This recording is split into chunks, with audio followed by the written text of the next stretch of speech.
There we go. Okay, good morning. This is the New York City Board of Standards and Appeals Public Review Session for September 23rd, 2021. There is no public testimony during the review session.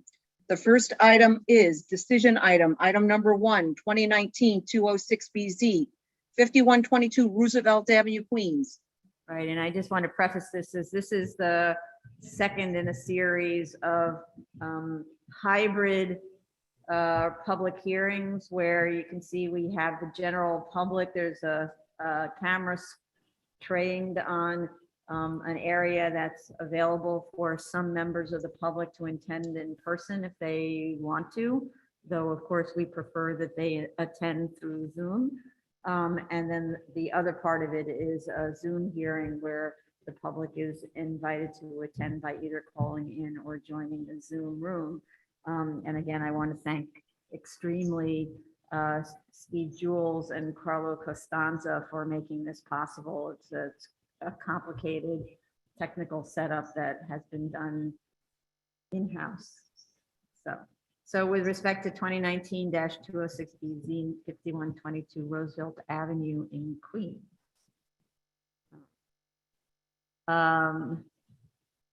This was actually originally scheduled to be heard on July 22nd, and due to the suspension of the of the remote hearings option, temporary suspension, we had to postpone that hearing and are hearing it today. But in fact, on this one, there was no submission needed. And I understand seeker has closed, so there is actually no issues. So I'd like to make a motion to grant, and I don't see any conditions. Chair Perlmutter? Aye.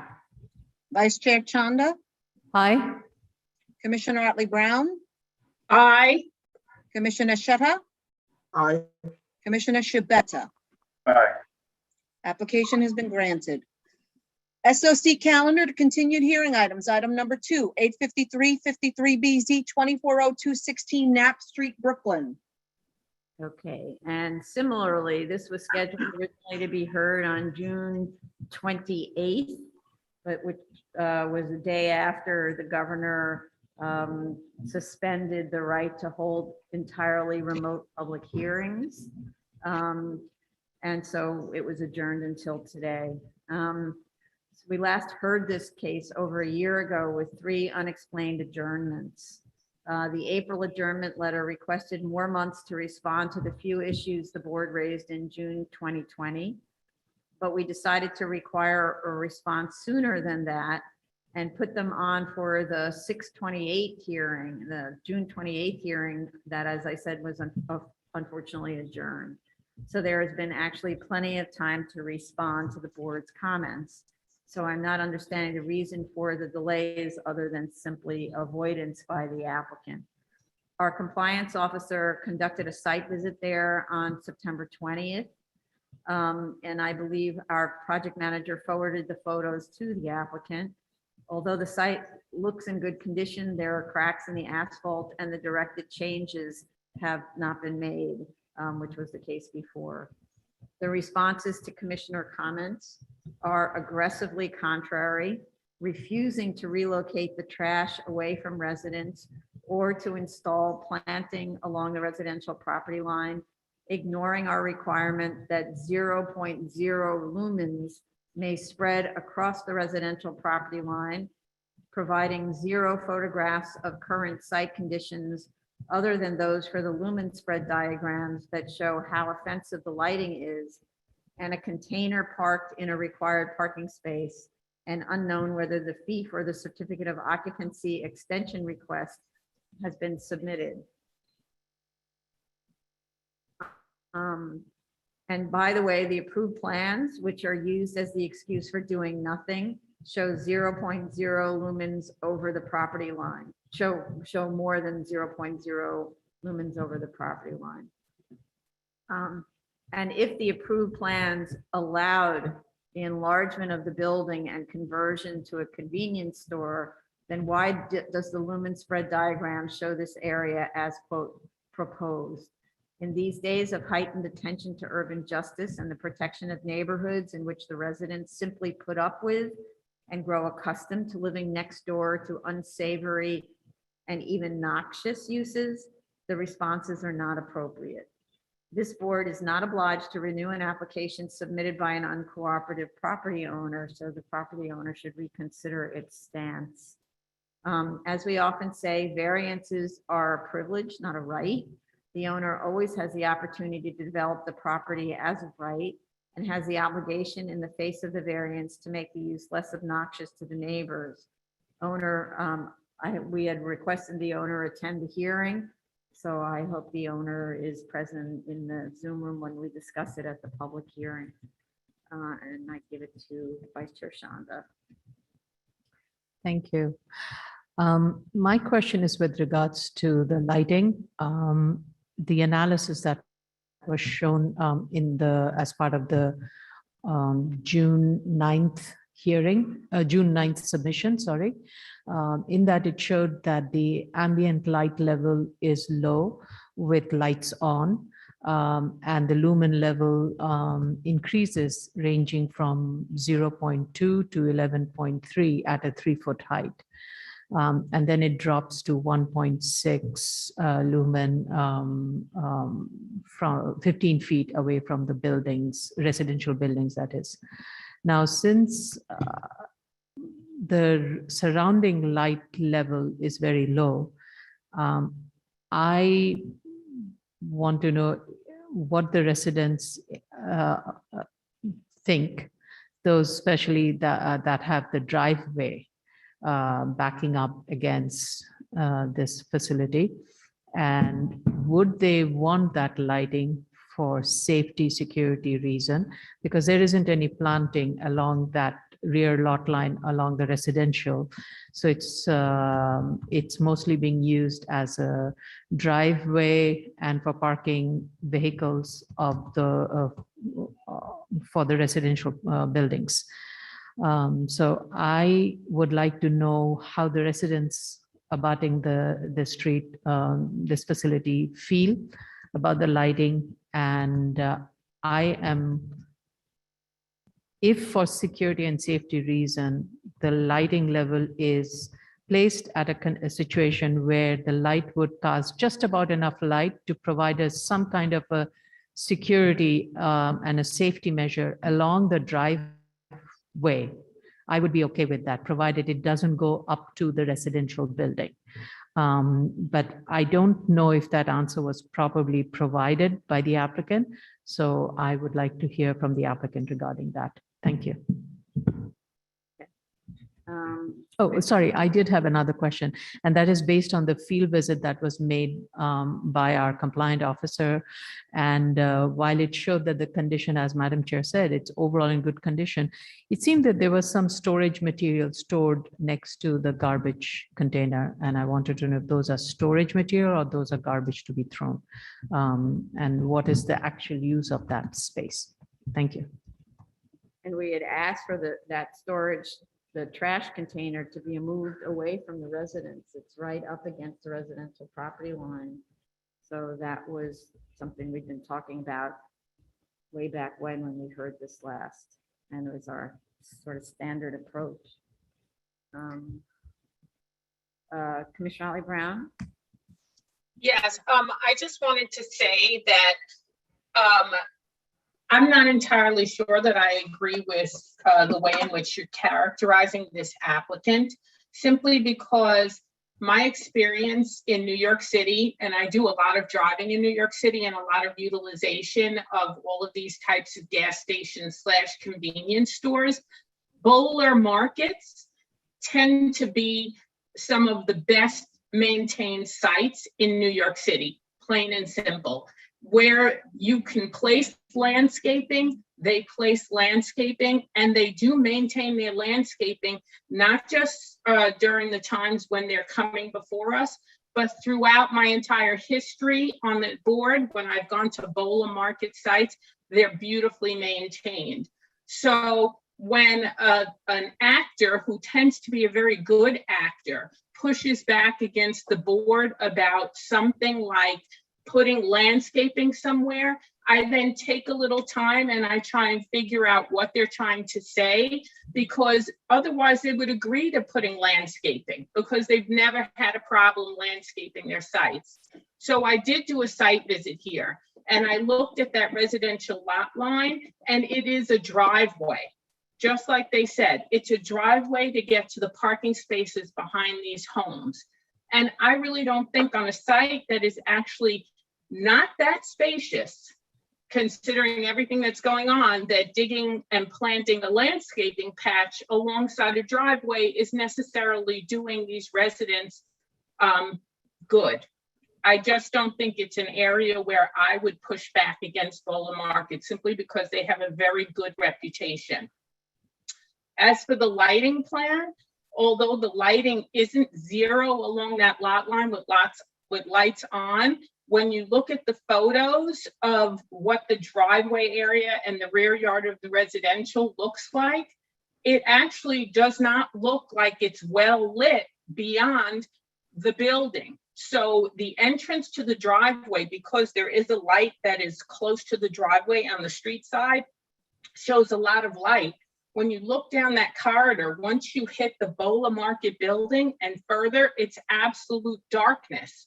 So I would say that they should probably, if they're going to focus on reducing light, they should probably focus on that initial light when you first head into the residential driveway, because that's probably the area that's going to be most problematic. And that's probably because there's a street light also nearby.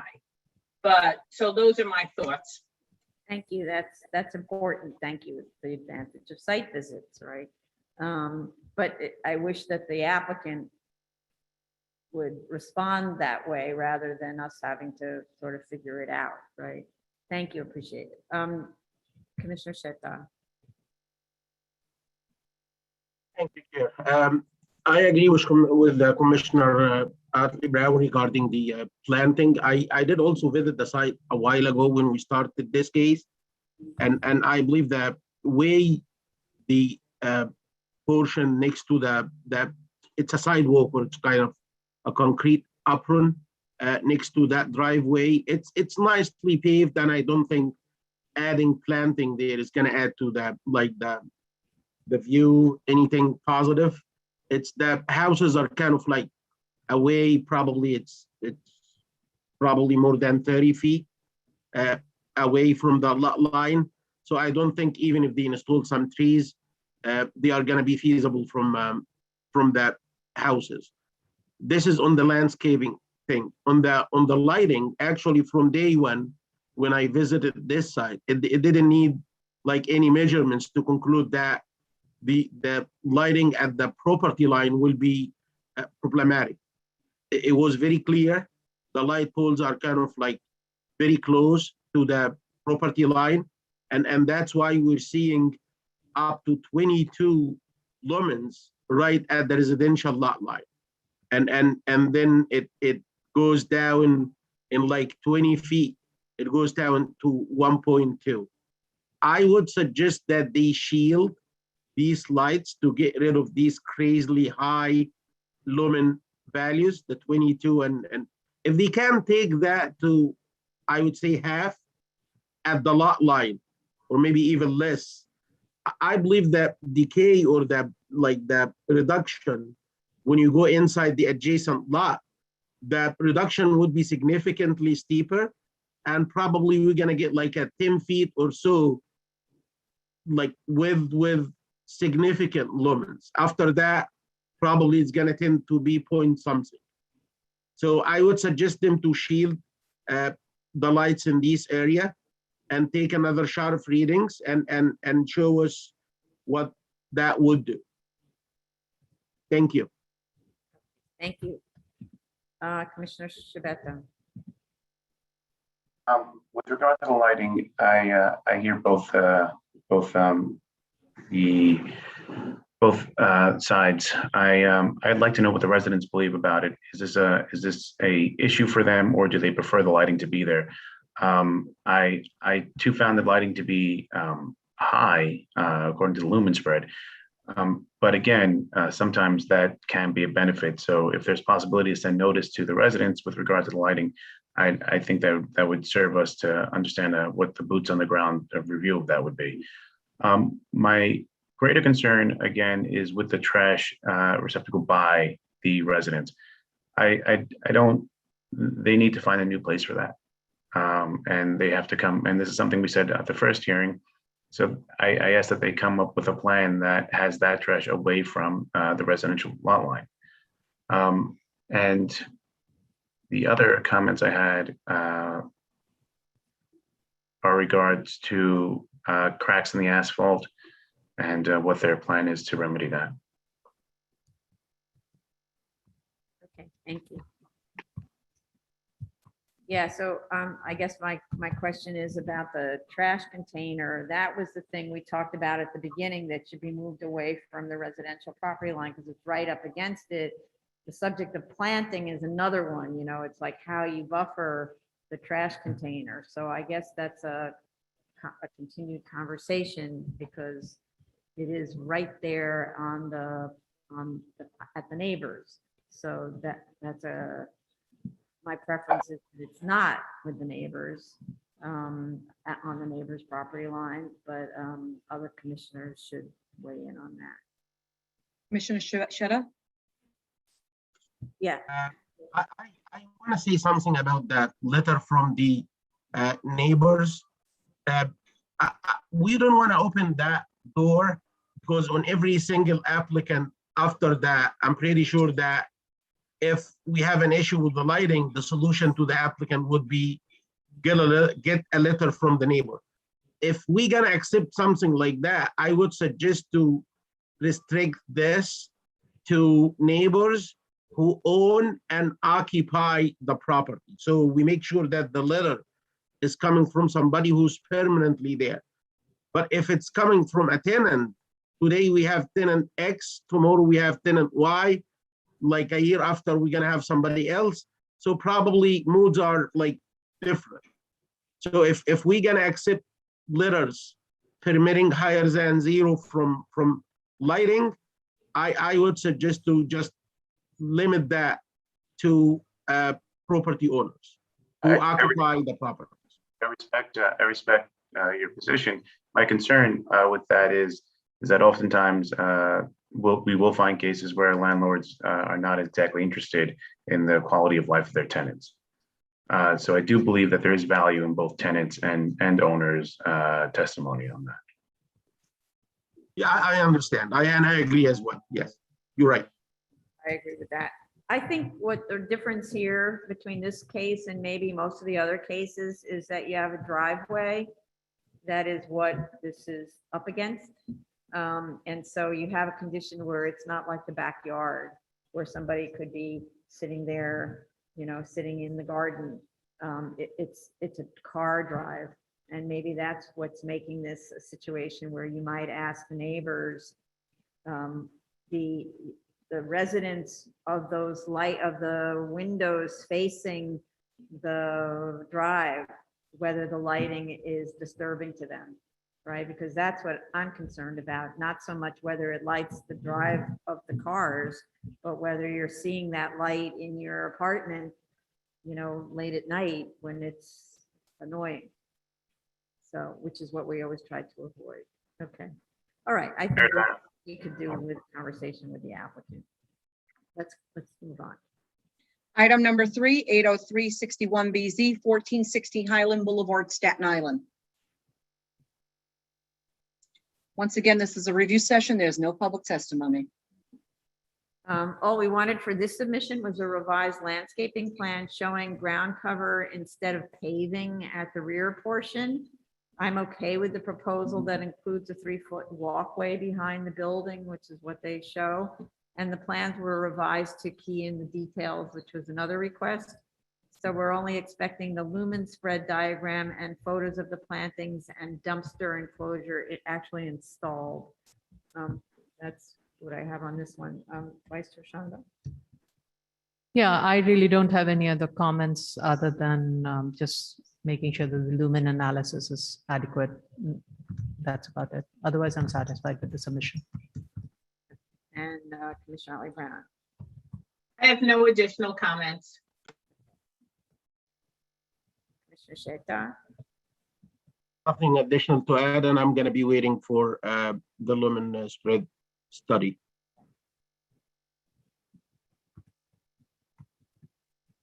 And Commissioner Shabretta. Nothing additional from me, Chair. Thank you.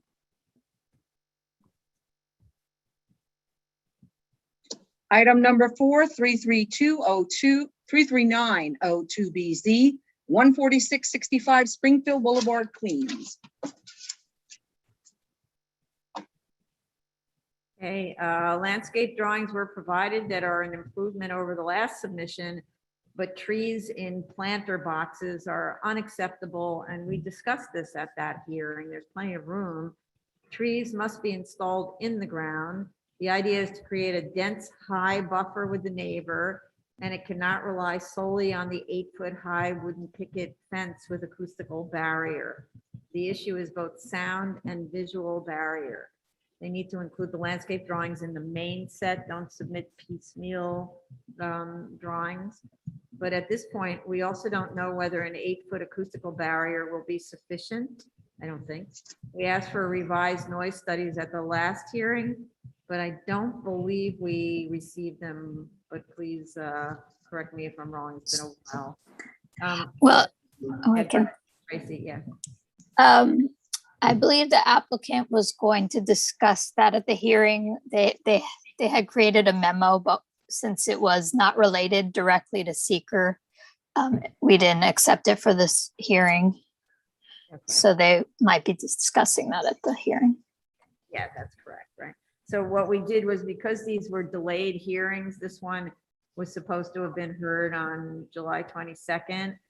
The only way that we could add a lot of hearings in September and commissioners able to review all of the cases for September and the beginning of October was to accept no additional submissions since the July 22nd hearing. So the only ones we did accept were related to seeker. And so as Tracy's referring to the noise studies, we did not accept additional noise studies on this application. But will today and for the next submission. The tech memo that was submitted on July 13th refers to an earlier noise study that was done on June 1st. The lights on and lights off studies were also provided, and lamps will be changed and shields added to bring levels of lights on to 0.0 at the residential property line. And we also wanted a topographical survey, and I don't think they provided that. So Vice Chair Shanda. Thank you. I had a couple of questions. In the revised plan, the applicant refers to a shadow box fence. I don't know what that is. And the applicant should provide a detail of the fence and the acoustic fence in the plan. The landscaping that has been proposed, I don't know if 4 trees would be adequate, whether it's in ground or even, I don't know in the box whether that will survive, but even 4 would be enough for a noise buffer. At least that's what the statement is saying, that would be adequate for noise buffer. I don't know if all of that put together would be adequate. So really needs to be thought through carefully. The other part is the lighting, and the drawing says it has been revised to be mounted at 18-foot height. I don't know what the current height of the lighting pole is, so it would be good to know what is the current height and what is it being reduced to. It will And be mounted at what height? 18-foot height. 18, okay. Because from my site visit, I seem to remember there were some really tall ones along the parking lot, and there were some that were mounted along the building roof line. And as mentioned earlier, I think all the lighting plan, the landscaping plan should be part of the complete package and not separate submission. Right. Thank you. Okay, Commissioner Otley Brown. Yes, I just wanted to address the vice chair's comment about the shadow box fence. If you look at the plans, they actually do provide a photo of what the shadow box fence looks like with the acoustic fence sound barrier posted onto one side of it. Huh. So I missed it, the detail then. if you look at, Which yeah, the page? July 1st, the landscaping plan where it shows the different, it'll show the photos that show you what the trees look like in the planters. There's also a small box photo that shows what a shadow box fence looks like with the acoustic fence sound barrier posted on it. So I think in their brain, their strategy for only putting 4 trees there is because the shadow box fence is going to have tacked onto it the acoustic fence, and they're thinking that's going to provide all of the sound attenuation that's necessary.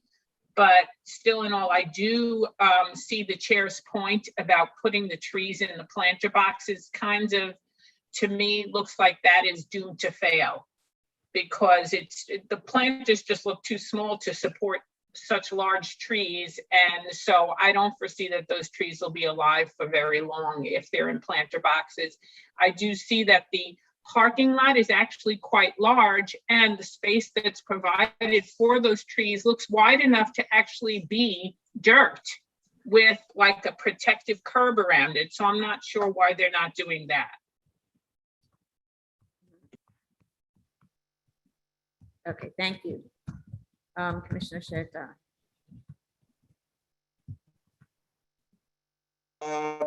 Regarding the lighting, I did look at the values, the difference between the light on and light off, and it seems to be like in the order of 0.0 something, which I believe is, I'm okay with them.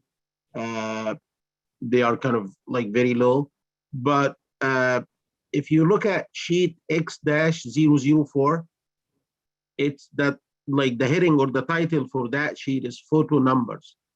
And I'm not sure if they provided any photos with these plans. I haven't seen them. So just wanted clarification on that.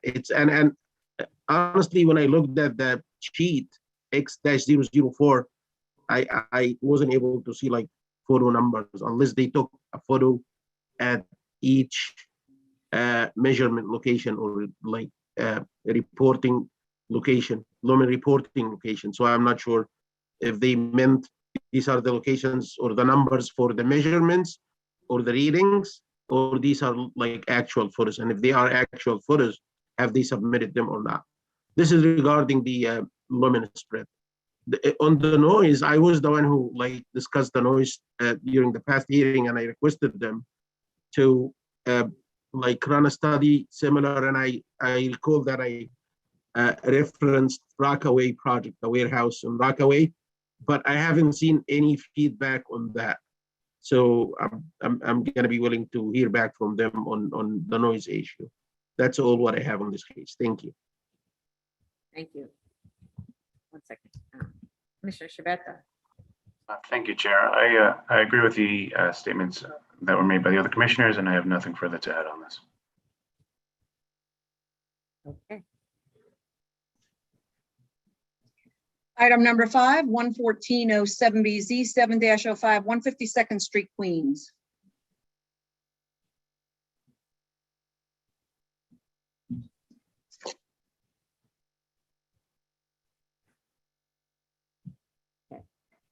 Again, this one was supposed to have been heard on July 22nd and had to be adjourned until today. The first floor plan, A-006.1, needs to show the clear path of egress from the fire emergency door through the side yard to the street. If that route is not a required means of egress for the occupancy, then the emergency exit sign should be removed. Photos in the noise study show that area is crowded with large toys, and a fire emergency could create a calamity. I've talked about this several times before, the idea that you're tripping over toys as you're trying to run out of a place in a panic, especially with a bunch of little kids I'm curious whether you really do need that as a means of egress. And that has to do with the occupancy counts. The noise study was updated and seems to be accounting for attenuation at the outdoor play areas to apparently eliminate impacts to the residential property next door. We are, I believe, still missing fire department sign off. But otherwise, I don't think we have, I think we're closed on seeker, right? Stacy? Yes, we received the noise sign off and the DOT sign off. The only comment we had was part of the noise attenuation. We asked them to add notes to the plans restricting the play areas from 12 to 3 p.m. based on the noise study. And they did add the notes on all plans except the second floor plan. So we would like the note added to the second floor plan as well. So it's restricting the use from which time? 12 p.m. to 3 p.m. They did it for the ground level and the third floor, I believe, but not the second floor. Yeah, Jelly. So- I agree with Tracy, but also I wanted to let you know about FDNY. You're bouncing in and out, Jella. Jelly, we can't hear you. I wanted to let you know that FDNY sent email letter to BSA withdrawing their letter of no objection from last year.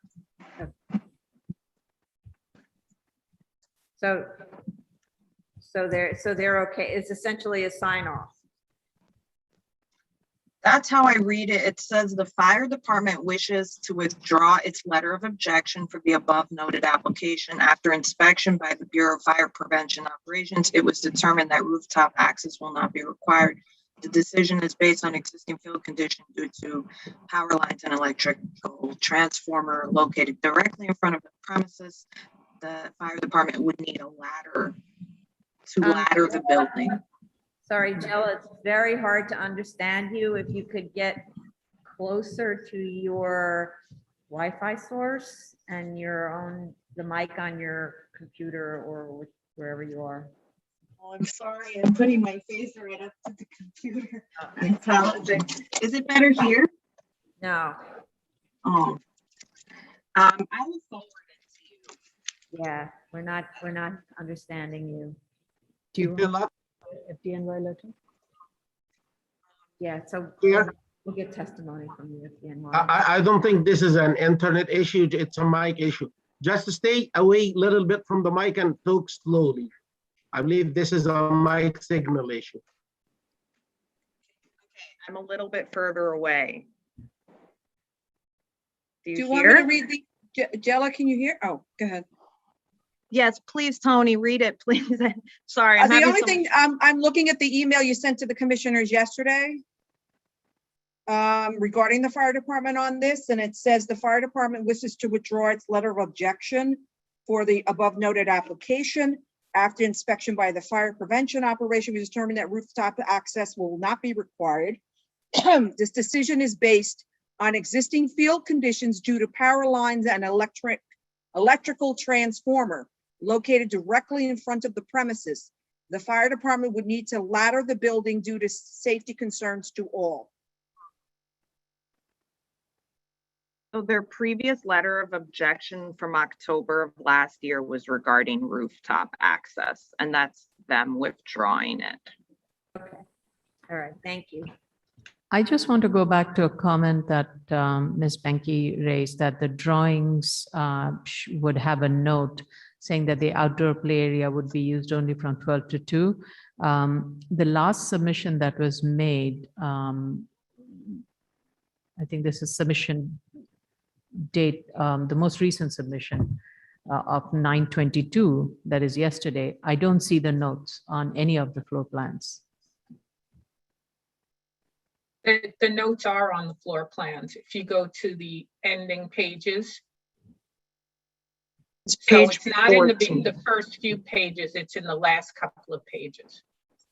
Oh, okay, I'm looking at the existing floor plans. You're saying in the, Okay, but just to clarify, is it that the play area cannot be used from 12 to 3 or it? must Correct. be used? Cannot be used. So isn't that like a prime time for daycare to use a play area? I believe sometimes it's in the morning and the afternoon, not in the midday when they're, I'm not going to speak for the daycare, but I believe, No, but the afternoon, it's from 12 to 3. It'd be one thing if it was 1 hour or something during whatever lunch or nap time. Oh, that's a big time, no? I'd like the applicant actually to discuss their operations, because I don't understand how you don't have play area for such a big chunk of time. Okay, thanks. And Vice Chair Sean, did you have, I really had no questions. I'm satisfied with the application. Commissioner Otley Brown? I have no comments.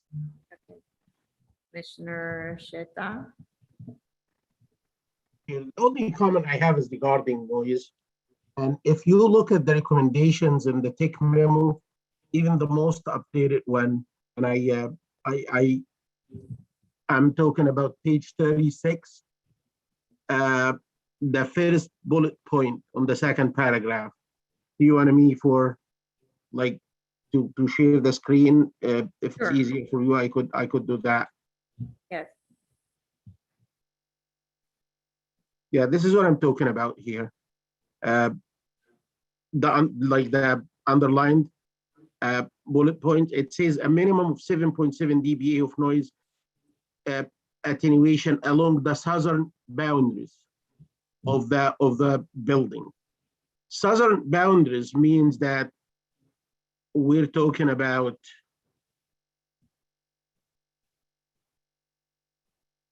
here. The boundary of the building is here. No, we don't But have if- that screen yet. Commissioner Sheta? I'm sorry? If you're changing the screen for the drawing, we're not seeing it. Oh, sorry, hold on.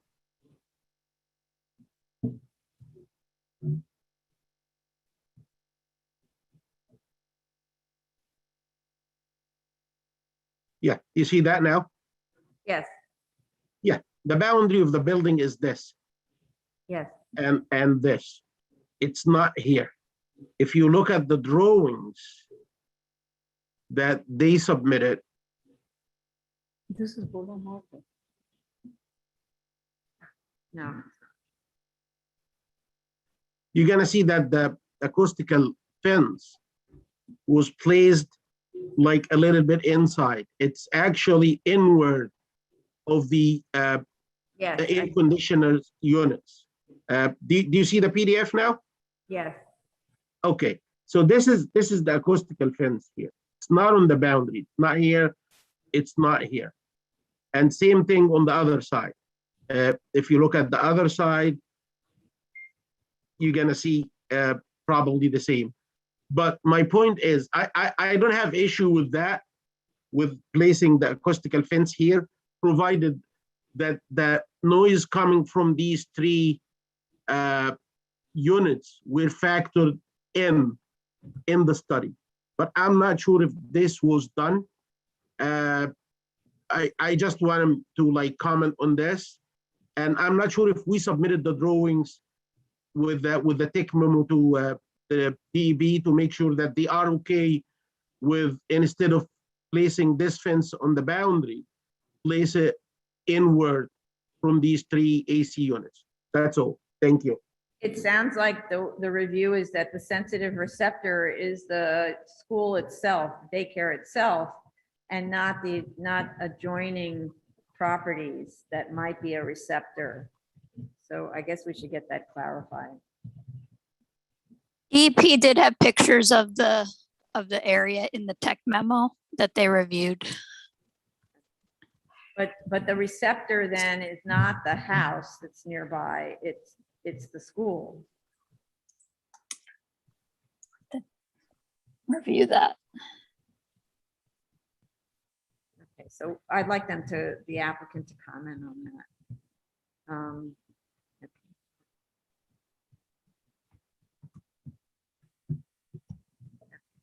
I actually see that they said they did include the residential building as well as receptor Yeah, on page yeah. 18.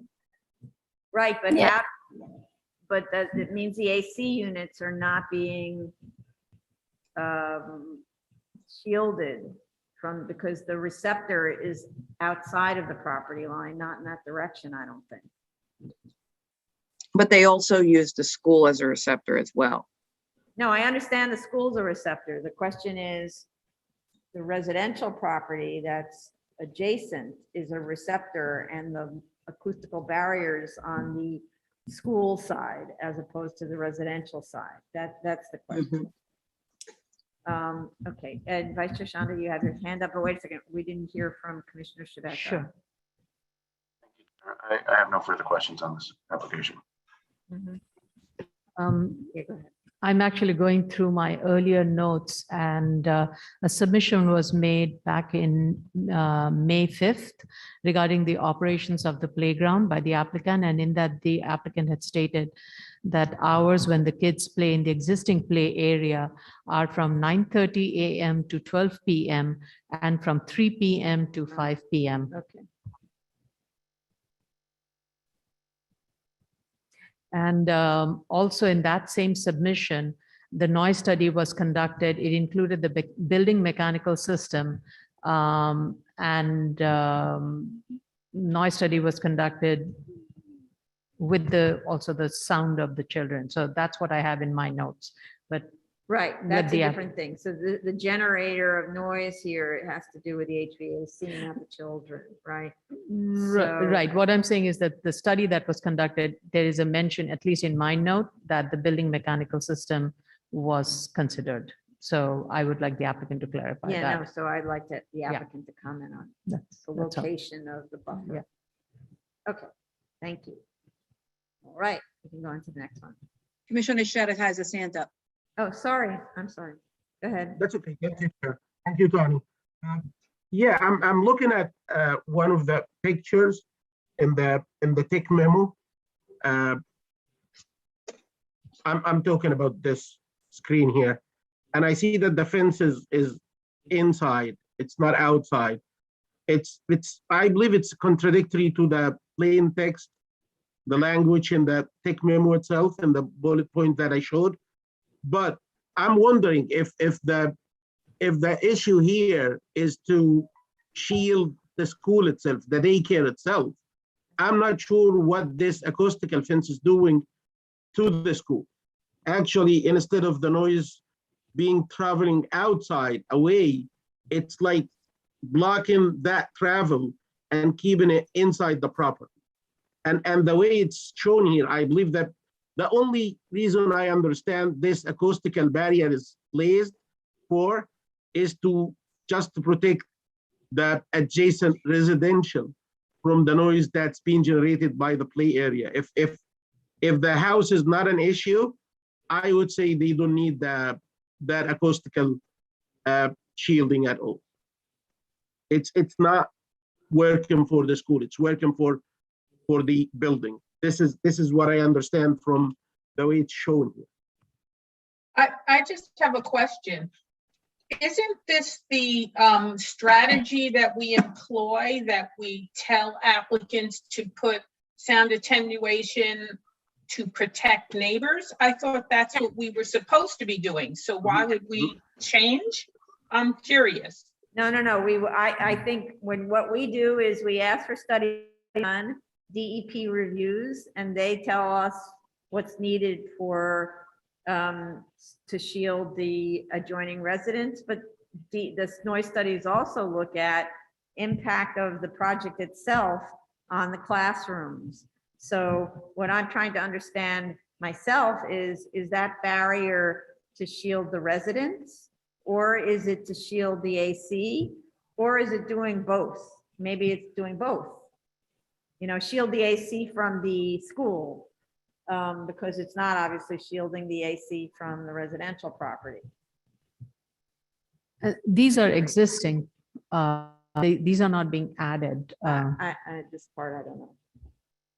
So, okay, so, well, anyway, you have questions, you don't have to answer the I question, believe but I we agree, need we don't, to amend we don't undo what DEP has done, has decided, right? We rely on them as the expert agency for noise studies. Okay. Let's go on. Okay, I thought Jella had a hand up. I guess she took it down. Oh, Okay. Jill, I'm sorry. Does she? Did you have, are you okay, Jella? Did you have the hand up? That's okay. You can just discuss it later. It's fine. Thank you. Okay, fine. New zoning cases, item number 6, 2017-286 BZ, 2206 31st Street, Queens. Okay, we have proof of service of notice of this September hearing to officials. We have proof of service of initial application to officials. Community board recommends approval.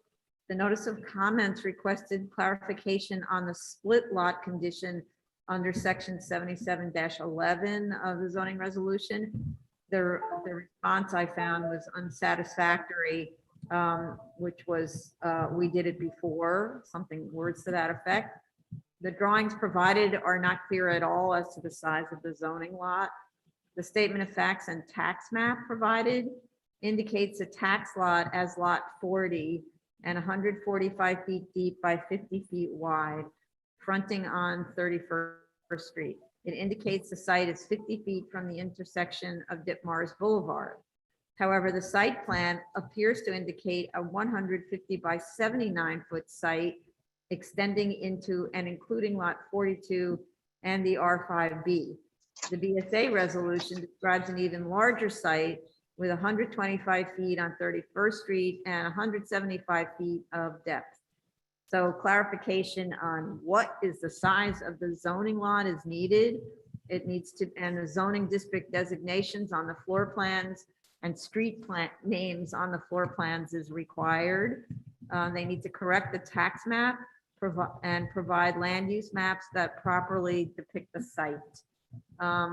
The resolution, the prior resolution says, whereas the subject site has approximately 125 feet of frontage along 31st Street, between 175 and 145 feet of depth, and it's a 35,217 square feet of lot area. So we need consistency and we need to know what the correct answer is. A C4-2A zoning district runs parallel to 31st Street with a depth of 125 feet and then becomes an R5B as in boy, an R5D as in David with a C13 overlay district runs parallel to Ditmars with a depth of 100 feet. So 20 feet of the rear portion of the zoning lot falls within the R5D for David C13 district. The C13 overlay is not mentioned on the drawings or any other analysis.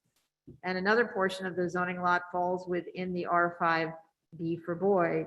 The site plan and BSA resolution indicates an even larger zoning lot, which is what I said before. When was it formed? And does it really comply with section 77-11, which where you can therefore treat the entire zoning lot as if it's in the other district if the size is correct. The size complies with the terms of 77-11. The applicant should have gone through this analysis in response to the notice of comments questions. They must go through it now. And I have to reiterate the notice of comments that come from the project managers is intended to speed up the hearing. By refusing to respond, you do no service to yourself, to your client, or to the board. So you must respond to the notice of comments. It will have to, the applicant also will have to face similar questions from DOB if the proposed PCE zoning text is approved later this year. The proposal is to enlarge the PCE on the first floor. And the reason that I said that is because the PCE zoning text will only apply in certain districts. So you're going to need to prove to DOB that the building satisfies 77-11. Otherwise, DOB will not allow it to be done even as of right. The proposal is to enlarge the PCE on the first floor. A part of that enlargement runs into the R5B and R5D zoning district. So again, you need to justify how it gets to do that. We need a fire department sign off unless we've received it since. Also demonstrate compliance with the terms of the original grant. There were many. And those are my comments, Vice Chair Shanda. I just want to understand the question that you raised regarding zoning districts, because based on the zoning map, I think the entirety of the site has a commercial district or a commercial overlay. So this is the point, is the way that they describe the site shifts throughout the application. Okay. I don't know what the size of the site is. That's what I was reading before. On one page, it says this, on one drawing, Okay. it says that. What is the size of the site? Got it. Then, once you know what it is and you properly locate the district boundary lines, then you can figure out whether you have 25 feet or less extending over the property line and whether 7711 applies. Right. My only question was if any noise or vibration related issues were raised by other occupants in the building. That's it. So how do we know that without notifying neighbors or? I am assuming the neighbors were notified. I haven't seen anything, any comments from any testimony from anybody else. So this is an amendment, so neighbors would not have been notified unless they did it the way they should have done, but I don't see notification of neighbors. Are we supposed to do a posting on these? I forgot. Yeah, so occupied PCs were supposed to be posting, but usually when it's just a single building, I think it's in a one-story building. Let's see, sorry. Cellar level of a three-story retail building. It says a proposed retail building, but I don't understand. But it has a Chipotle and a TJ Maxx. Yeah, And so most of the time we don't have issues on commercial buildings, Right. right? sorry. Yeah, so normally we don't post for the So commercial tenants. then I but withdraw usually- my question. Okay. Commissioner Ali Brown, I have no comments. Commissioner Schaefer. The only comment I have is, hello, you hear me? Yes. Okay. I'm asking them to, because this is like an existing PCE in operation. So please provide us with some interior footage. I haven't seen that if they didn't do it. And the second thing is FDNY. Do we have to get FDNY involved to opine on this? Yes, Have we heard back from them? I don't think so. Not Yeah, I that haven't seen it. I Yeah. haven't seen it as well. Okay. Thank you. That's all. And I believe this is, yes, this is a retail building. I believe vibration and noise wouldn't be like an issue. Thank you. Okay. Commissioner Shabeta. Thank you, Chair. I have no further questions on this application.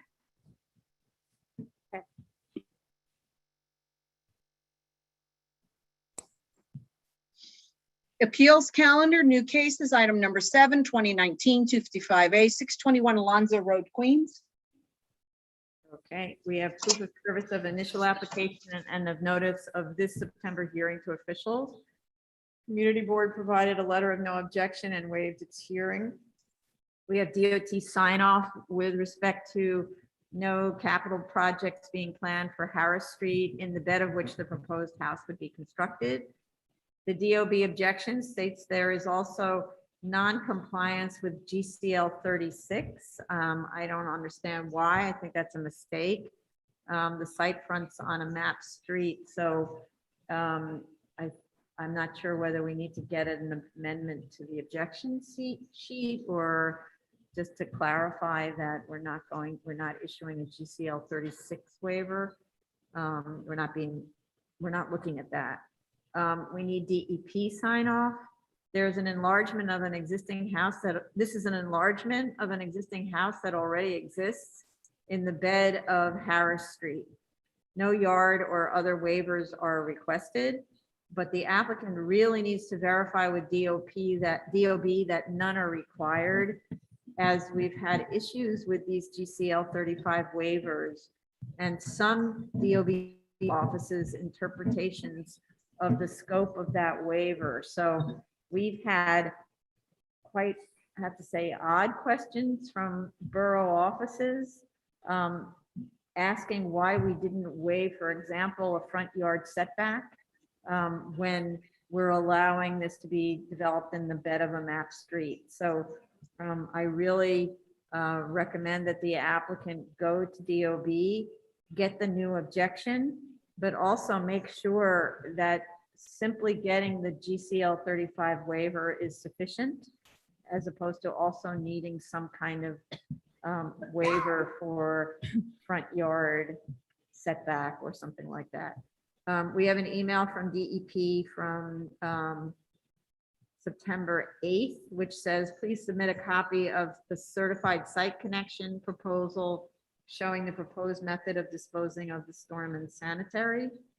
And those are my comments. Madam Chair, can I just make one thing? When you read the context of the DOT, contained in that DOT letter from a year or so ago, they did mention that there was a possible project for DEP. So that's why there was just mentioning there was a delay in this project with DEP. So, sorry. DOT alerted the applicant that, alerted us and the applicant that there might have been a capital improvement probably with the sewer system in DEP, I believe it is. So it's a DEP, like a sewer capital improvement, as opposed to, because DOT usually talks about roads. Right, they said they're fine, but then they mentioned that they should check into that there might be a project for DEP at that time when they submitted the letter. Okay. Yeah, so But just as want long that as to it be, doesn't prevent them from building their house at that location. We did have another case right. where the house was right on top of where the DEP was going to put its sewer connections. So they ended up having to move the house to the side of that. So applicants should really make sure that they're not up against that kind of a conflict. Okay, Vice Chair Shonda? I would like the applicant to work on the statement of facts. I think it needs to be more detailed, especially about the existing development on the site.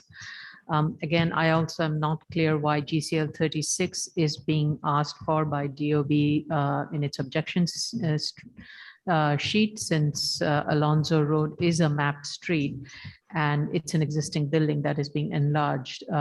I really did not have any other comments other than I would like the statement of fact to be a little bit more detailed, but I also would be okay if we are ready to close it. Okay, thank you. Commissioner Arlie Brown? I have no comments. Commissioner Sheta? Nothing further from me. Commissioner Shabeta? Thank you, Chair. I too didn't understand why GCL 36 was in the objection. Being that this is an existing home, I think we can tailor a decision that states that we are making no other waiver besides the GCL 35 waiver, so as to not run any risk of them believing there's a side yard waiver or to get in the way of DEP.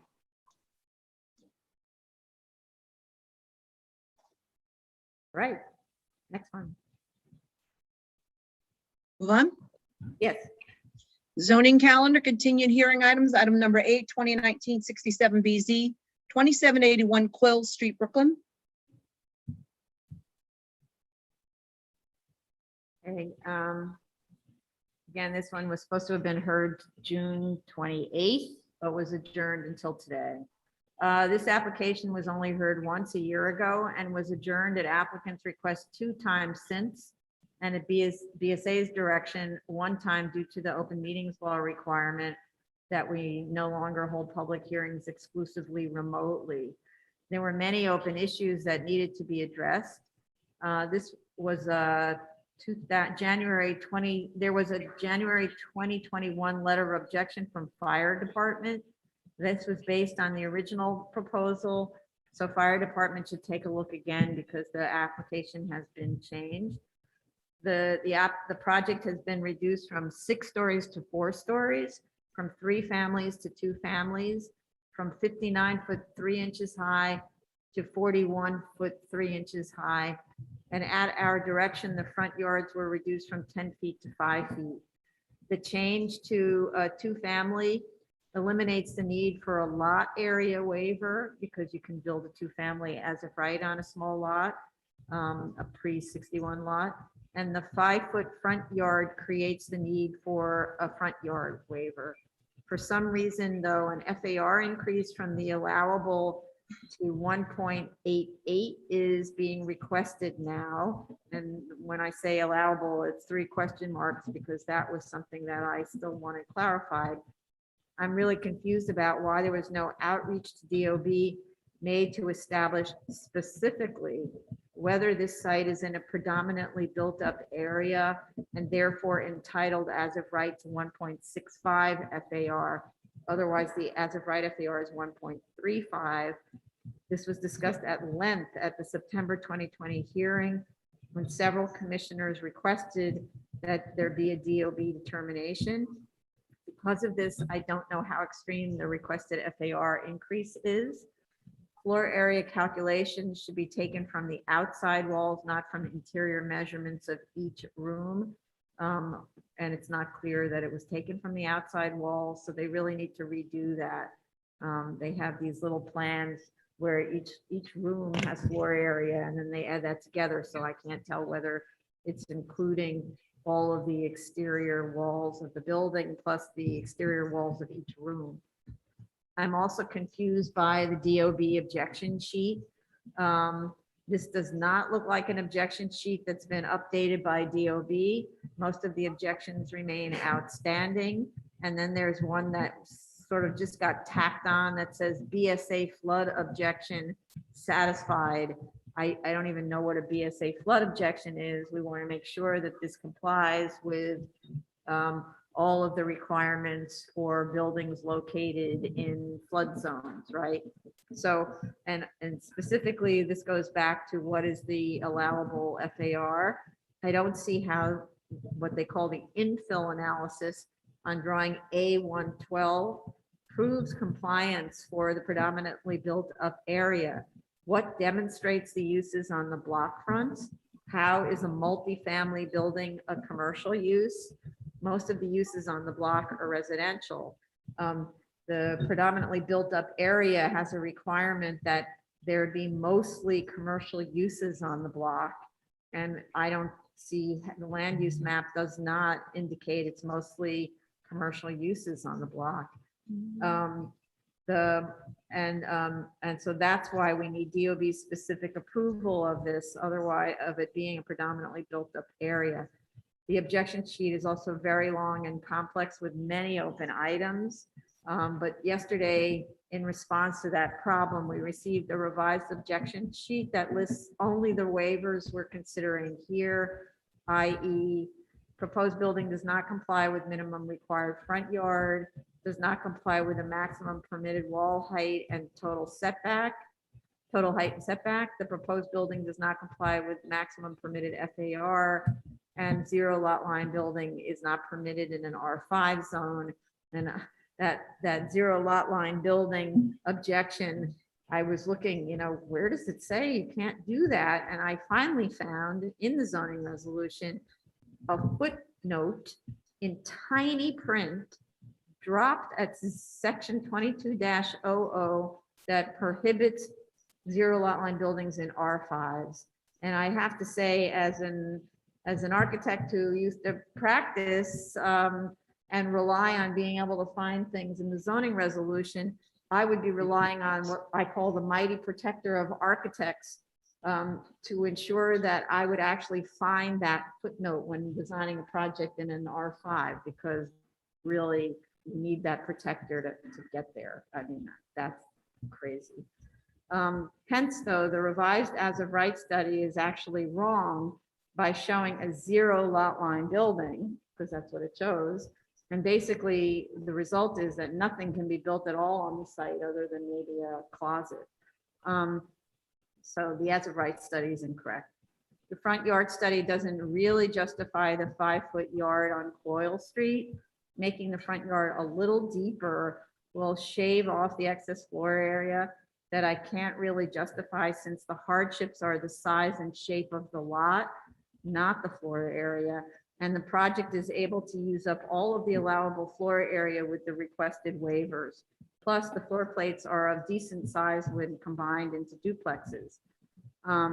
They also need to provide a roof level plan. We have now only the bulkhead roof level plan. We need a roof that cuts through the stair. Also, what are the ADA requirements for this 2-family house? I'm not actually sure if you need to have the first apartment be ADA acceptable. I don't know. I'm not going to make an opinion on that. That's a DOB decision. And there's a notation on the facades that say brick, quote, brick color red. I'd like to know what that material is. Is it actual brick or brick veneer or on masonry? And as I always say, no, what we call EFIS is accepted. So that's the exterior insulation. Forget what the F stands for, system. Okay, so it better not be brick color red EFIS. Improve the aesthetics. They need to improve the aesthetics of the long front facade facing Shore Parkway. Note that the 3-story attached houses on the other side of Coyle treat their Shore Parkway facade as the front. So the gesture should be at least somewhat front facing for this building, understanding that the actual front is on Coyle. And a deed search was provided showing no common ownership of this oddly shaped lot. And I see that the site was likely carved up like this to make room for the Shore Parkway in the 1920s and 30s. Somewhere there's an earlier deed showing what the shape of lot 150 looked like back then, but we don't have that deed. So those are my comments. Vice Chair Schomburg. Before I get to my comments, I just wanted to read out what a definition of a predominantly built up area is. Yes. It says it's a block entirely within R4 or R5 districts, including a commercial district mapped within a residential district, having a maximum area of 4 acres, with buildings on zoning lots comprising 50% or more of the area of the block. However, a predominantly built up area shall include a block which is located partially in an R4A, R41, R4B, R5B, or R5D district. All such buildings shall have a certificate of occupancy or other evidence acceptable to the Commissioner of Buildings, issued no less than 3 years prior to the date of the application. And so it doesn't require that a commercial corridor has to be there. It just says it can include it. It's not a must. So that's really what I'm just getting at with that statement. I have a lengthy set of comments, but overall all positive. I am satisfied with the proposed modification made to the floor plan, that it reduces the number of units to two units with 2 bedrooms each. And I though would recommend some facade articulation to be considered, especially along the Shore Parkway. I would like to know the treatment of the street line condition. Will a fence be provided along both street frontages? Will there be 2 entrances, one for pedestrian along Shore Parkway and one for vehicles from Coyle? The reason Sorry, didn't understand. Say that again. So if you look at the way the building is oriented, there is a staircase that is closer to the Shore Parkway entrance. So, and the way the plan is shown, there seems to be a little break in the, there's a little break. I don't know if I can share screen. I'm not good at it, but I'll try.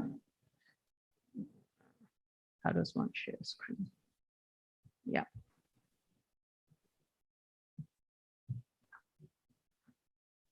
Okay, can you see the plan here?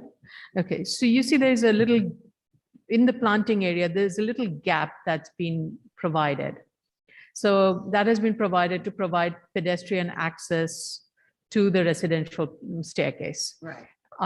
And there is also a little gap between the greening of the grass along Shore Parkway. There isn't any curb cut here, existing or proposed, but there's a curb cut that is proposed along Coily. So my question is, there should be a fence that should go along the planting area.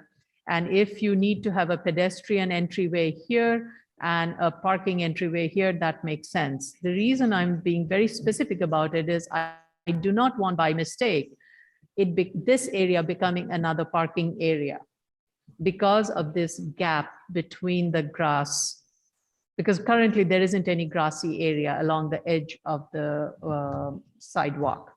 And also, instead of grass, provide a little bit more planting so that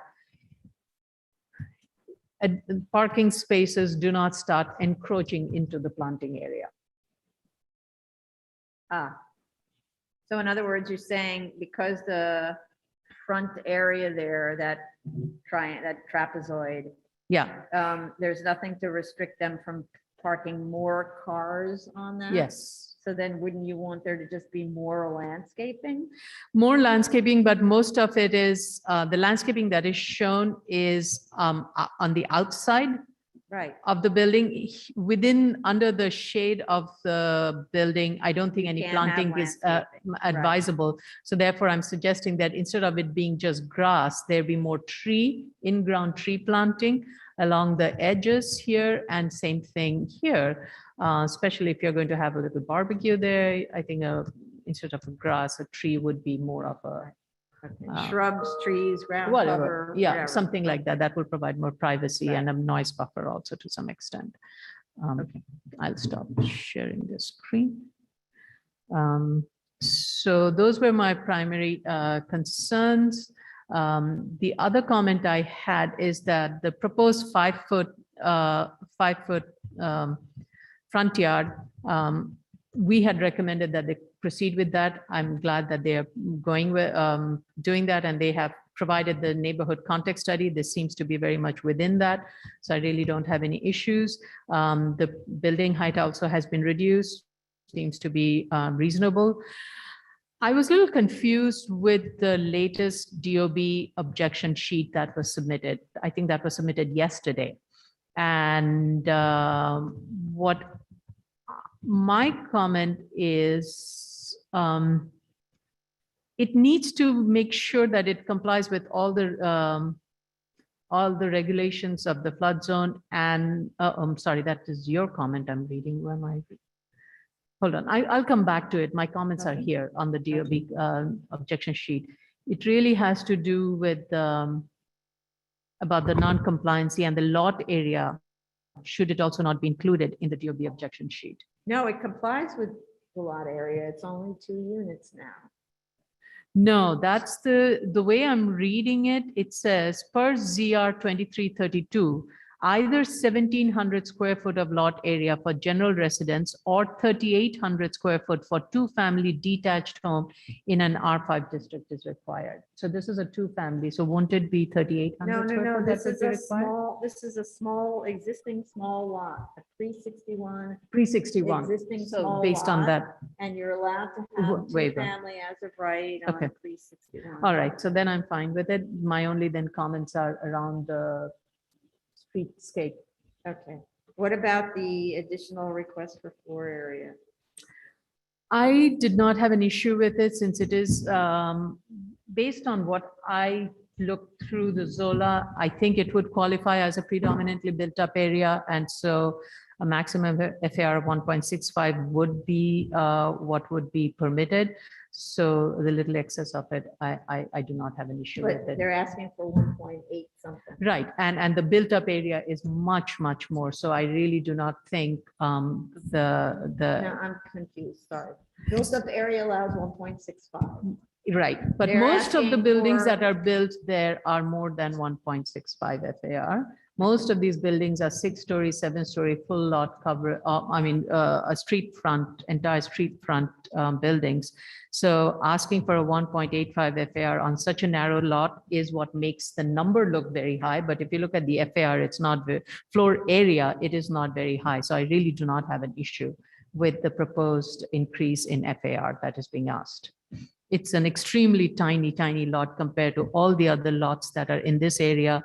And given the total amount of floor area that has already built in the existing neighborhood, neighboring blocks and lots, this ask is not that significant and is not really going to make any change in the context. Commissioner Brown? Hi, I'm actually pleased that they reduced the scope of this project. I think a 4-story, 2-family home is actually a good fit for this lot. And while I do agree with you that the 2 objection sheets were not clear as to whether or not they're validating the applicant's conclusion about meeting the infill requirements, it seems from their analysis that they do. It'd be nice if DOB could validate their conclusion. But other than that, being that it seems that it does meet the infill, I am absolutely fine with them going a little bit over the 1.65 allowable FAR, especially since there are a lot larger buildings on this block. So even though it's not directly related to the hardship? Or is it? That's my question, right? Is it directly related to the hardship? Yeah. I don't know. I mean, I would say if you look at the plans and you look at the entryway, which is literally just a small little vestibule, if you took that out of the equation, I think it would be close to 1.65. So I think that adding that extra entryway is absolutely necessary for the project and to enable them to actually put the cars in. Okay. Okay, so in other words, this goes, sometimes we get little lots where the people say, look, I can only build 1,100 this lot as of right. And who can live in 1,100 square feet, for example, because you take away all of the stuff and then there's only 600 square feet of usable space. So this is more like that argument, that you're not getting really a viable house without a. Well, you can't juggle everything on a lot that's this small. And so you have that little foyer area is 138 square feet, which you actually need in order to fit the parking into the site. If you didn't, let's say we waived the parking and you just set the building down, or you just built it up for flood regulations, but didn't have any like floor area in that first level, I think you would be around 1.65. Yeah, okay. Thank you.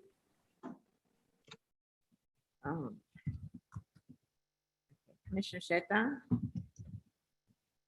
Thank you, Chair. I want to thank them for modifying the layout, reducing the number of units from 3-family to 2-family now, and the height of the building as well. The increase in the floor area, if it qualifies, I'm not an architect, but I believe the way we should look at it is if it qualifies for the 1.65 FAR, I'm okay with the 1.88 because that difference then would be considered against the conditions that the lot is suffering from. But if it doesn't and the level is 1.36, I look at the difference between 1.88, almost 1.9, and 1.36 is quite high, and they would need to justify that. This is on the the building layout. Regarding the flood, I recall that I raised this issue during the last hearing, and I said I have seen nothing in the statement of facts regarding flood compliance. It clearly says that this is the FEMA map that they submitted It indicates that this is in a flood zone. And even in this submission, I haven't seen like anything in the updated submission to address that. So I'm not sure if there is something that we are missing. I wanted them clarify about missing on the flood compliance issue. Thank you. Thank you, which just reminds me, because if it's lifted above a certain height, and I don't know without looking at the drawings whether it is, then there's mitigation that's required, like balconies, things like that, and I don't know whether they provided the required mitigation for the height lift. So that's a good point. There's lots of things that are required when you have a house that's lifted, and we don't see them going systematically through that to show compliance. So I don't actually know how DOB could have just signed off on it without seeing any demonstration of compliance with the regulations. If they believe that they need to do nothing, they should mention that in the submission, and they should justify why they do not need to do anything. Right. Do not just ignore it. Okay, thank you. Commissioner Shabeta. Thank you, Chair. Notwithstanding the statement just made about mitigation with regard to the change in height, I appreciated how the scope of the project became smaller. I do not have any issues with the plan as is. I think it was responsive to some degree to our questions. So I have nothing further on this. Thank you.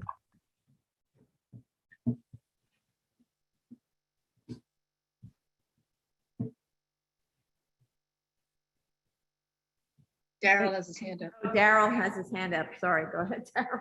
Yes, can you hear me? Yes. Okay. I received an email from FDNY. They reviewed the revised application and plans based on the reduction of the number of units and height. The letter of objection for the roof top access is still applicable. The FDNY mentions access to the rooftop needs to provide across the building parapet a safe landing provided as described in section 504.4.1 of New York City Fire Code.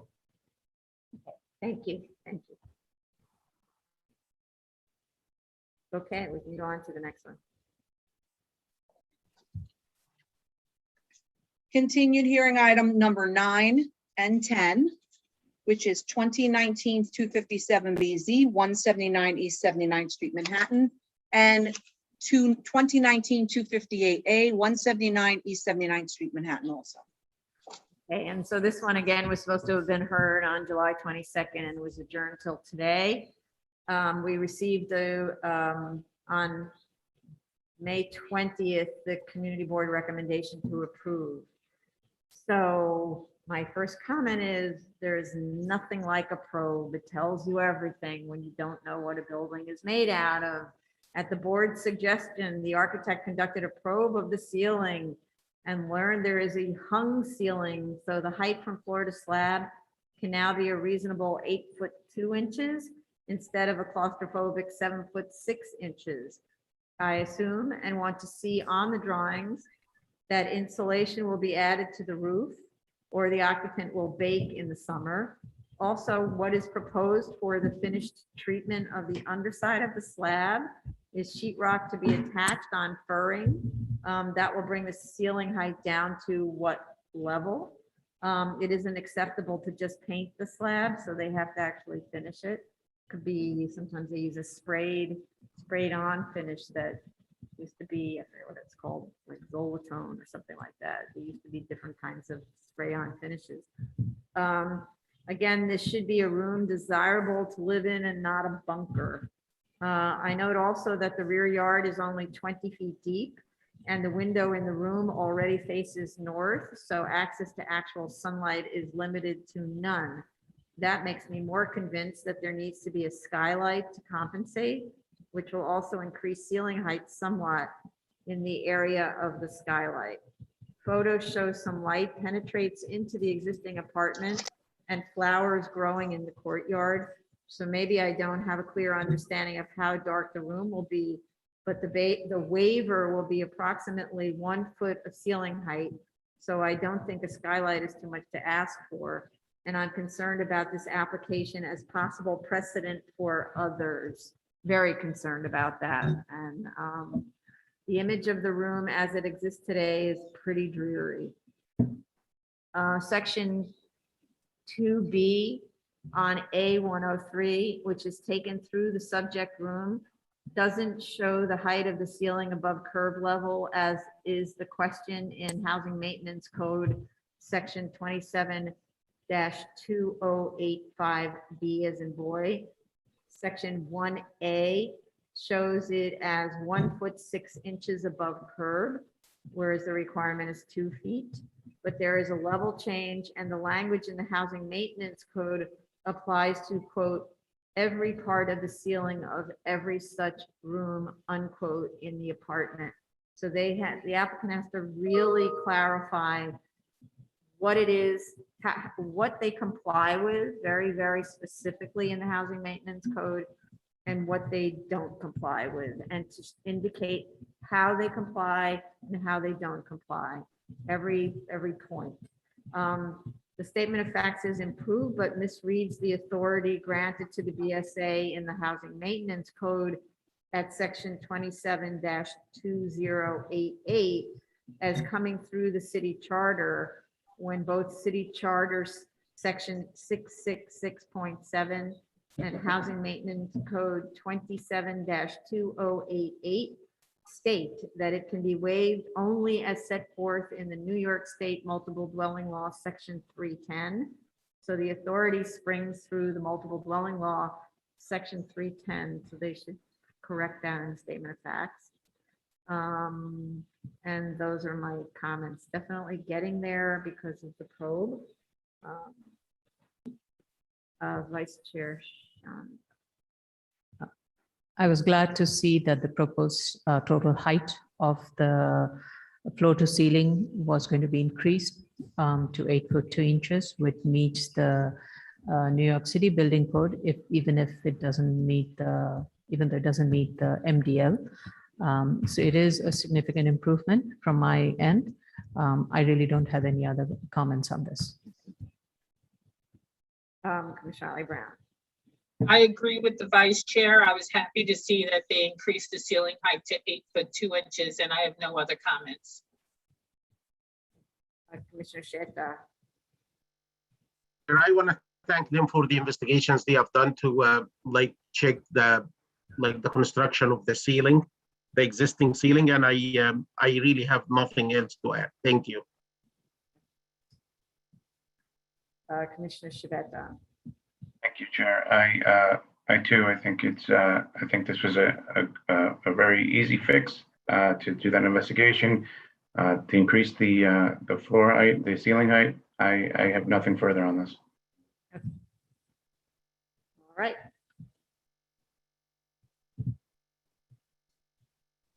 Item number 11, 2020-25 BZ, 14230 13th Avenue, Queens.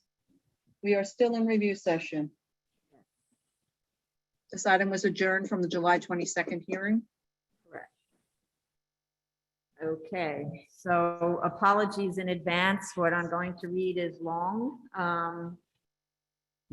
So yes, adjourned from the 22nd to today's date.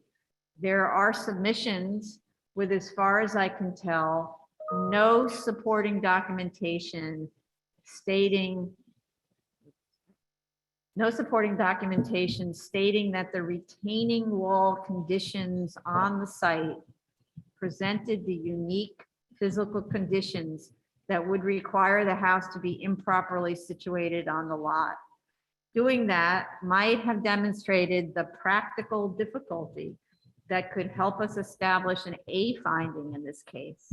Absent that, I see no A finding, and still I continue to see no A finding. The letter from the owner and the verified complaint that was provided, where they had filed a complaint against the contractor, appear to indicate the problem with the first contractor was shoddy construction of the retaining wall. And that, from what I can understand, that contractor may have left the job before the foundation walls were installed. So the problematic work was that of others, actually. Based on the verified complaint, that contractor was only on the job for 1 month and had to first demolish an existing structure on the site, stabilize the site with the retaining wall, unless they didn't build a retaining wall, which led to the collapse. And they also had to excavate the cellar before pouring the foundations. So I asked, was all of that really done in a month in the heat of summer, where there's also holidays in July, August? There is no supporting documentation either way to establish what actual work that contractor, who's the subject of the verified complaint, actually did. However, the Department of Building stop work order, which was issued on August 16th, 2006, which is the date that the contractor apparently walked off the job, according to the verified complaint, states a different set of facts. It states that excavation is underway without, quote, any sheeting, shoring, bracing, unquote.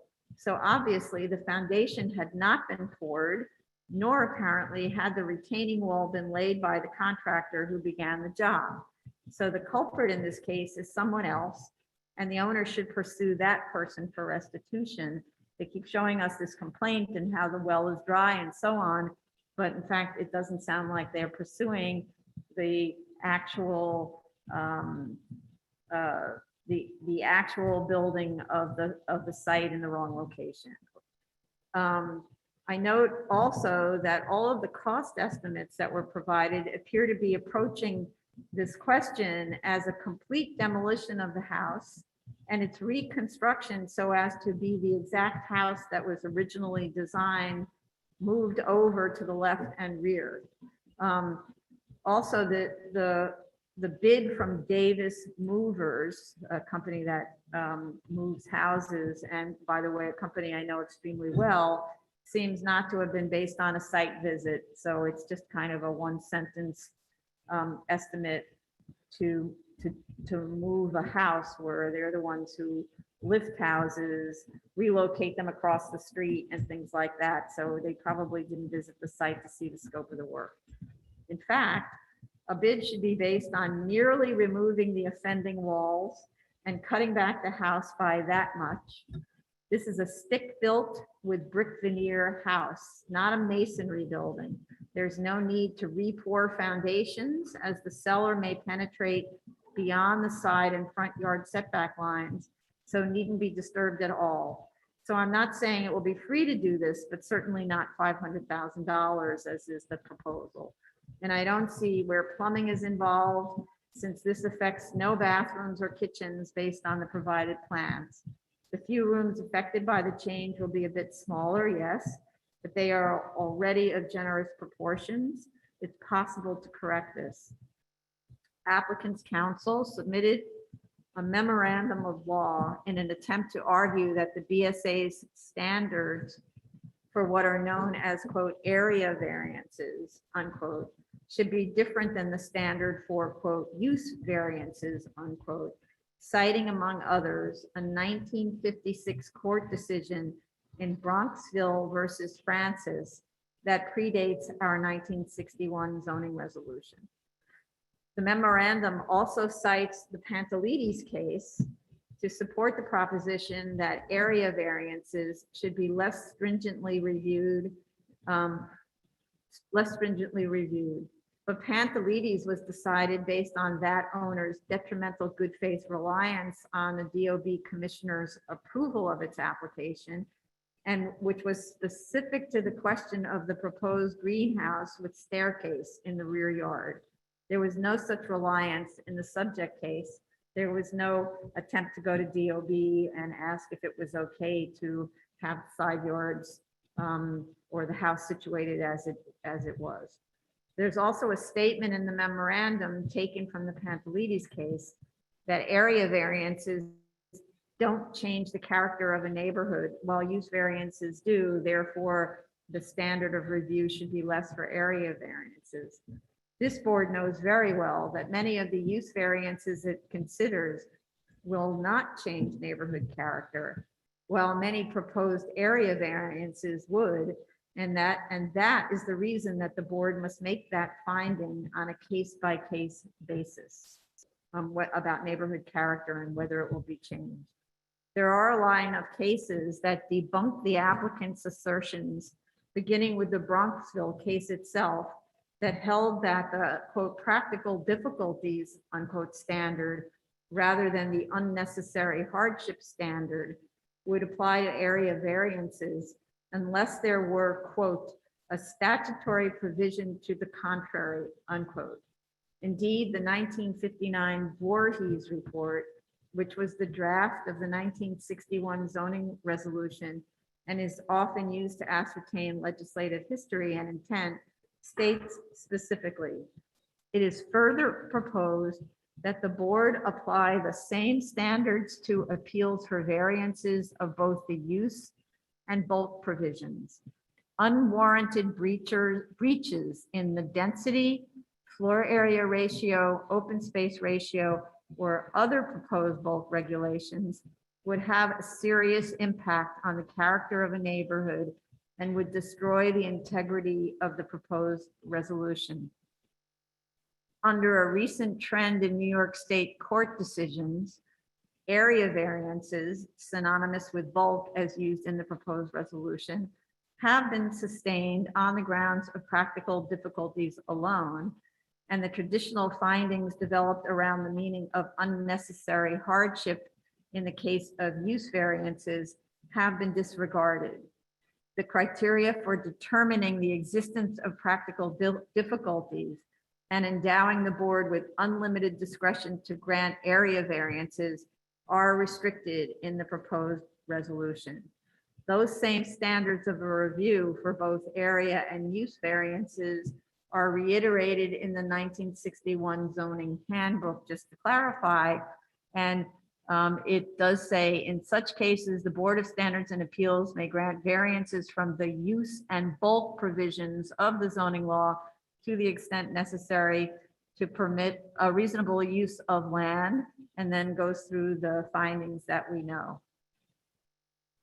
That a statutory provision, such as our zoning resolution, overcomes the Bronxville practical difficulty standard for area variances was underscored by the Court of Appeals in 1995 in Sasso v. Osgood, in which the town law's area variance statute set forth a test that excluded the need to find practical difficulties. And further to the usefulness of the Sasso case, it also helpfully explained what the courts have viewed as a consideration of the site's practical difficulties. Quote, where the unusual topography of the subject parcel interfered with construction of a building, and where area variances were required to build a house on an amply sized but oddly shaped parcel that did not meet frontage and side requirements, or unique topography drove the need for an area variance. So Sasso articulated what we've also read in the 1988 Hofstra Property Law Journal article entitled Unnecessary Hardship by William Valletta, and also in other land use treatises, that if there ever were a distinction between unnecessary hardship and practical difficulties, it has been blurred, and the courts expect all findings to be made under section 7221. And I'm talking about this because the memorandum that was submitted suggested that we only should be looking at practical difficulties, as if that's a standard that's distinct from what we normally look at in our cases. But in fact, the practical difficulties and unnecessary hardship standard has been blended, and we look at both of those things simultaneously. So, and for example, in a case decided in 1981 called the matter of Russo, the court says the Board of Estimate, which at the time would review BSA cases, was correct in its determinations that the decisions of the Board of Standards and Appeals were not supported by substantial evidence. Petitioner failed to demonstrate that in seeking area variances, she satisfied all the requirements of section 2221 of the zoning resolution.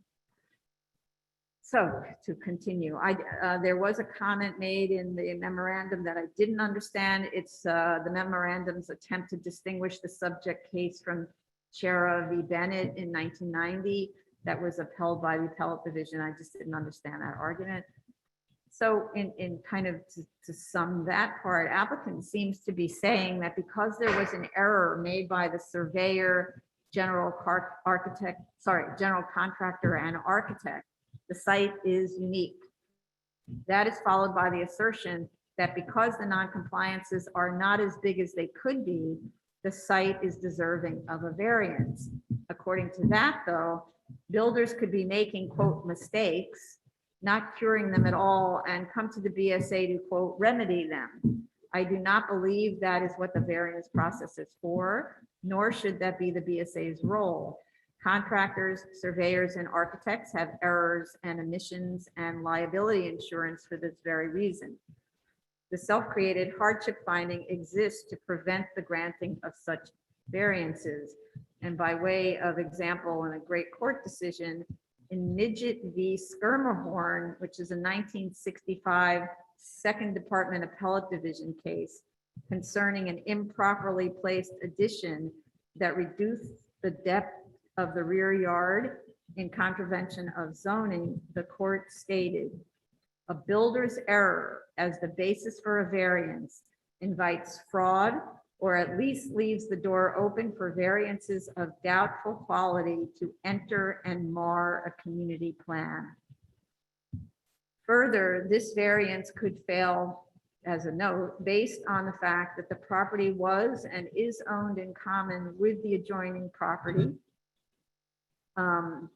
And I do note that DOB also, because that we posed that question to the applicant, and the applicant said it doesn't matter that it's owned in common with the adjoining property because DOB has signed off on the existing small lot regulation with respect to this subject site. But I note that DOB uses a different standard of review to determine whether the existing small lot regulations can apply to a site. By contrast, the BSA looks at whether there is a hardship, and common ownership of adjoining lots is typically cited by the applicants to differentiate a single small or narrow lot suffering a hardship from one that is similarly sized, but due to common ownership with adjoining property does not suffer a hardship. And last, in the case Gallen versus the Board of Estimate, which is a 1980 appellate division case that overturned the BSA's grant of a variance, the court held that the BSA ignored, quote, the undisputed evidence in the record that the two adjoining lots are identical in size and that such narrow lots are characteristic of the neighborhood. Indeed, there was no evidence before the BSA that this lot was unique in dimensions or in any other physical characteristics, unquote. And I say we should not ignore the evidence in this case either. And those are my comments. Vice Chair Shanda. I think right at the beginning of the very first hearing on this case, I said I really do not like these kind of cases because it's really very difficult for the homeowner and for us to deliberate on, given the, as Madam Chair read out, how we have to use the regulations and precedents in such cases. So with that said, I looked at the case in a slightly different way, and maybe there may not be a need for us variance. And so hear me out loud on this, and that is, first of all, pretty much every lot that is built in this area has been built prior to 1961. None of the zoning lots meet the lot area requirement except for 3 lots. Now, the R12 zoning district requires a lot area 5,700 square feet and a lot width of 60 feet. And it has, as it was pointed out earlier, that DOB did accept the lot area and it as a single zoning lot because it's a pre-existing and considered it to be a pre-existing zoning lot. And therefore, as a pre-existing zoning lot, it was allowed to have a less than the required lot area. However, if the applicant were to consider the abutting lot and the subject lot as one zoning lot, then it would address most likely the side yard requirement, because I think there's adequate side yard between the two buildings that it would meet that requirement. And then it goes back to the question of just the encroachment of 1 foot 8 inches on the front yard. And, oftentimes I hear consultants saying that there is a little bit of a construction allowance that DOB gives. I don't know what that percentage is. And if that is put to use, whatever little remains, the maximum portion being 1 foot 8, can the building facade be not just be moved in by 1 foot 6 inches? You could still have the floors kind of overhanging it, but just the wall being inside. And that way, it's really a minimal shave of I would say it's the living room and the upstairs bedroom, and that minimizes the need for a variance, and maybe it can be done all pretty much through an as of right way. So this is my suggestion, and I really am truly sympathetic about this thing, and I would hope that there can be a much simpler, quick, easier solution. And that's how I thought through this. I don't remember the distance between the two houses, but they're very close.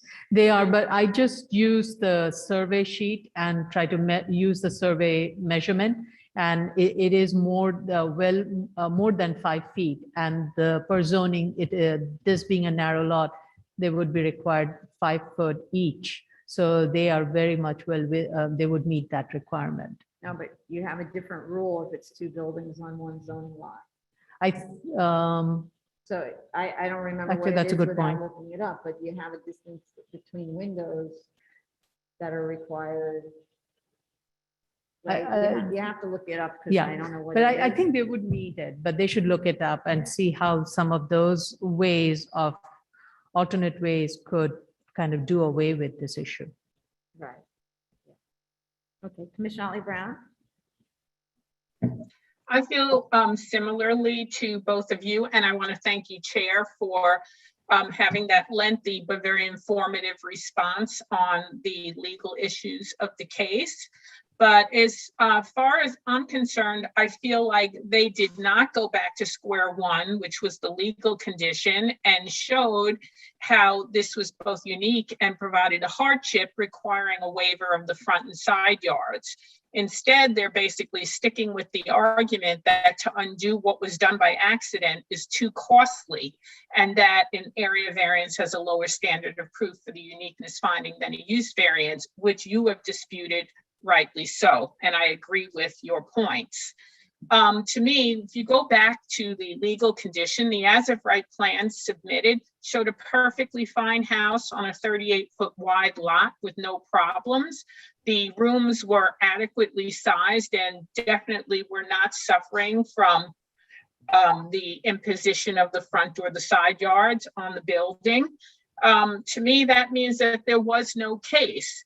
And so while I am sympathetic to the owner, nobody wants to get involved with a contractor who does not know their job well enough and definitely makes mistakes that the owner is left holding the bag on. If we were to follow the applicant's logic here and just allow this to exist because this was an issue where the contractor erred, if you follow that logic, then all construction mistakes would be able to be legalized by the BSA, and that could actually leave potentially dangerous situations in place. And so therefore, I don't think we should ever be going down that road. Those are my comments. Thank you. Thank you. Commissioner Shaitan? Thank you, Chair. I don't want to be repetitive, but I agree with all what's been said so far in this case. I don't think we have uniqueness here. I don't think that construction mistakes or errors should be fixed at the expenses of the city or the public. I do believe that they should be fixed at the expenses of the party who caused them. I don't think that the fix to the subject situation is that costly as to like what was submitted to us by the applicant. I believe the fix could be much simpler. If you look at the building layout, if they want to fix this, this is a wood construction. It's not concrete, it's not masonry. So I believe the fix should be like fair and square. I believe we shouldn't be going any further on this application. Yes. Thank you. Commissioner Shabeta? Thank you, Chair, and thank you for your very accurate and concise repetition of the law. I don't believe that the 1721 was written to remedy errors made by third parties or contractors. In fact, I think it's pretty clear through the case law that that is not the purpose of 1721. 1721 is around a unique physical condition that is inherent with the land that has been separated from something that is done by a contractor, especially a contractor under your employ. That being said, while I do appreciate the applicant's attorney argument, this case for the BSA to deny this application as that there's a unnecessary hardship, or it would be in line with Bronxville, because Bronxville does state quite clearly that this is when this can be the law when there is no statutory provision to the contrary. Now, 7221 is that statutory condition to the contrary, which, and I don't believe there's any ambiguity to it, that both area and use variances shall be held to the same standard with regard to whether or not there's a unique physical condition that creates this unnecessary hardship. There's several cases that we've gone through. Oh, one last thing I do want to say about the contractor is, if we were to find that we could remedy contractors' errors, we would oftentimes run ourselves into a windfall situation for the applicant, in which they can get the error, they can pursue civil penalties against the contractor and pursue the remedy here by the board. We certainly don't want to be in that certain situation. And again, as stated earlier, this can very easily be something that is run afoul of. You stated most of the cases that I was going to go into. I guess the only other one that I think is on point is Callis v. Board of Estimates, where again, the Court of Appeals does state explicitly that there has to be the full analysis of 7221, and it's not broken down between use and area variances. I have nothing further to add. Okay, thank you. General Counsel Steinhaus, did you want to add anything to this? No, I think that covered all of the points that our research had indicated. Basically, just that we did not find the memorandum that the applicants had provided to be persuasive with respect to the analysis of variances within the city of New York. Okay, thanks very much. All right. Okay, I think that's, and Commissioner Shetta. Commissioner Shetta. I just want to add minor thing. I just want to suggest that the applicant hire a structural engineer and have him look at the building layout and the way this structure is built. I believe that converting this situation to a complying situation is not going to be structurally complicated at all. I believe it could be easily done because the way the structure is built, they could like add the supporting elements, add the new walls in, and then just so cut whatever is outside that. I believe the fix should be like very simple. Yes, agreed. Especially because you don't need to pour a foundation. You can just use the existing one. You don't need to put any foundation. All what you need to put probably is just probably like a rafter that runs like from I would say north south. You could like support this on the basement elements, and then on top of that they could put like a beam from north to south, and then build like the perimeter wall on top of that, and take it even all the way up to the roof, and then support the roof rafters on it, and then cut whatever is outside. It could be easily done. Right. Thank you. All right. I think that's it then, right? No, there's one more. Item number 12, 2020-65 BZ, 1215, 1217 East 22nd Street, Brooklyn. It's still a review session. Sorry, still review session, and we're gonna take a break after the review session. Okay.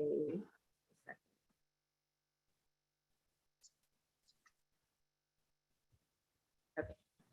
I think this one it's now revised. It's a much better project than it was before, much more respectful of the scale and character of the neighborhood, and retains much more of the original buildings. The height and floor area were brought down significantly.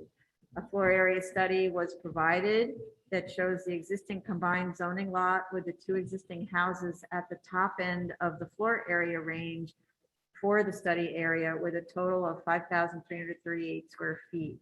Only two other houses in the study area have more floor area than that, and all of the other houses are significantly smaller. The revised proposal is just a little bit more than that at 5,346 square feet, 0.67 FAR in a 0.5 zoning district. The proposed side yards are only non-complying on one side by 1 inch. A frontage study was provided, and the design retains the front walls of the original houses with a link between them set far back from their front facades, so retains the massing of the originals. I think what would have been better in terms of that massing would have been to reduce the roof height at the link so that it reads as a link rather than as part of the overall house massing, because that link is reading very heavy. And since the attic is not to be used, that would have no impact on the floor plan at the roof. A rear yard study was provided showing complying or nearly complying rear yards plus garages on all sides. Happily, the proposal only intrudes into the rear yard setback on one side of the house at the first floor. The rest has a complying 30-foot rear yard. So the waivers are for rear yard, floor area, and open space ratio. A TPPN 13 of 88 analysis was not provided, which has to do with the attic, except to say the level is accessed by a hatch. They really do need to provide the analysis and an attic plan. The attic, whether or not accessible by a hatch, and whether or not a floor is laid, must comply with TPPN 13 of 88, or we'll ask for a DOB determination on the floor area, which will take a lot more time. So just provide the analysis of TPPN 13 of 88. They also need to show the exterior finish materials, and as is the mantra, no EIFS on these exterior insulation finishing systems. Indicate the height of the first floor above the base plane. Show perimeter wall heights and total heights also in NAVB 88. Some of the dimensions on the existing plans don't match those on the proposed that indicate walls to be retained. For example, the depth of the rear yard on the existing plans is 30 feet 6 inches, while it is 30 feet on the proposed. and shown to be retained. Also, the width of the rear wall to the left is different by 2 inches, which is a similar issue for the front yard dimensions. And the demolition drawings, as compared to the existing drawings, also have many, many differences. And there are differences in the wall calculations between the drawings and the calculations. Plus, the floor-to-floor heights in the sections are different between proposed and existing, yet the drawings indicate the joists are to remain in place. So the applicant must, the architect must, verify all of these dimensions and verify that they match across all drawings. If additional finished material is being added to the exterior of the existing walls to increase their thickness, that needs to be indicated. And it can only be done in a way that is acceptable to DOB, because you cannot reduce the width of the minimum width of the required side yards unless it's considered a permitted obstruction in the side yard. Where dimensions have changed on walls to be retained versus total existing walls, then you have to recalculate all the percentages and correct the additions. And I think those were my comments. Vice Chair Shanda. I echo your initial statement. This revised plan is very, very responsive to the board's comments and also to the built context. It has resulted in a building with 2 very distinct masses with different roof lines. What I found interesting was that this is one proposal where the applicant was able to meet the exterior wall retention of 50%, not just in one building, but both the buildings. And I don't know if this is a policy going forward we should try to look into, where you, when you're trying to combine 2 buildings, abutting buildings into one, the retention shouldn't be just on 50% on the zoning lot, it should be 50% of the 2 existing buildings. Otherwise, I do like your suggestion of reducing the height of the link. But other than that, I really had no comments. Thank you. It has been 50% of the entire exterior walls.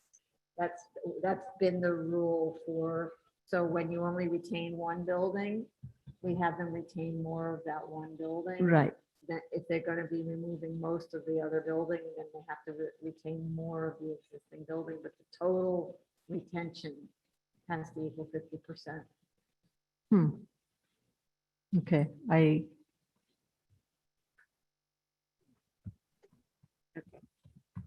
Okay. Commissioner Legrand. I have no comments. Commissioner Sheta. Thank you, Chair.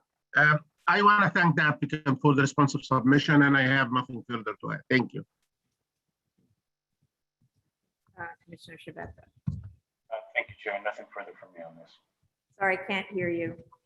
Thank you. I have nothing further to add, Chair. All right. Okay, this concludes the public review session for September 23rd, 2021. We're going to take a break. I was going to We're say, going to take a break. So that's the question. It's noon. Should we take a lunch break or should we let's take a lunch break. That way hopefully we can we'll go through for 2 hours, take a short break, et cetera, et cetera. Is that all right with everybody? I don't see the yes. on the screen. Hold on a second. I need to see their faces. No, I don't. Yes. Yes. Okay, good. All right. So we're going to take a 30-minute lunch break back at 12:35, just to make it an even number. Okay.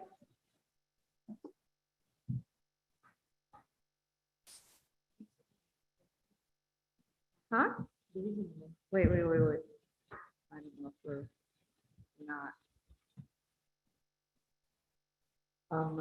it's so good. Are we okay? We doing anything?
Echo.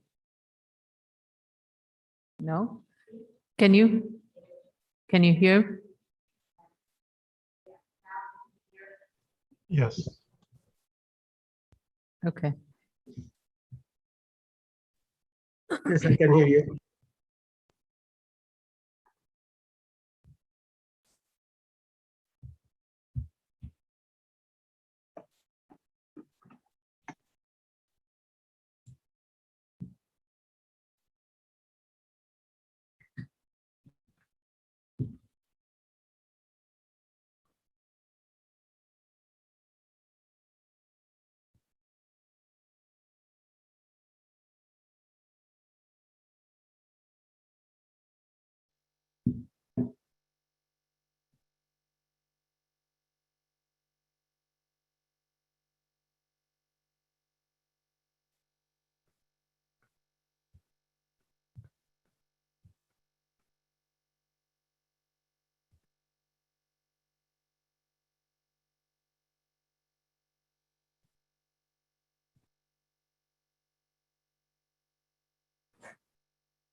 I don't see the general public one.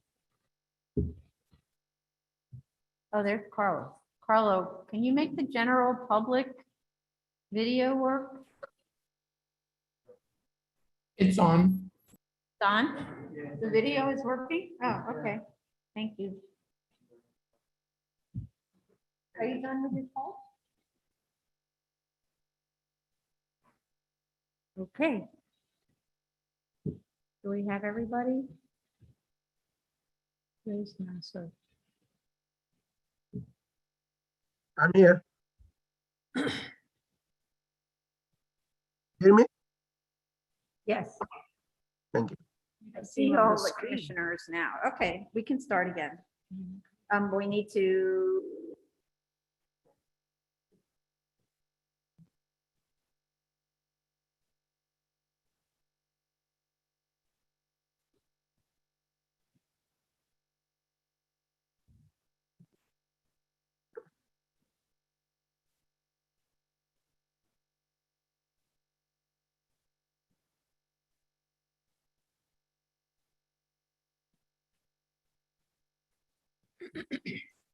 Can I go? Or no, you're waiting for live. Go. I No, think not yet. we're It's on ready. live on, it says live on YouTube, but it's not. Yeah, we can go. Oh, I can go? I'm sorry. Okay. Good afternoon. Good afternoon. This is the Board of Standards and Appeals public hearing for September 23rd, 2021. We will begin with the SOC calendar, continued hearing items. 853-53BZ, 240216 Knapp Street, Brooklyn. Hi. Hi. We should have, I see them, but they have to unmute Chris Tartaglia from High Point Engineering and on representative of the owner, oh, I see him, Michael Lewis. Okay, I don't see them on the screen. Oh. I see him and he's unmuted. He's in a suit. He looks very sharp. Okay. Oh, he's muted. Are you, can you unmute yourselves? Yes. Okay, so I can swear you guys in. Raise your right hand. Do you affirm to tell the truth, the whole truth, and nothing but the truth in your testimony before this board and respond honestly to board member questions?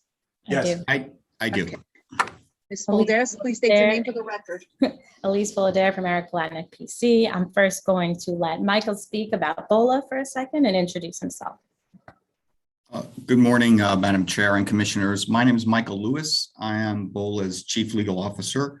BOLA is headquartered in Garden City at 809 Stewart Avenue. However, we have facilities throughout the boroughs, Long Island and Northern New Jersey. I appreciate the opportunity to be here and I'm happy to participate in this hearing. I just want to briefly thank the commissioners who noted the quality and appearance of BOLA's facilities. We take great pride in the business and operations that we run. BOLA is more than, the 31st largest convenience store retailer in the country.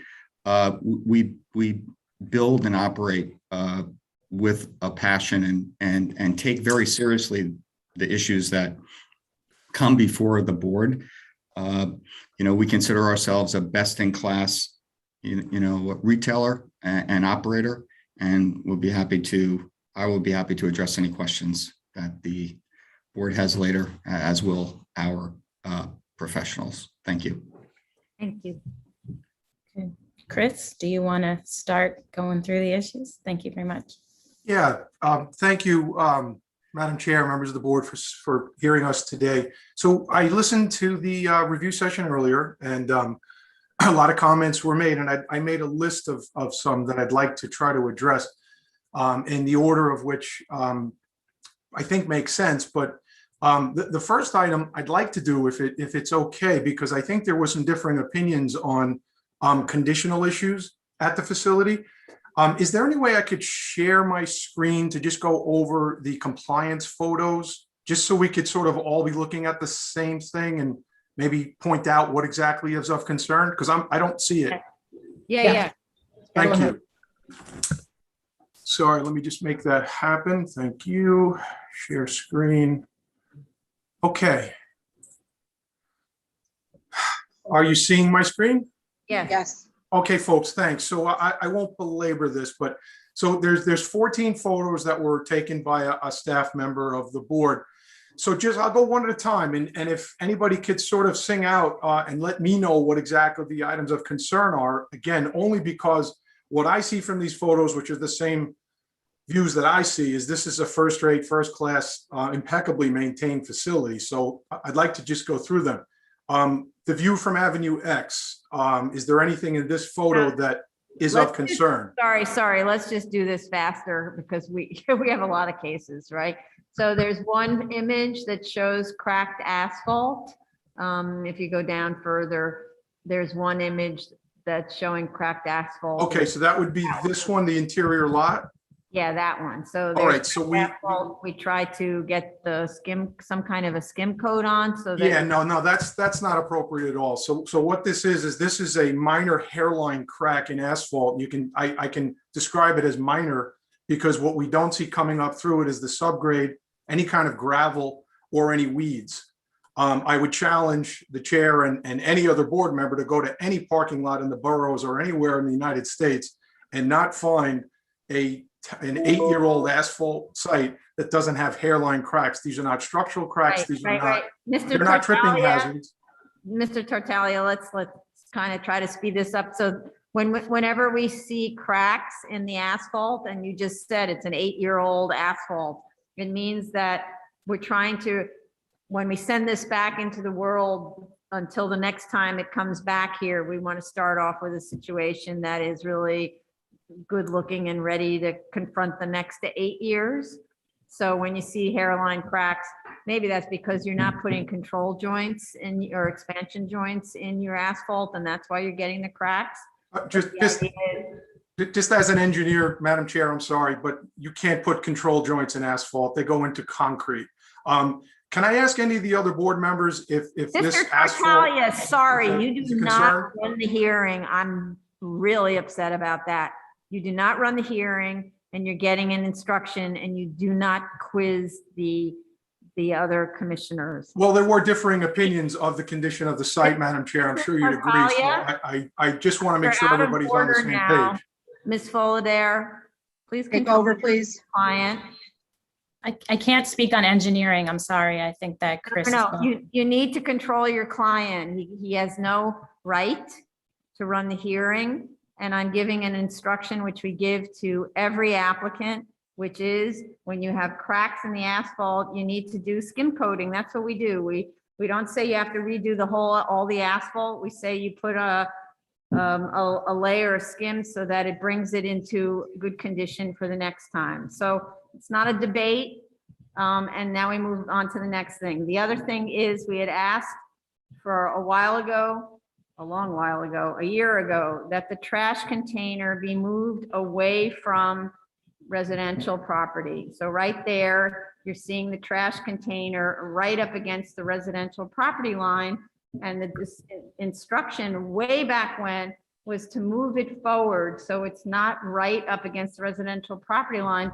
Now you have a market that sells foodstuffs, and they get thrown out into the trash container, and they attract vermin, and then the vermin go right into the residential properties, and that's what we try to avoid. The discussion about planting is a way of concealing the trash container, but I would say that the trash container, we direct always that it not be on the residential property line. You're putting sort of the least desirable thing on your property on someone else's property effectively. Okay, may I respond?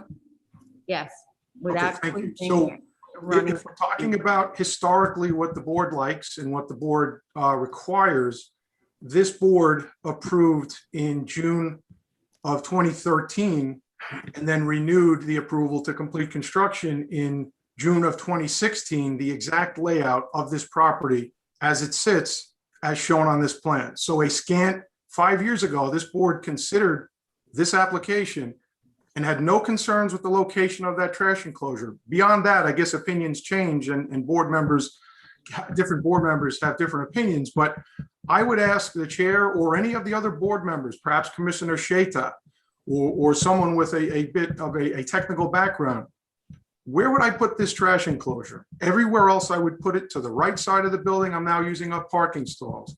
In front of the building, now I'm in a circulation area. If I put it out near the curb, now I'm blocking curb cuts. So what you're asking for is understood why you're asking, but the fix is not apparent. So Mr. Tartaglia, you have to be really careful what you say because you're talking to people with technical backgrounds. So If I may, careful how you approach this, but I want to say that you should move the trash container forward within that area that you have in the side yard. You have plenty of room to move it forward so that it's not up against the residential property line. So are you an engineer, Mr. Tartaglia? Yes, are you? I'm an architect. Okay, yeah, my license number is on the plans that are before you. Okay. So I would ask as an architect, would you Rude. suggest we move the trash enclosure into the handicap parking stall? That makes very little sense to me from an engineering or any other perspective. But you can also relocate the handicap parking stall. And by doing so, I would locate it in an area that's either within a traffic circulation area, or I would have to lose total number of parking stalls on the site. We've looked at this. We know what the board wants. We cannot do it. Well, then I don't understand why for a whole year we heard nothing. I can explain that too. Responses. We got no responses from you. I can explain that too. And by the way, I don't like your attitude at all. You have to chill your attitude when you're before this. Well, I wish we were in person because I think maybe the Zoom might be misrepresenting me. However, the initial comments, Madam Chair, that were made and which were somewhat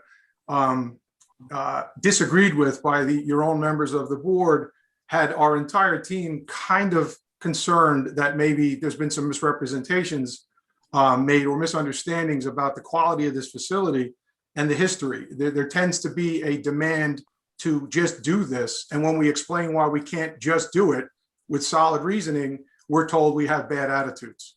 So I'm sorry, but I don't understand where we can put this trash enclosure without having a negative effect to some other necessary site feature.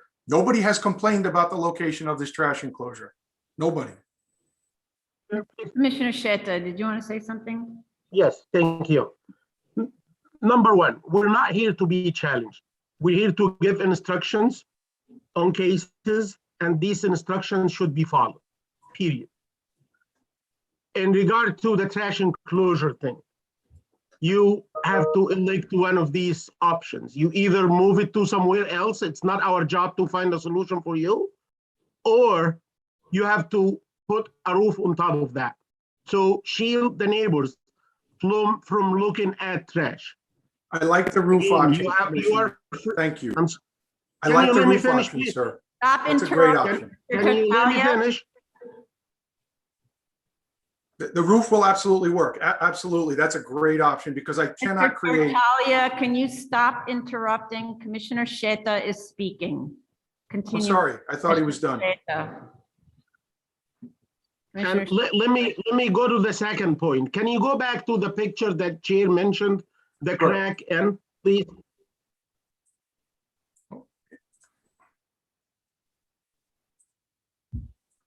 Sure, there they are. Can you zoom to the crack? The same view that you had before. Yes. You said you haven't seen like any spot in a parking lot with asphalt that's 8 years old and it doesn't have crack.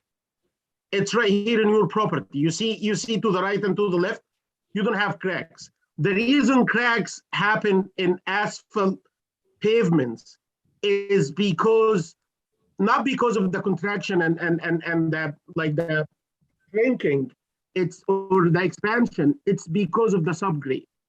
And when you have a weak spot, definitely this is a structural crack. This is not a minor hair crack. And if you leave that crack like that, a year or so, that with 1 or 2 winter seasons, that like the frozen moisture will travel into the pavement and will migrate into your subgrade and will soften that subgrade, causing you a bumpy road on your lot. So we're giving you an advice, and instead of asking you to like resurface the entire lot, we understand that it's going to be kind of an expensive job. And I can see that the rest of the property seems okay, it's reasonable. So what we asked you to do is to seal this crack, to make sure that moisture is not going to travel to your subgrade and soften that subgrade. And if the subgrades get softened, the serviceability of your pavement will deteriorate with time. And then probably you're going to end up with doing the entire thing. People resurface and seal cracks to extend the lifetime of pavement. We're not asking you for something that's abusing or something that's not being asked to somebody else before. I believe this is a very reasonable ask. May I respond quickly? Yeah, sure. Thank you. I appreciate the advice. Commissioner Sheta, what you're telling me is different than what the chair told me. We can absolutely seal this crack. We're not going to skim coat it, because skim coat it means that you take a layer of asphalt off of the entire property and you put another full layer, 1.5 to 2 inches on it. We absolutely can and will seal these cracks for sure. Thank you. Again, we're playing with the words here. Look, you're the engineer. You look at the crack, and if you see that this crack is, I cannot tell from looking at the picture that it's an inch wide, but probably it's a half an inch. If you believe that this is wide enough, so you need to remove like a foot right and left and repave that, do it that way. If you believe that it's not that wide and it could be handled with the sealing of that crack, do it that way. That at the end of the day, we want to look at this pavement and see it in a nice condition, not deteriorated like the way it looks right now. Understood. All right. Thank you. I'm going to go back to the subject of the trash enclosure. You see that picture right there? Can you blow it up? You see those windows on that house? Imagine that's your window, your house, your backyard. How do you feel about what your view is to this proud BOLA site that prides itself on how it treats its neighborhood? How do you feel about that? Madam Chair, I can't answer that because I don't live there, but I just will say this, because as the engineer, I can only speak to engineering issues, and I truly can ask for the second or third time. I've looked at this property for a long time. I cannot find a better place for this trash enclosure. We'd be happy to put a roof on it, as Commissioner Sheda recommended, which I think would provide that buffering capability. More than happy to do that. but it is in the only logical location where, again, I will state, if it's moved, it will create another problem that's far greater than the perceived problem that's been Right. noted. Well, for one, we're not seeing you trying at all. We're seeing you folding your arms across and refusing to respond at all. Yeah, Ms. Fullader. I don't think Chris means anything by folding his arms, but I would like to standing say up. that on other sites which have existed in time, because we're just basing off, we're working with previously approved plans. So I think putting on a roof is a compromise of working with previously approved plans and considering our neighbors in the back. I think that was a brilliant idea that kind of balances what everybody is saying.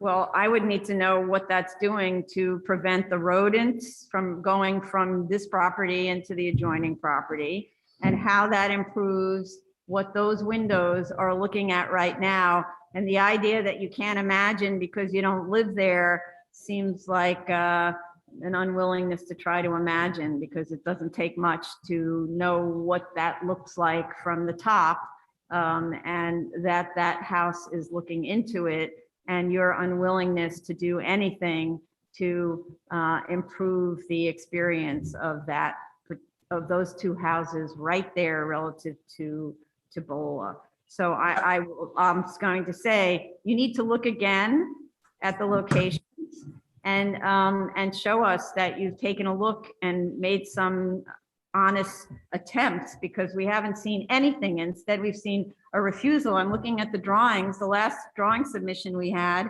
was with the initial application, and we've asked you to make these changes, and we haven't seen new drawings since whatever the initial application date was, way back in the day, more than a year ago. So it means that you've never made any effort at all, as far as I can see, with drawing submissions to respond to this issue.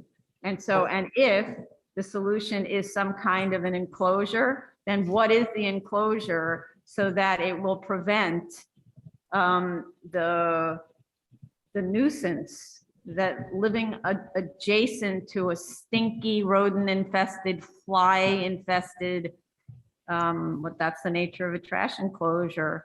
How does it adjust to that?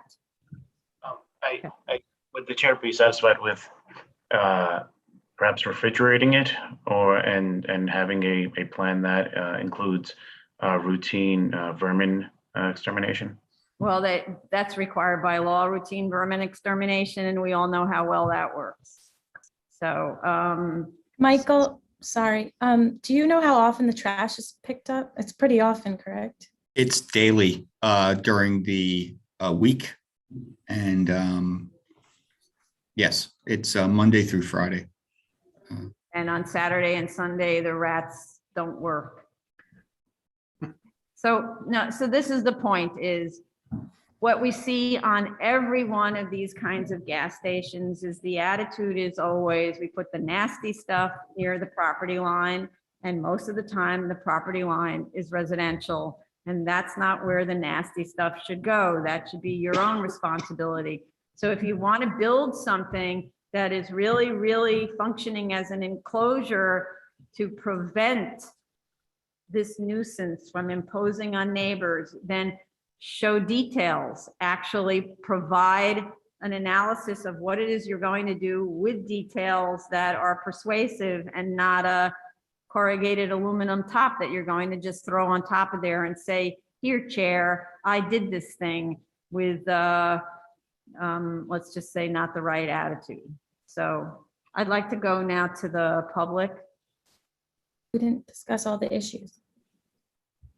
Madam Chair, did you want to discuss the lighting and the? Lighting, yeah, so, and lighting levels.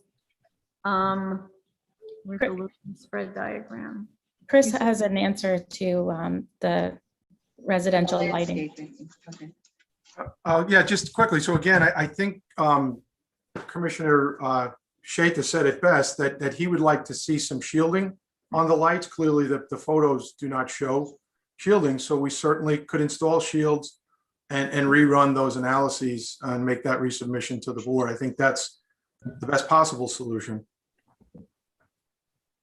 Okay, so then Also, I'm sorry, ma'am. Tony, go ahead. Tony. I'm sorry. I'm sorry.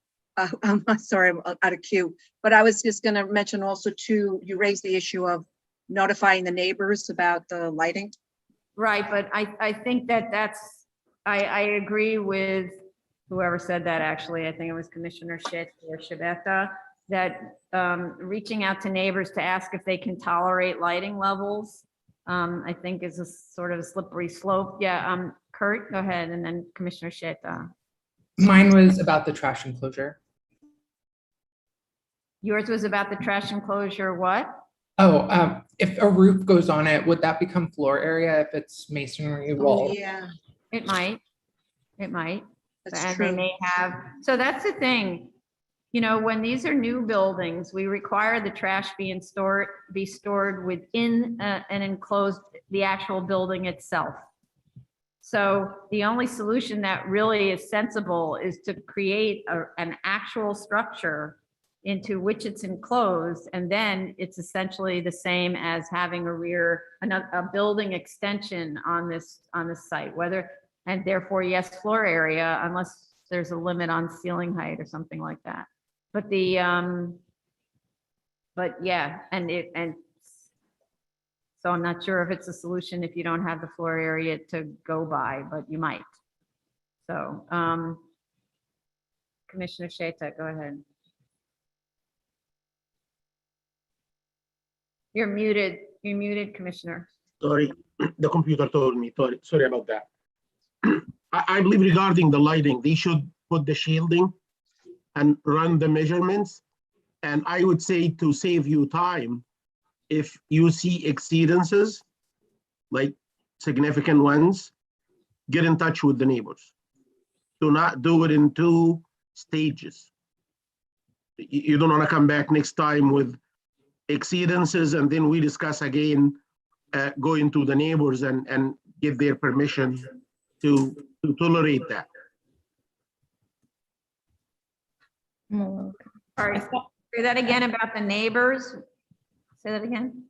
What I'm saying, it's a time management issue. He doesn't want to come back next time with measurements, with exceedances, and then we discuss going back to the neighbors. So what I'm saying is, run the measurements after the shielding, and if you see exceedances, discuss them with the neighbors. Show them that like real time. Show them the lights like after like sunset, and get their permission that they are okay with the lighting as is, so we can move this case forward. So just to confirm, so the board is okay with us going to the neighbors, just to be clear? No, As needed.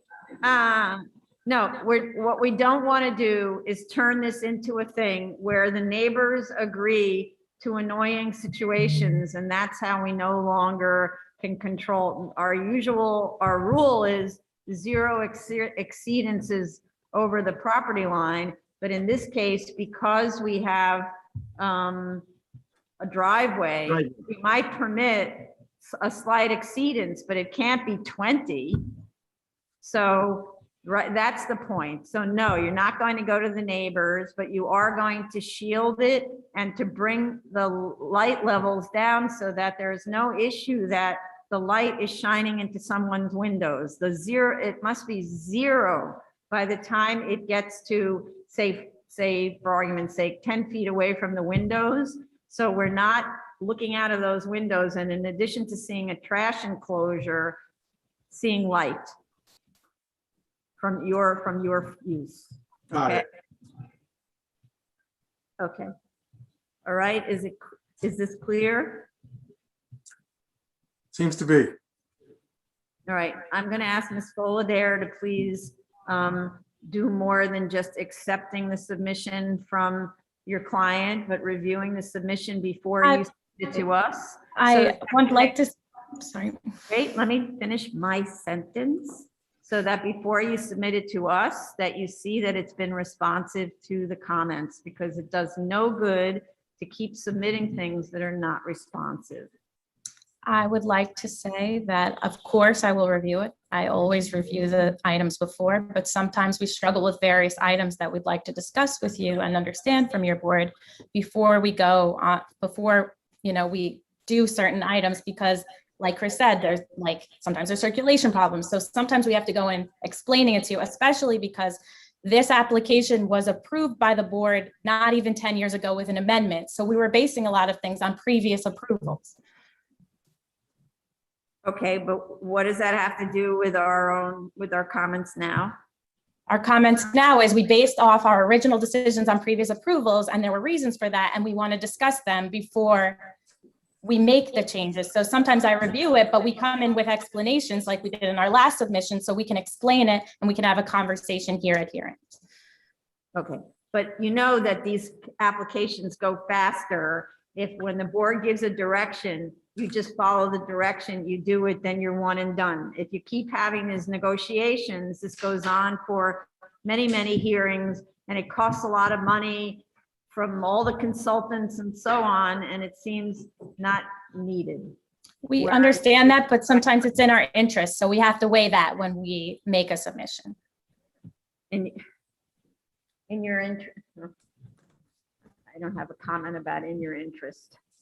I would say that the board's directions are the board's directions, follow them. It's not in your interest not to follow them. And in fact, it becomes infuriating and an opportunity for the board to find more problems. So I would recommend to your clients not to continue to push back like that aggressively as we've seen earlier. Commissioner Sheta. Mention something. You're muted. Or Well, something. not this time. Okay, we can hear you. You can or you cannot? We can, go ahead. Okay. I want to say that the previous, regarding, especially on the lighting, regarding the previous approval, I would say that the previous approval was based on modeling for the lighting. And I can bet that comparing the modeling results to the measurements provided to us in this submission, they're going to be totally different. So I would say if the previous board looked at the same picture we are looking at today, they could have decided different. And I just don't want people come to us and say we have a previously approved plans, And especially when it comes. Sorry. Can I finish, please? Go ahead. So let's forget about that. Regarding the lighting, I recall I went to this side from the beginning of this case, and I spoke about that two light poles, or that light pole with the two lights in it, like very close to the property line. And I said, you might need to rotate this and just make it a single light and shield it. And nothing has been done. The only thing that has been done since then are the measurements. And the measurements came with 20 plus lumen at the residential lot line. So please be cooperative, and let's not take this case to the same fate as other cases. It's not healthy to come with us and question our expertise or just keep attacking the board. It's not going to work that way. I hope this is clear. And we mean no intention to attack anyone. And the lighting, we totally agreed to, and we totally understand. A big problem for us was lighting. Calculations cost tens of thousands of dollars, which we have shown you in previous submissions. So that was a big difficulty that we struggled to figure out. But now that we have instruction from your board, we know how to deal with that, and we totally hear you. And this goes for the trash enclosure. Please do not ignore these instructions. And by the way, this board has changed a lot in its approach to neighborhood impact of these uses because the urban justice issues where a community has to suffer as a result of these old variances. And so the board is now more carefully looking at adjacencies. And so the idea that you don't want to change anything because you got an approval before is not an acceptable approach. The board is consistently now looking at adjacencies of uses that are potentially obnoxious in a residence district. Okay, let's go to the public. Madam Chair, are we done with the landscaping thing?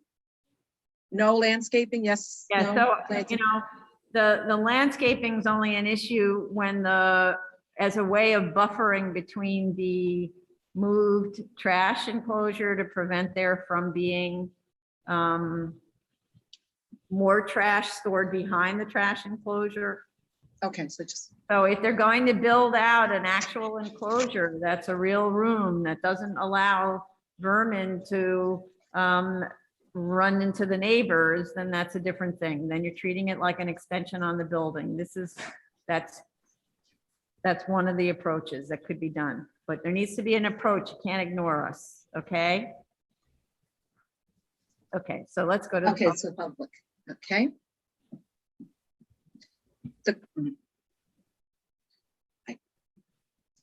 The call-in number for the public is 646-558-8656. The Zoom webinar ID number is 952-4658-0681, and the passcode, should you require it, is 654528. If you are in the Zoom room already, please press *9 to raise your hand. And if you're calling in, *6 to unmute. Did I do that right? Yeah, right. This item is 85353BZ, 2402 16 Knapp Street, Brooklyn.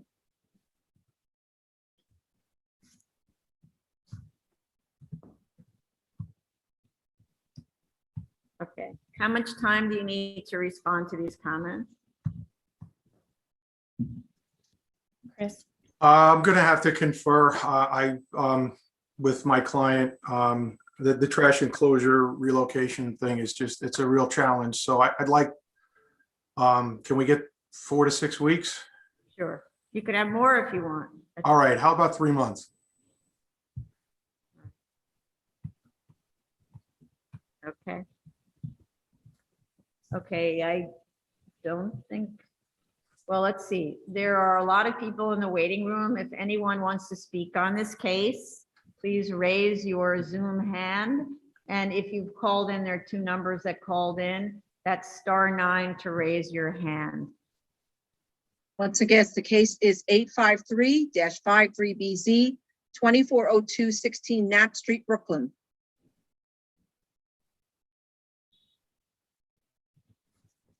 Okay. Okay, I don't see anyone raising their hand. I'm giving a little time for a time delay, but I don't see anybody raising their hand. Okay. Any last minute questions so that you're clear about what you have to do? Okay. All right, thank you. Okay. Next item is 80361BZ, 1416 Highland Boulevard, Staten Island. Elise, hello. Are you the only one? Shouldn't be. There really wasn't any comments, so me. That's Okay. fine. Do you affirm to tell the truth, the whole truth, and nothing but the truth in your testimony before this board and to respond to the board member questions? I do. Okay. Elise Fullader from Eric Palatnik PC. As we asked, as you mentioned already, we just wanted the plans approved so we can start making the improvements. And after we do the improvements, we will test the lighting. So that's all I have to say. Okay. Okay, so the lumen spread, we were waiting for, you're going to be making the adjustment with the lighting after you install, or? Well, we're going to do the landscaping and that will affect the lighting. So we have to do the testing, and we will fix it as necessary while we do the testing after the landscaping and the fencing and such is put in, because that's going to really change the outcome of the lighting study. And we didn't want to do it twice.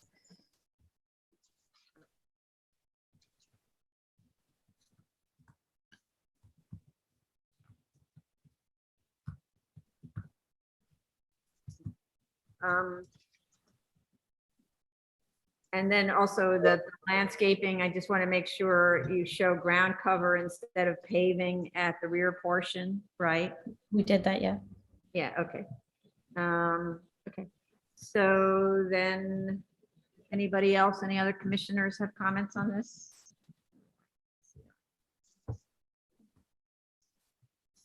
Okay, so then let's go to the public.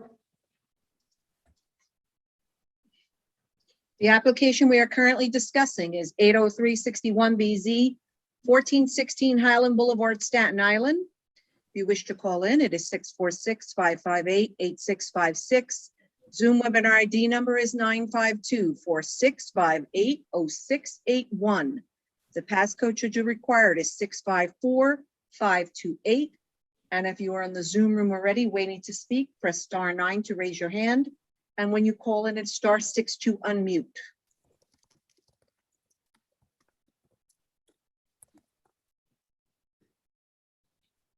Okay, how much time do you need to on? We're ready to go, but we have to do the improvements. So I'd assume we need at least a month to put in all of those improvements, take pictures and lighting. Well, so maybe even more than a month because we have to do the lighting testing, but. And the dumpster, right?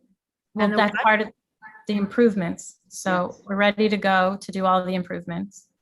Okay, so But yeah, we needed your permission first. So I would say a little bit more than a month to do everything. okay, so At say, least. I mean, around 6 weeks to submit then? Yeah, and if you want to give us even a little more time, that would be fine because there's a lot to do, but I don't want to hold up the application. Okay, well, it's not necessarily holding it up. If you're not going to finish, then it could hold it up more by coming and then you're not ready, so. So I guess 2 months then, just to Okay. be safe. Okay, all right, so and I don't see anyone called in. Anybody who's in the waiting room, please raise your Zoom hand if you want to speak on this application. And the two people who called in by telephone, you raise your hand with *9. The application is 80361BZ, 1416 Highland Boulevard, Staten Island. Okay, I don't see any hands raised, so thank you. Go on to the next. Okay, next item is 33902BZ, 146-65 Springfield Boulevard, Queens. Okay, there should be a bunch of people on. So Zach Campbell should be on, Jeff Rubin.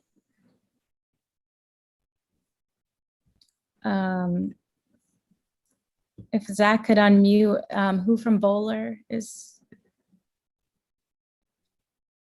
coming on? I forgot. Is which Alex person. Sanchez from Bowler on? Oh, Alex Sanchez, thank you. Anyone else you think we need to speak, Zach? This is Alex Sanchez with Bowler. Hi. Everybody? Elise? Yeah, Hey, hi. Elise. I would also ask Jason Diaz be added as a panelist. Okay, thank you. Jason Diaz, is that what you said? Yes, Jason Diaz from Philip Aviv and Associates.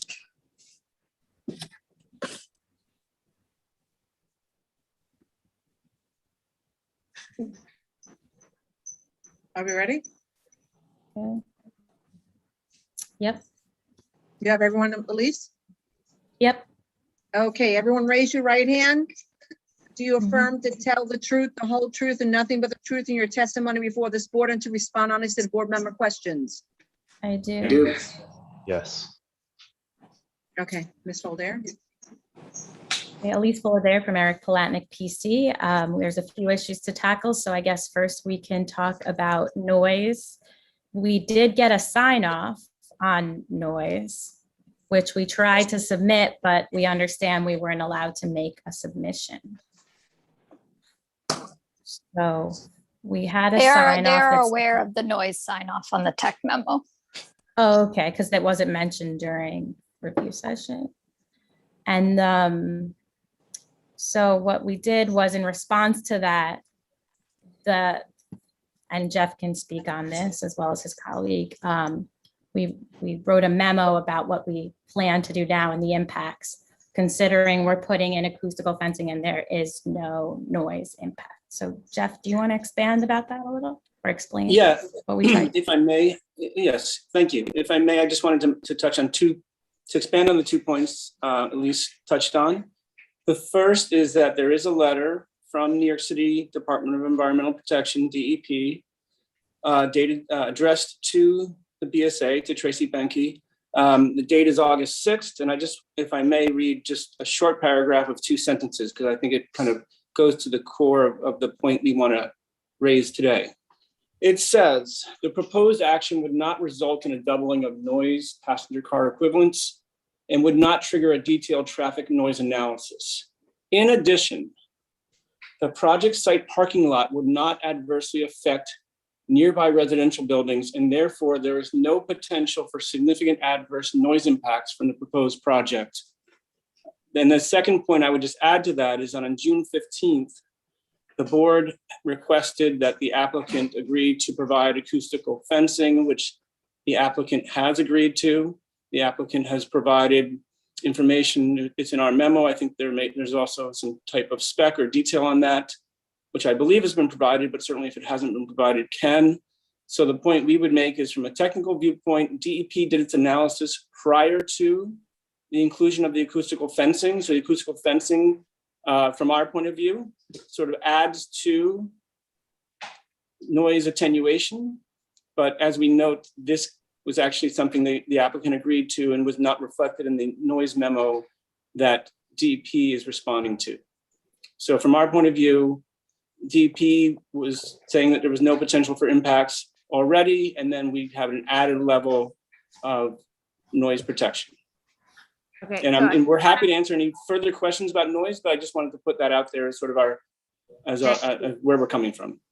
Thank you. I just want to clarify the difference between a noise analysis and the board's additional questions. So DEP's analysis, when it's sent these applications, it's looking at the question from a seeker perspective. So there are seeker threshold issues. When the board, though, on the other hand, has further questions, it asks it from the perspective of board review and often will ask for additional analysis. And that's what you have here. So the reason that we ask for additional analysis is we're comparing this to another site. I don't know if you worked on that site. That's another consultant, I think, who worked on that site. Another site where, because there were frequent truck activity on that site, the applicant did an analysis that had to do with the noise being generated by the trucks and modeled in a particular way so that we could actually understand. And we did another one for cars in a parking garage, in a rooftop parking, same thing, so that we could analyze the cumulative impacts of things like the brakes and the backup beepers and all of those kinds of things. And Commissioner Schatz is going to pick up on this thought in a way that's different than what DEP would normally ask for in a seeker analysis. And when we had that information, then the level of acoustical separation needed to be greater than what DEP's seeker review revealed. So Commissioner Schatz, please continue from that. Yeah, thank you, Chair. The other side is the one that I referred to during the last hearing. It's on Rockaway Boulevard. And I would say the other side on Rockaway is much better than the site that we're looking at right now. If you look at this image here, this is a residential building, and this is the fence, and this is the lot. Am I correct?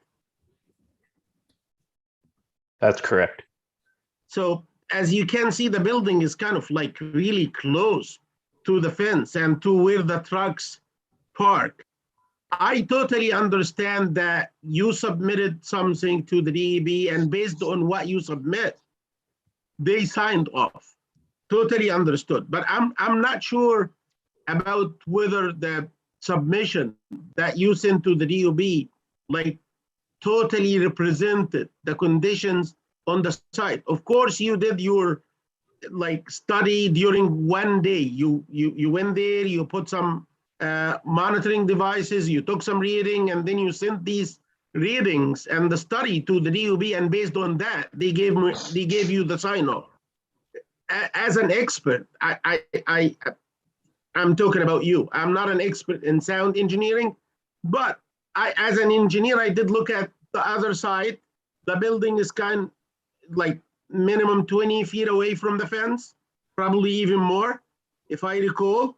And this building, the current site, the building is just like probably less than 10 feet from the fence. And the trucks park like directly against that fence. And you're telling me that that impact on this building in this case is much less than the other one?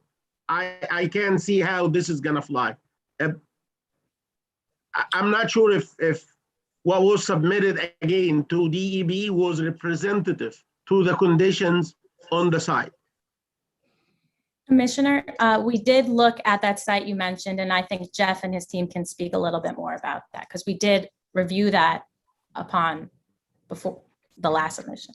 Jeff? Sure, and if he can clarify if he believes that the conditions at your site are different from the conditions at the other site, e.g., if he believes that the kind of trucks over there are totally different, but I can see here in this picture, I can see trucks as big as the trucks on the other side. So I'm not sure why the outcome is different here. And in addition to which, on that other site, there were very few trucks that were going to be working at the same time, right? Exactly, yes. They had a limitation on 1 or 2 trucks at a time. This is hardly that situation. Yeah. Well, what I would say is I think I need to rest on the empirical results of our study. I understand the point you're making. I really don't want to argue with it too much, but I think the study results speak for themselves. No, but I'm sorry, they don't. That's the point, is you're focusing on the seeker analysis, and we're not. We're looking at an additional analysis that has to do with the board's analysis, and that's why we're requiring that you conduct a study that's similar to the one that was done for that Rockaway Boulevard site, which I believe was shared with you. Jeff, can you tell them why you didn't, how that differs from ours? Well, what I will say is just that when we received this letter on August 6th from BSA staff, I think our position was, and we shared this, I believe, with BSA staff, that we wanted to, before we went ahead and addressed whether or not additional study would be needed, we wanted to, quite frankly, have this opportunity to present that to you. So, we weren't being unresponsive. I think we were waiting for this hearing to get. Didn't you say that the other site had freight and not us? And that's why. So the other site is a freight forwarding facility, yes, which is, again, I don't want to get too argumentative about this, but it is qualitatively a different type of facility than the Springs facility. But nonetheless, trucks drive there, right? In what perspective you believe it's different? You're the expert here. I'm not a sound engineer. You are. And you're the expert. I'm asking you to answer this. We have 2 sites, yours and the other side. And the other side, which is like that, not even close in operation to this one. This one is much more severe than the other one. Like I'm talking about the intensity of the truck arrival and departure, of the presence of the trucks. The sizes are very comparable. And on Rockaway side, they monitored significant noise traveling to the adjacent property, and they decided that the adjacent building would be impacted, although that building is way farther than yours or than your site. So in your opinion, you're the expert again, can you explain that difference in results between yours and theirs? Jason has something to say. I think we should clarify maybe the purposes of the Rockaway study that was performed. And essentially, when they did their noise analysis, they were not in operation. So they had to model, truck noise operating on the site because they didn't have the ability to, study noise while the site was itself in operation. We had the luxury, however, of being able to take noise monitoring while the site is in operation during peak hours. So the noise value, the noise analysis that we presented, though yes, it is under like the pretense of seeker, it does reflect the noise at those sensitive receptors during peak hours, of which we expect worst case conditions. The Rockaway project, if you read carefully, they had to model those noise levels because they didn't have the site in operation at the time of noise monitoring. So that was essentially why they did that type of study. Why do you believe that the model is much more severe operation-wise than reality? I would have to assume that they have to be ultra conservative, and based on what they studied, they were taking noise values directly at like the motor when it was on. So it just, I don't, it actually doesn't make, it's not really logical, I think, is what Commissioner Shader. Why wouldn't you say this? The conditions you monitor during the day you went to the site were not the most severe conditions that could be present at the site. And that's why the data you transferred to the DEB, based on which they signed off on this study, were not representative to probably conditions that might have occurred in the past or is gonna occur in the future. This is the only interpretation for that discrepancy between your results and their results. I cannot believe that an engineer that's hired by an applicant is gonna like model something based on conditions that more severe than what can exist. I haven't made that for the past 30 something years. Here, and I'll jump in because we can make this even easier because we're trying to be as easy as possible on the board here. Well, one, like Jason said, we modeled actual peak time results. So what this other applicant modeled for themselves versus what we actually measured on site, that's up to them to decide why they came to that conclusion. We have the benefit of modeling, or excuse me, measuring actual peak data results. But let me ask this, because what our goal here is to give whatever possible protections to our neighbors that could physically be requested. So I would ask what the Rockaway site concluded that a good noise attenuation would be, because from our perspective, one, we're going to put the acoustifence on this property. And frankly, our total improvements as part of this application have now exceeded over $250,000 that to do all these fences and landscaping, which we're perfectly happy to do. And now it may go up a little bit, but we're fully intending to do an 8-foot tall, fully acoustifence barrier, plus with the recent, or maybe it was said before, landscaping comments on that frontage where we would beef up the current 4 trees to a line of dense trees. We will do that as well. We'll do it all. We would prefer not to do this additional study, which we're trying to explain that we don't think is necessary because we have the benefit of measuring actual results. But in addition to that, we will just go ahead and do all of the acoustic measures, not only an acoustifence, but do the dense planting of trees and the new fence line.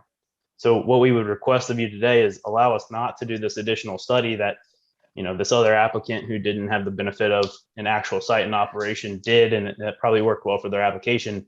We're simply requesting accept what we've provided, which is an actual study during what we conclude and they're saying is peak hours, plus, even though that study, for seeker standards stated nothing else was necessary, we're going to go ahead and do it anyway. Okay, so I have a question, because the Rockaway site was a 24-hour operation. I've forgotten without looking through my notes too carefully, is what's the hours of operation for your site? The hours of operation generally are like a 9 to 5 type of operation. And then during the nighttime, from 5 p.m. to 9 a.m., it's maybe 2 or 3 vehicles may come in and out. So it's technically a 24-hour operation, but on nights and weekends, the operations are significantly decreased, in alignment with air traffic, which also significantly decreases on that time. So you're also, so this is the reason that we did such wanted such elaborate studies is that operation was not a 24-hour operation, and they were asking to expand to 24 hours with very, very limited use of trucks coming to the area that was open to the neighbors. So essentially, you're kind of talking about the same thing, limited use, because it's also an air traffic related use. Mhm. So that's the next part of it, because the ambient noise levels go down so significantly at night. The concern is what happens when you have truck operations when it's really quiet. Normally the ambient levels are low. So what they ended up discovering was that they needed to have a very tall acoustical barrier, which in this case would be quite problematic because it means that you would be blocking potentially sunlight of the neighbor. But what they ended up doing also was the top of their acoustical barrier is a clear some kind of clear plastic to not have as much effect on the sunlight.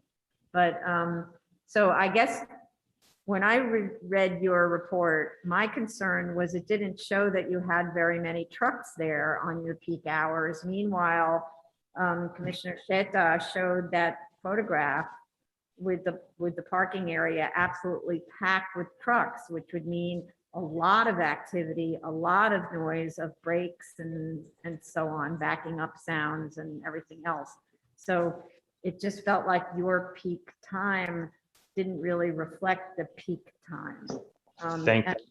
But just one second, Vice Chair Shanda's had her hand up for a long time. Go ahead. I just wanted to make sure, as I'm looking at the site plan, the depth of the parking spaces that's been identified in the plans are, it's 9 foot wide and 18 foot long. Will that be adequate for the nature of trucks that would be parking there? Because from the photos that we see, most of these trucks are what is called the tractor trailer type ones. Will these be adequate? And if not, you may just want to consider revising the plans or have some of the parking spaces allocated for the tractor trailer types and the rest for the regular, and have enough maneuverability for all of those within this contained area. Just something, once you're here, you might as well fix all the issues. So just wanted Understood. to make Understood. And I'd like to address that in just a second, just so we can finish the noise part. But we have discussed this at length in previous hearings. We've submitted plans that show compliance with the required parking and also plans that are more preferable given the types of vans and trucks that are parking there. But just to go back, and we can expand upon that, certainly. With regard to the noise attenuation, again, our goal here, we have a great tenant. They're very respectful of the neighbors, and we frankly want them to renew so that they're there forever because they take great care of the property. So our real goal here is, again, to give the BSA everything that they want, and at a large cost to us, which is perfectly fine. So my point being is, if we could request to not perform this additional noise study and instead lean upon the study that we've provided, we we find it very unlikely that the conclusion of a new study would say that we need more than an 8-foot tall acoustical fence perched upon a 3 or 4 foot tall retaining wall. So if you're standing on our neighbor's property, the fence is now 11 to 12 feet above your head, plus a full row of these densely planted trees like we're doing on the other frontage, which will grow even taller than that. If it's very unlikely that we're going to come to a conclusion that on top of that we need to add, like you said, maybe some plexiglass or something like that. But if you think if you would allow us the approval to just move forward, and you say you want 3 feet of plexiglass on top of it, we will do that as well. We just frankly would like to just put it to bed. Understand. Yeah. So one of the things, I'm just looking at your site plan quickly, and I'm not in a place where I can share screen. You want me to share a screen? Yeah, maybe share screen, someone with the current proposed plan, where you just have, as we talked about, that the individual planters are not an acceptable solution. Right. Here. But so this is in-ground planting. So what I don't think we have is a section through the site at that location, next to the house. How do I share my screen? Because we have some Is section. there a share at the bottom?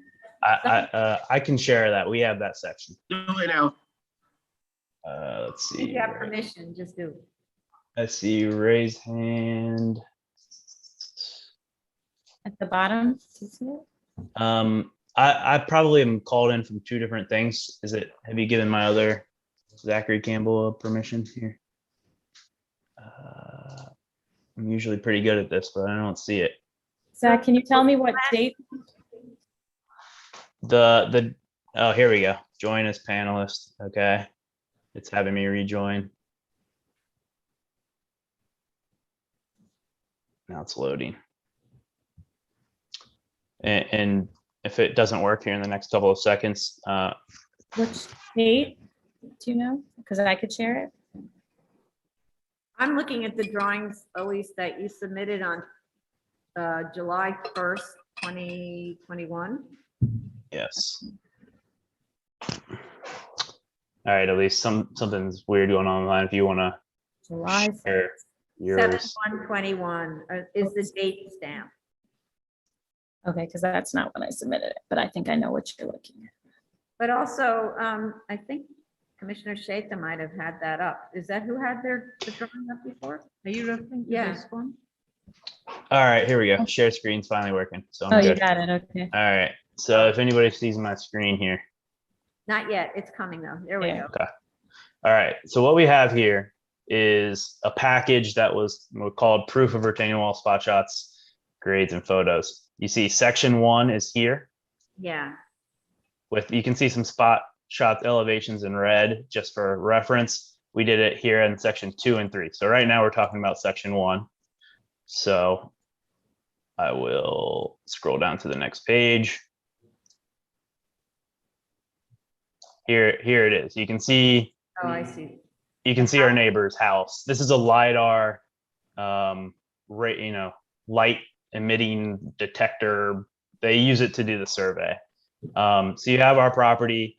You can see where this is like a 2-foot difference. So when you go back to the first page, you're going to see an elevation shot here in the 4s and an elevation shot here in the 2. So the net difference here, and this is showing an 8-foot fence, which we're going to take down because this is the barbed wire style fence. You can even see it on the top. We're taking it down and replacing it with a 8-foot tall acoustic fence enclosed in a shadow box residential style fence for a net difference of about 11 feet up here. And you can see it kind of coincides with the top of where their building is. So Their building is only, it's a 3-story building, it says. oh, okay. So that's I guess the peak is here. It's their little front porch that you're really seeing. So that was part of what that study that was done at Rockaway was about, because the building was however many stories, 2 or 3 stories. And so the kind of angle of incidence. This is what you're seeing. See the peak of this little thing? Right, okay, so That that's, coincides with that. yeah, so that's lower. So the issue has to do with the windows opposite on the side. I don't know if there are windows on the side because I don't have an image. So I don't know if you're going to be able to do Yeah. that. Not sure. But so the issue is, are there receptors on the side? And then the next part of it is, how much buffer can you give us? Like, for instance, the other site was able to give a kind of a landscape buffer. We'll give an entire buffer here. It's going to be, I don't have the dimension right here, but it appears to be at least 5 feet wide. It's going to mimic this buffer here. So what we did here for the board is we pulled our fence off of the property line, pulled it back 4 feet per the request, and put this dense planting here. We could do the same thing here because we're already ripping the fence out anyways. We can pull it back. We can put the trees on their side if you want. We can put an 8-foot tall fence, put a 10-foot tall fence, anything. We would propose to just do an 8-foot tall acoustic fence of residential quality, plus the planting buffer to just completely put it to bed. Let's Sorry, go go ahead. back through this a little bit. If you look at the Rockaway specs, it's not an acoustic fence, which is just this sort of vinyl thing that comes off of a chain link fence. It's like that, right? Instead, it was an actual acoustical structure that has much higher acoustical value. So you should be looking at something like that as opposed to what this guy's doing, which is essentially hanging a curtain. Didn't you look into that? Well, we did, and frankly, we would put this here, but we think that would be a detriment to our neighbors to build a 11-foot tall, masonry looking barrier at their property line instead of this. Acoustic fence is not just a blanket hanging down here. This is an engineered, very expensive, highly tested product with quantities and data that we've submitted to the board. And we are paying the extra money to actually enclose it within the shadow box fence. So you're going to have wood on both sides so that our neighbor, who we have very good communications with and like our operation, I don't want to have to go to her and tell her I'm building a 12-foot tall, masonry barrier at her property line when I can build her a tree-lined residential style wooden fence with an enclosed acoustic fence instead. No, but you're missing the point. So obviously on the neighbor side, it should be something, which is what they did at Rockaway, should be something desirable, right? Like a wood picket fence. But on your side, where you're the source of the noise, I'm not even sure that it's okay to shadow box from your side the acoustical barrier, because I don't actually know what it does to the acoustical qualities if you've got wood between the absorptive material and the material itself. So wood after the absorptive material. So I'm not sure, because I know with an acoustical ceiling, if you paint it, for example, or you hang something below it, you lose the acoustical qualities of your acoustical ceiling. So I hope you check that with the manufacturer, that actually does provide the acoustical separation, continues to provide what it's rated at. But so one, you're dealing with the aesthetics of the neighbor, which is why you would have the picket fence on the neighbor's side and the planting on the neighbor's side. Two, you're looking at the acoustical barrier and getting the most acoustical value, because you're spending a lot of money. You shouldn't have to spend a lot of money twice, and you should be getting something that really is durable. So Absolutely. And we have the sandwich style application is a manufacturer recommended application that works for this product. And it'll say the same in the specs that we've provided. Yeah, could we give more information about why that solution works? Would that help the board? Because you said you don't know if it works if you put it sandwiched in between, but if we provided. Yeah. Yeah, obviously, if there's information about that functioning and doesn't reduce the sound transmission. But then the other part of it is a 5-foot barrier. I just don't see how that's enough. What we're trying to do is create something that really is isolating all of those trucks from the neighbor. And instead it's only 5 feet wide and you can't even get 2 rows of dense trees, dense shrubbery there. Normally we talk about a dense buffer and you're looking at sort of decorative trees, which is not the same thing, right? A dense buffer means that you have 2 rows, which means you need a minimum of 8 feet in order to stagger the trees that are, like I say, an arborvitae or a cypress, something like that, that grows densely and is packed. So your solution of only 5 feet is not going to work to solve the problem.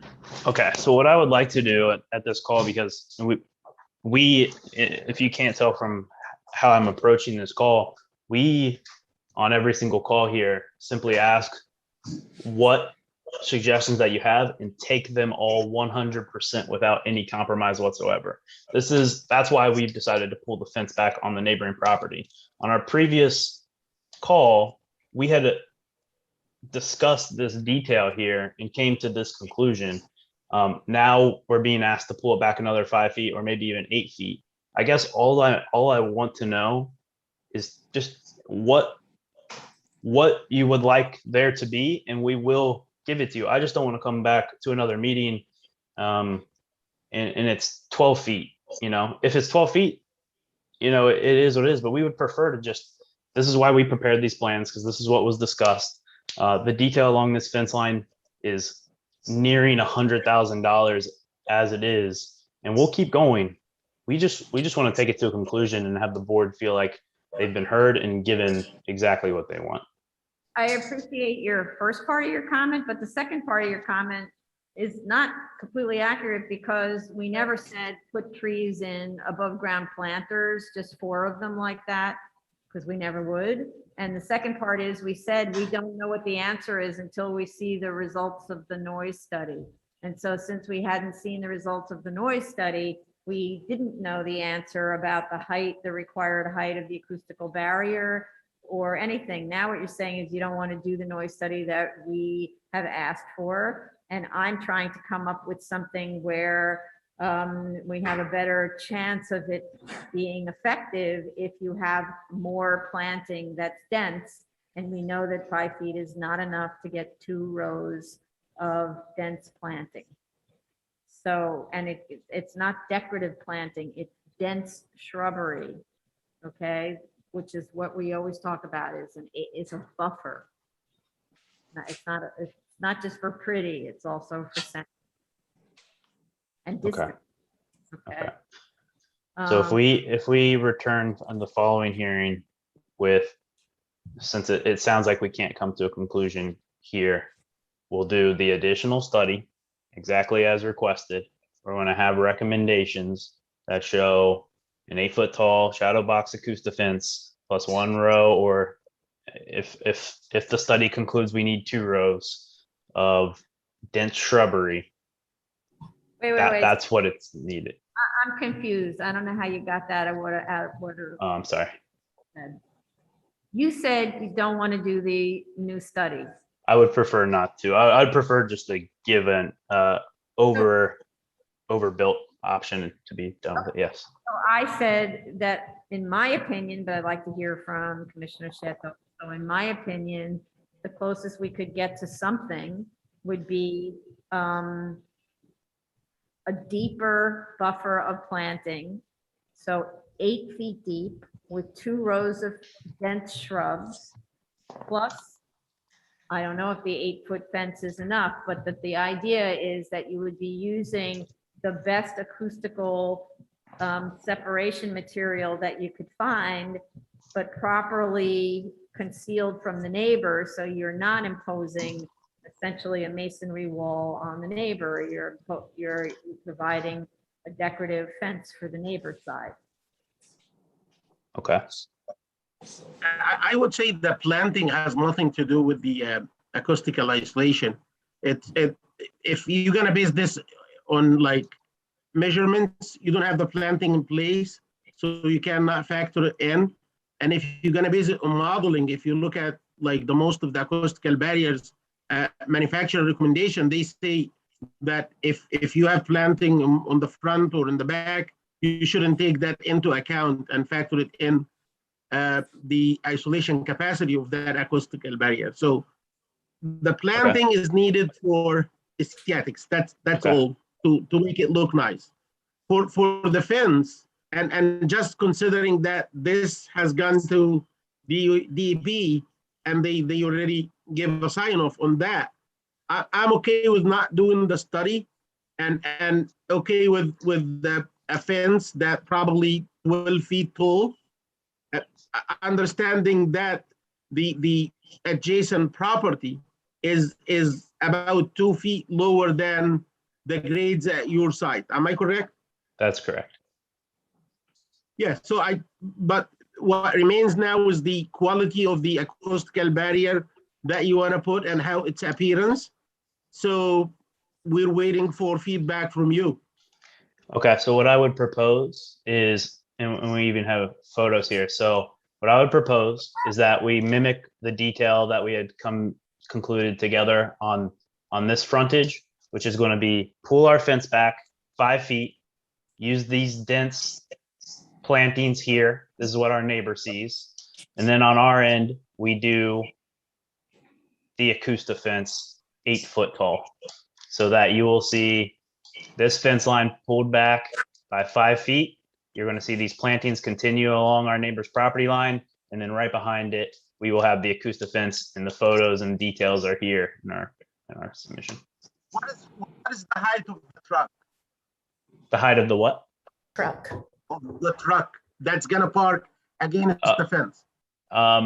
No, none of the trucks are higher than 10'5", and all but one truck that we park on this property is 9 feet tall. And we make the fence minimum 10 feet from your side. Done deal. Okay, good. So we'll extend the planting. It's simple because it's the same plantings. Pull this back 5 feet, dense planting 3'5" on center of these 8 foot tall trees. And we'll have a 10 foot acoustic fence barrier on our side. I leave the planting through the chair. The planting, Okay, I'm not, okay. I can't hear, sorry, say it again. I said I will leave the planting to the chair so she can like decide on that. But for the fence, I'm okay with 10 feet from their property, 10 feet tall. With the fence, you're okay? I'm sorry, you're okay with the fence what? With 10 feet tall fence, acoustical fence. So what we had established and what we Mr. Shetta and I spoke about would be, he is not going to comment on the plantings, except that the plantings have no acoustical value. So nothing there. It's strictly an aesthetic thing, which is why he is abstaining from any further comment on that. But as far as the fence goes, he would be okay with an 8 foot tall acoustic fence barrier. So 10 feet. 10 foot tall acoustic fence. So what we would propose is that we don't need to do the full 8 foot double planting.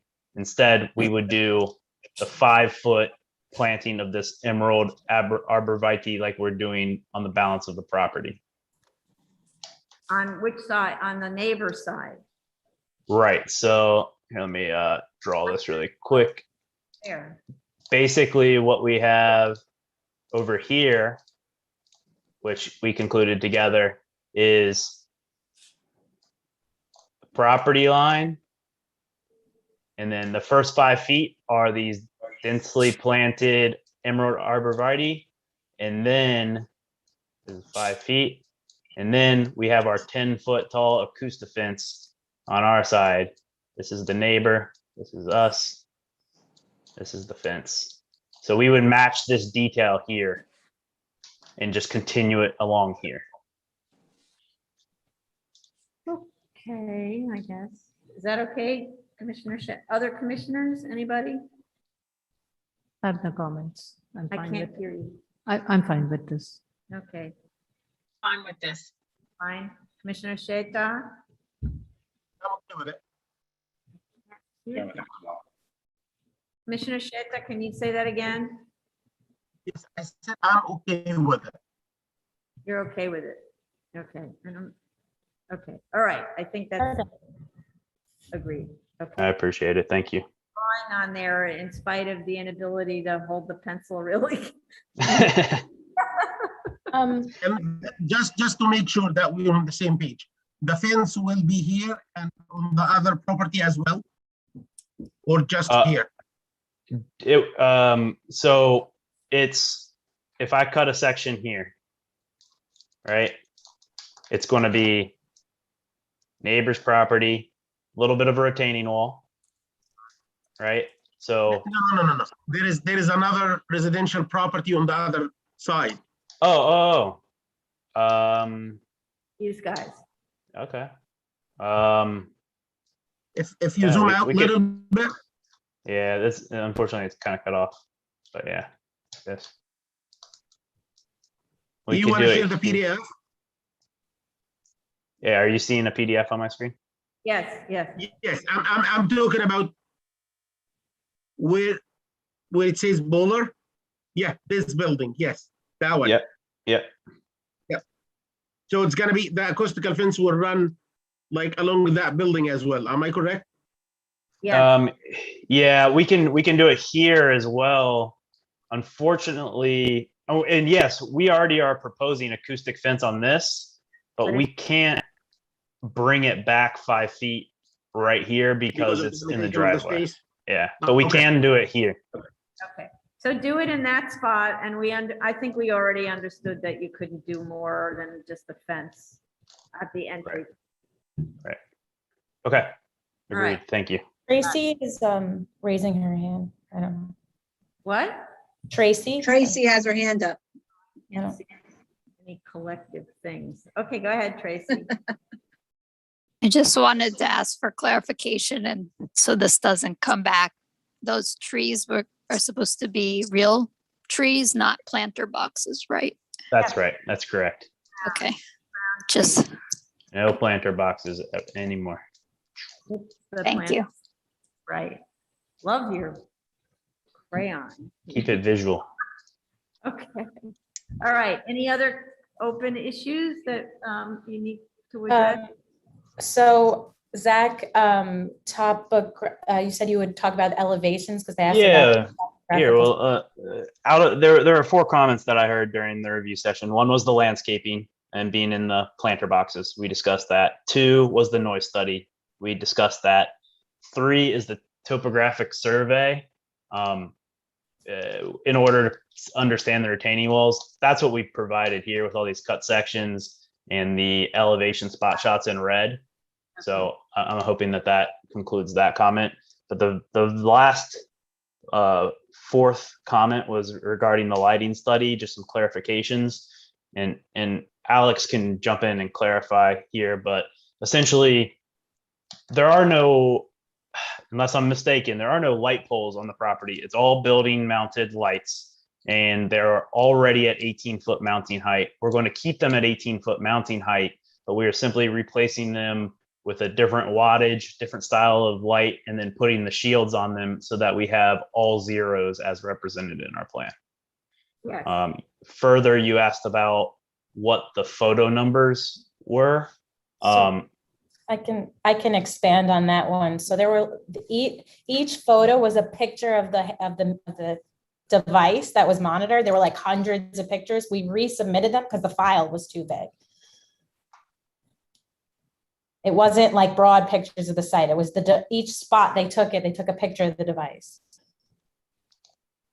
So commissioners, this is Alex Sanchez. Yeah, there you go. So I performed the lighting study, and that is correct. This this plan that you're looking at right now, this is well, the sheet number 4, not this one. The sheet number 4 that Commissioner Sheeta was talking about, this is the location of every data point that we took. So we have pictures of the actual reading that go along with these data points as proof.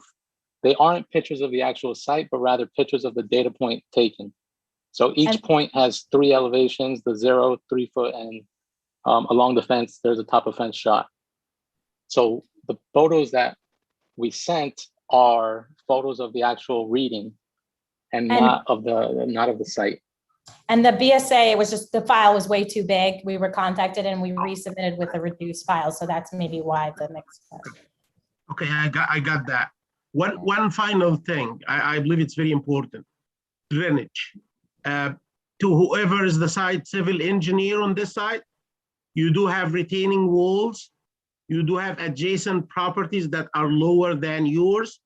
Make sure that the pavement along these retaining walls is like really impervious. It's not gonna allow any water infiltration.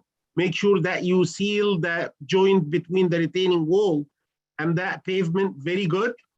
And make sure that the slopes, the grades, divert whatever storm water from around these walls away to the part of your site, to the center of your site. Make sure that it's not going to be any accumulation of storm water next to these walls. Because if you get that, it might cause an issue for the adjacent property. Totally understood. Unfortunately, I think we're going to, right now, we could do something like that because we're paved up to the top side of the wall, but the board has requested that we remove our pavement here and put landscaping. So the wall is going to be up against landscaping, but we will 100% ensure that it is graded away for proper draining. We'll take another look, but we don't have any planning. You could put a filter layer like at the very bottom of that planting zone, right. And you could collect whatever water that's in excess of the plant needs and take it to the end and then divert it to like a floor drain or any closed catch basin, but do not let the water accumulate next to the retaining walls because it might cause 2 things. It might give you extra loading on the wall so the wall could start laying. And the other thing, it could like drain in the property next door, and that's going to cause an issue as well. Understood. Thank you. Yeah, so it is a little tricky with that planting bed that they're putting it on the neighbor's side, kind of. I don't know. Anyway, that's a detail, engineering detail. Okay. All right, so let's go to anything else? Anything open? I guess the only question is, I'm sorry that I don't know how this works, so I'll defer to Elise. What is the best case scenario result of this hearing today? Are we actually getting any kind of approval, or we have to come back? So you're going to need to submit what we discussed. Yep. That we discussed, which will let's go to the public so we give them time. Okay, sorry. Someone. Go ahead, Tony. I can go, okay. The case that we're currently discussing is 33902BZ, 14665 Springfield Boulevard, Queens. The call-in number is 646-558-8656. The Zoom webinar ID number is 952-4658-0681. And the passcode, should you require it, is 654528. If you are in the Zoom room already, please raise your hands, press *9 to raise your hand, and *6 to unmute if you're calling in. Thank you. So so we talked about the changes that need to be made to the drawings and also to verify based on Commissioner Shanda's question about the parking spaces being large enough, because the photograph that we saw, that aerial photograph, shows very large trucks. So just to make sure that you've got the layout working in the way that the operation really does work. And then, so we need to see the drawings modified to reflect what it is that you're doing. And supporting documentation on using that shadow box that doesn't reduce the acoustical value. I'd also like you to take a look at the acoustical material that was used in the Rockaway case. Because actually it was pretty nice if I recollect, but anyway, so just to take a look at that, because my thinking was, my recollection is that it was a heavier acoustical value and worth taking a look at. Okay. We need you to make the changes to the drawings and submit them, and then the board will review them, and then assuming that everything is now meeting the criteria, then we would be able to close the well, then, let's see.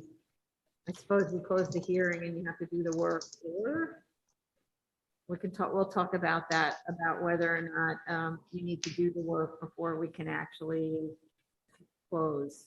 But the problem is now we're pushing up against winter, so you're not gonna really. Yeah. Yeah, so probably what we would do is close the hearing, you do the work, and maybe we have our compliance officer take a drive-by in a year or something like that to see whether the work is done. Something to that effect. Okay, so, yeah, because actually, this case was supposed to have been heard, I think, in July. July Yeah, 22nd. hearing it in July was to just review quickly the landscaping stuff, make the changes, and then go ahead and do it. But because of the delay that had to do with our right to hold these remote hearings, we weren't able to meet that schedule. So really, this is just the one that talks about, is the landscaping okay? So you need to modify it and then come back, and then we'll see. Okay. Okay. Okay. So then that's it, right? And how much time do you need? If it's just the drawings, not so much, right, Zach? We'll get these drawings done in, we'll say 2 weeks, just so we can consider the other acoustical detail. And then in terms of the lighting, you're going to be making those changes when? We have no changes to the, like physical changes? The physical shield changes. As soon as we have the approval from you, we'll do all of these changes. I have contractors lined up to do all of this work. So we would do it all ASAP immediately as soon as you close the case or approve the plans. The landscaping being the only thing we have to consider planting season. So, but I don't know that anything was still open with the lighting. Wasn't it just go ahead? And Oh, okay. Let's just do the lighting now, right? That's what you're Yeah, saying. easy. All right, we can do that. So how much time to do the actual lighting? We'll get it done in the next 2 weeks. Okay. Okay, great. All right, then. Thank you very much. Appreciate your cooperation and working with us. Thank you. Okay, the next item up is 11407BZ 7-05, 152nd Street, Queens.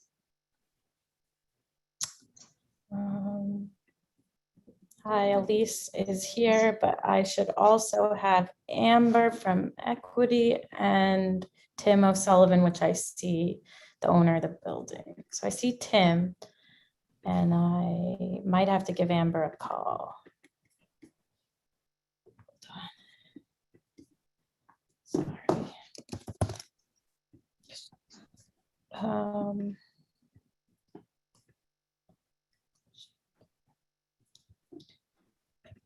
Tim, could we get sworn in and then, or? Amber's here. Oh, she's here. Okay. Come here. Okay, perfect. Then that's all we need. Okay, good. Raise your right hand. Do you affirm to tell the truth, the whole truth, and nothing but the truth in your testimony before this board, to respond honestly to board member questions? I do. Yes. Okay, proceed. Elise Fullader from Eric Palatnik PC. I think first, I guess we can address the small issues with Tim about 12 to 3, what the children do, and the egress question. then we'll move Um, to Amber. Yeah, so Tim O'Sullivan, I'm the owner of the building. And so from 12 to 3, the children are having lunch and then napping. So between 12 and 3, there are no children in the on the playground area. So we are happy to leave that that note saying that there will be no children from 12 to 3. And we can add that note as pointed out on that second floor. On the second floor, right, correct. And to the board chair's question about the egress, we do have through the playground, we do have 2 other means of egress.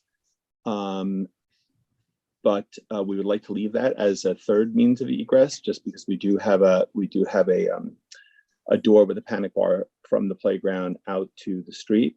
And the teachers are required after every play session to remove whatever little cars or toys from that area to keep that a clear path from the door, the side door of the building to the PVC gate leading to the street. So just thank you. With respect to that, it's not that you can't use that door to go to the playground. The question is, in a fire, is that a required 3rd means of egress for a fire?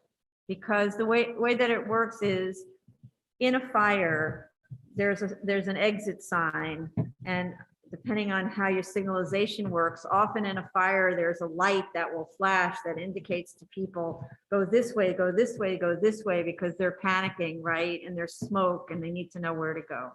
So my question is it one of the routes that's required for an emergency fire egress versus just like a convenience egress?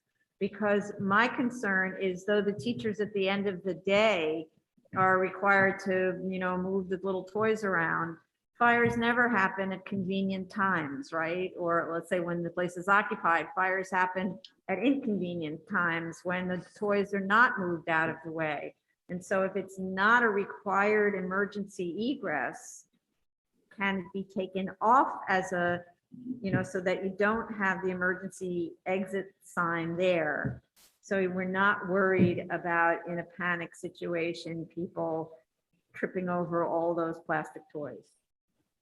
That's my question. It's really the architect's question, and to the fire department. I don't think you're required to have 3 means in this situation, but I'm not sure. I think you're correct, ma'am, that we're not required to have 3.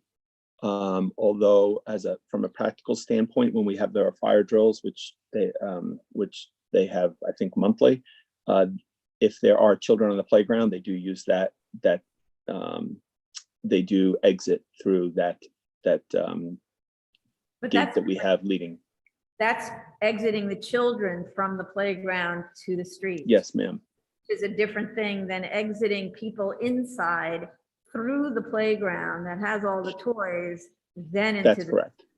Right? So what I would ask, and again, not the architect of record on this, are you the architect or you're the building owner? I'm the building owner, ma'am.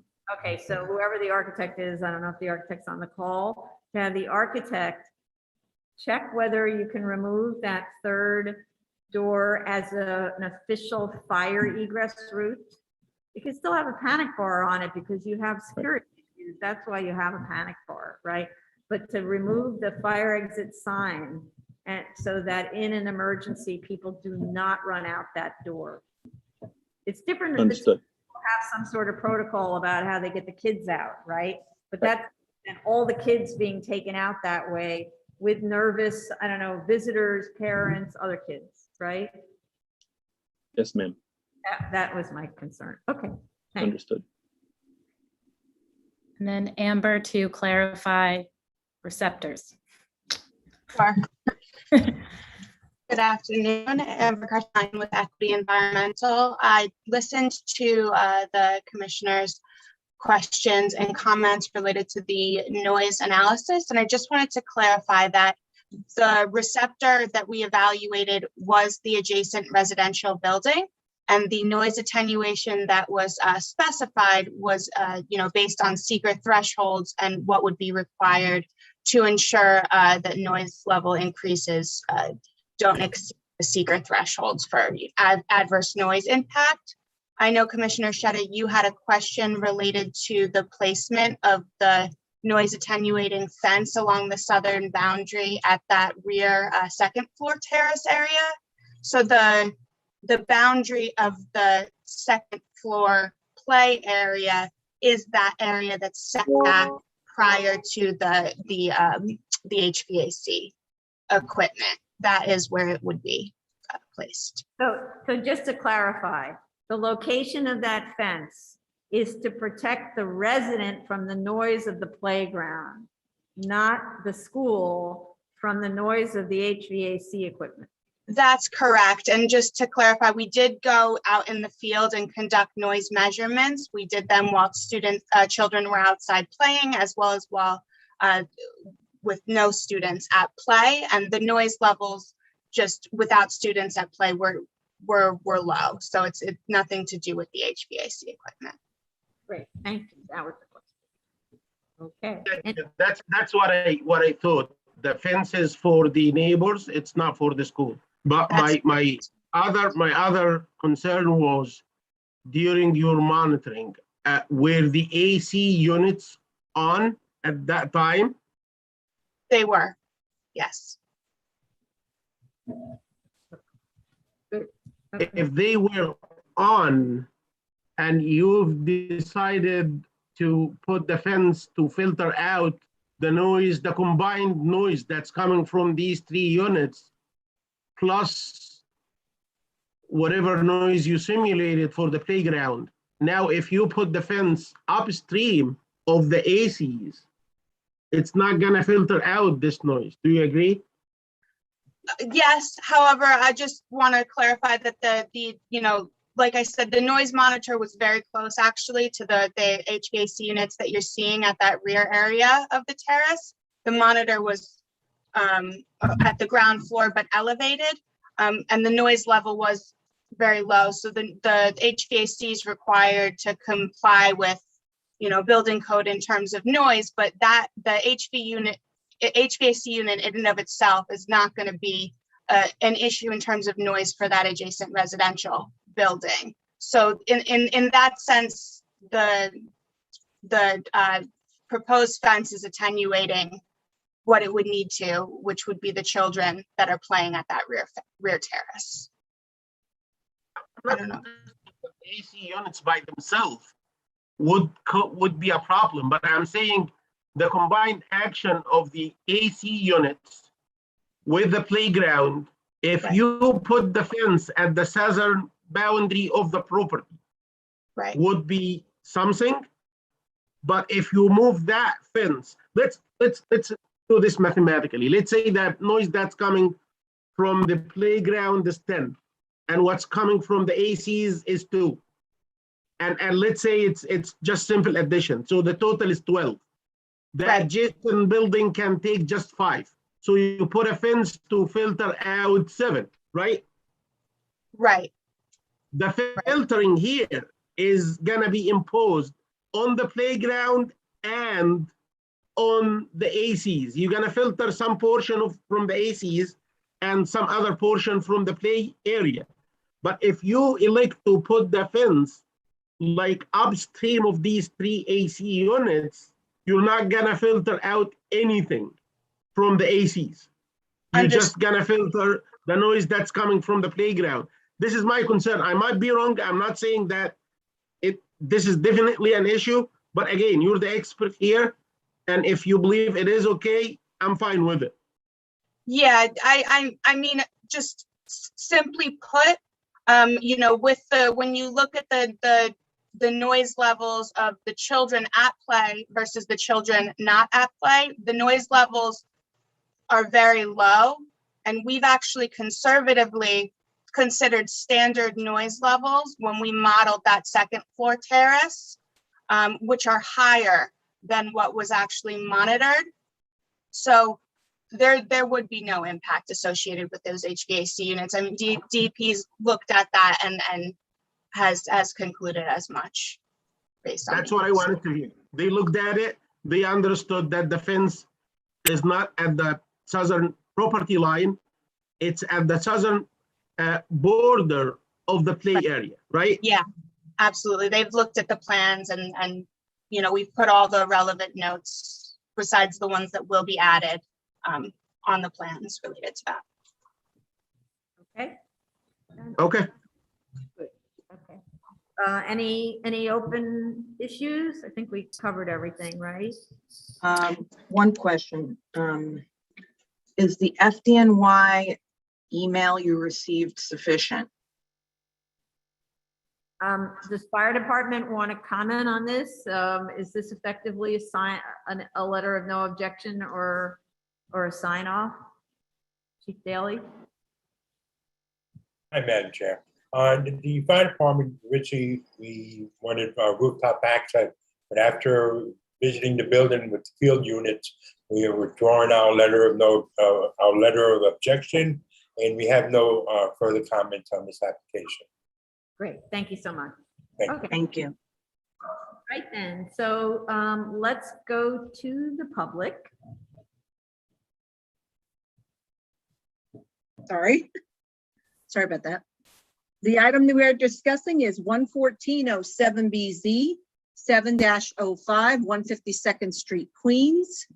The call-in number is 646-558-8656. Zoom webinar ID number is 952-4658-0681. And the passcode should you require it is 654528. If you are in the Zoom room and wish to speak, please press star 9 to raise your hand and star 6 to unmute if you're calling in. You should be only calling in for this case. Okay, so while we wait to see if there's anyone who wants to speak on this and raises their Zoom hand, the only thing is adding that one little note to the drawing, right? I don't see any. And then also, did you want us to do anything with write anything on the plans for the egress? I'm just clarifying to make sure. Sorry, yeah, and the egress question, that's the only thing. So Yep. how much time, that's a pretty quick question for the architect to look into. And then change to the drawing by essentially just taking off the exit sign there, right? So, if it's allowed. And then if we could attach the final plans to the tech memo, that would be good too. Okay.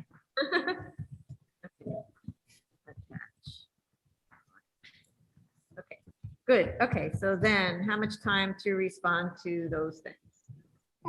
A week or two, if we could respectfully ask to close, and then we'll make sure to have everything in. Question is, how much time? 2 weeks? Is that? Yeah, just to be safe, I was saying 2 weeks. 2 weeks to submit. Okay, then. So then I would like to make a motion to close. Chair Promoter, Aye. Vice Chair Chanda, Aye. Commissioner Otley Brown, Aye. Commissioner Sheta, Aye. Commissioner Shabeta. Try to put this on for decision soon. We have a pretty crazy calendar though. We'll try, okay? Thank you. It's 2:30. How about a 10-minute break? Come back at 2:40, okay? Okay, you'll see me again. Thank you, everyone. Thank you, everyone. The lease. Show. Now I know how to do it, where I don't feel panicked.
We need to get going again. Carlo, can you turn on this one over here? I turned that one on. This camera, turn this one on. That one, the one in the other room there, this one over there. Can you turn it on? Oh.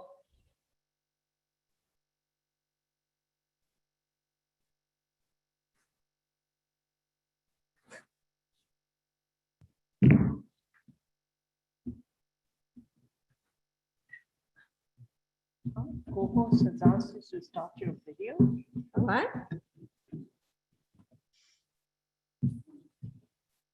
Anytime you're ready. Okay. Thanks, Steve. You ready?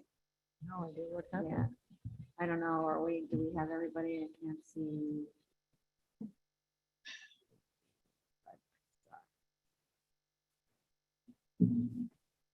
Gallery. Here we go. Okay, yes, we have enough commissioners. We have all the commissioners. Okay. So I start? Okay, ladies and gentlemen, back on the record. It's the hybrid public hearing, September 23rd, 2021. New cases, item number 6, 2017-286BZ, 2206 31st Street, Queens. Hi, Elise from Eric Polanik's office. I should have Daniel on from Henkel. Yep, and Steve Toledes. He might be in a number. I don't. Steve, what? He might be on a number instead of a name. Yeah, there are 3 phone numbers. Oh, so there are 3 people who called in. If you're one of the applicant team, please raise your Zoom hand by dialing *9. Oh, I see Steve. Okay, there he is. Okay, so that's everyone. Ready? Mhm. Raise your right hand. Do you affirm to tell the truth, the whole truth, and nothing but the truth in your testimony before this board and to respond honestly to board member questions? I do. Okay. Gentlemen? And any of the others? I do. Steve, unmute yourself. It's *6. 6. Hi, yeah, I'm sorry, guys. Yeah, I do. I didn't know it was Okay. the unmute was *6. Okay, thank you. Okay. Proceed, Ms. Boldare. So firstly, I would like to say that we anticipated that you might want us to post on the building, and we did 20 days before do a posting for this site. So everyone in the building and around should have been aware of all of it. Because you mentioned everything. What? About this September hearing, I don't remember if you were already scheduled to be heard before. We did it both times. I can find the posting and show it to you if you need. Send it to submit. Okay, we can send it. The posting was for this hearing because you were really originally supposed to be heard on in July. Okay. Yeah, but it was for this hearing because it was performed on August 19th, 2021. And it says public hearing. I'll send it to submit, but we did it both times.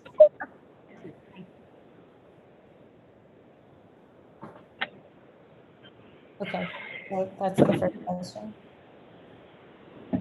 You good? Or you, okay. Okay, and then the next question was about 7711 and the split district. I would like to note that this is an amendment application, and while we realize it is a legalization, that the cellar floor was approved in the same, it's a mirror location and part of the first floor in the same exact scenario with the same districts. So this application is just a mirror on the next floor, so that would have the same issues, and that was approved at DOB. So we can expand further, but the DOB did look at that, and this was approved at DOB. So you know how I feel about previous approvals. Just because one approval made a mistake, if that's what happened, doesn't mean the next approval should make the same mistake.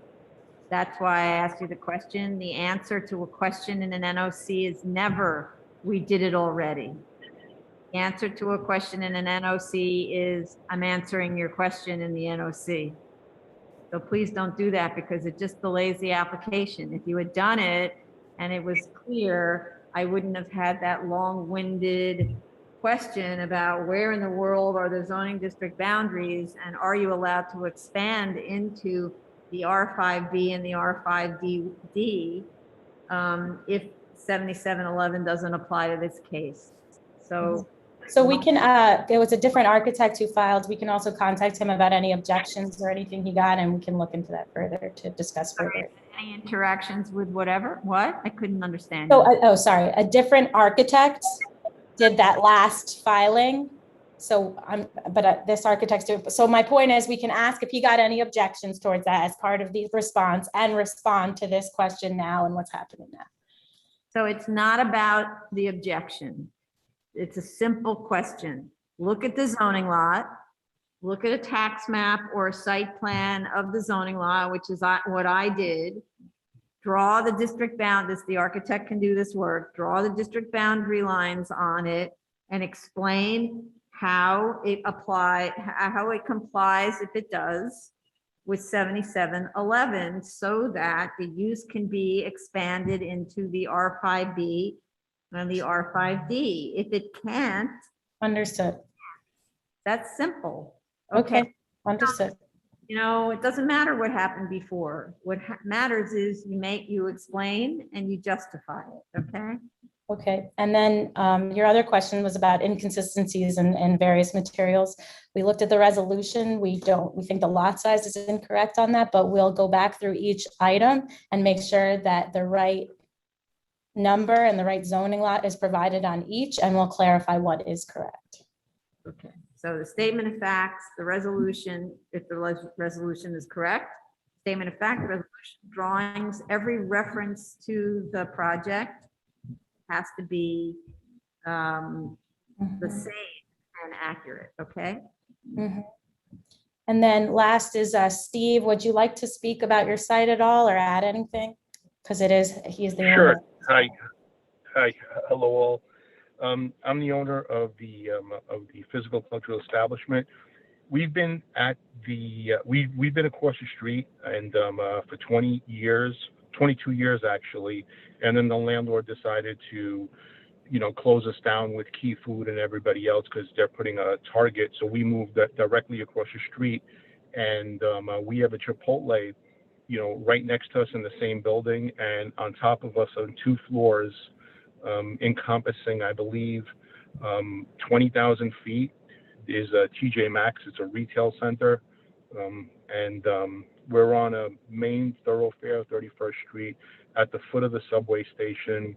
There are no, residential units anywhere near us on our block on 31st Street between Ditmars going all the way towards 23rd Avenue. It's strictly a commercial area with a lot of traffic.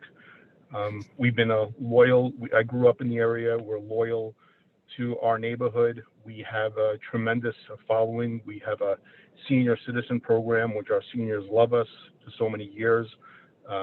We've been model citizens in the area, never had any issues or complaints, just compliments. We've been awarded from the community board certain awards for helping out during charity events and all these things. So like I said, we're just a bunch of group local guys, and that's our livelihood over there. So that's all I could say, I guess, in a nutshell. Okay, but your statement is in response to what? To our concern about maybe impact on neighbors? Is that what you're? Well, Your Honor, I think more like, because you mentioned about residential, that we're encroaching on residents over there. There is no residents on that whole block over there. And no, I'm it's sorry. strictly Sorry, that's not what my comments were about, not imposing on residents. It's an arcane zoning issue about having the building being located partly in a residence district. There are zoning regulations that don't give us the authority to grant a gym essentially in a residence except under circumstances, and that's what I'm asking Ms. Holodair to respond Yeah. So it wasn't It's- about, yeah, it's- okay, No. I didn't know that. Again, I just thought it was an overlay in a residential district, but I just don't understand how that would make any difference when the whole block is just commercial retail establishments, from clothing stores to mercantiles, to butcher shops, to delis, to phone stores, and I don't know how we're affecting the neighborhood no. in a way that doesn't fit. And I Mr. understand what you're saying about its legalities. I understand. I Mr. understand. I'm not. It doesn't have anything to do with whether there are residences there or not. The board only has the authority to allow a gym in certain locations. Holiday It's to. yeah. Please, And- you should just stop this because you're pursuing something that's not necessary. Ms. That's Fuller, okay, but we're, yeah. question, and then we'll find out what the answer is, okay? Okay, It has to do very with- well. I think the architect heard the question too, so that's Yes. one, so we're good. So let's just move off of that, okay? We still do need fire department sign off though, unless fire department has submitted this recently. And then we also needed to go through, there are a lot of. There are what? Marjorie, we can't hear you. Madam Chair, I'm sorry. How about now? Yeah. Okay. There are a lot of conditions. You need to go through each of the conditions and explain how you comply with each of them. All right, that needs to be in the statement of facts and wasn't. And other than that, other than fire department, I don't think there was anything else, right?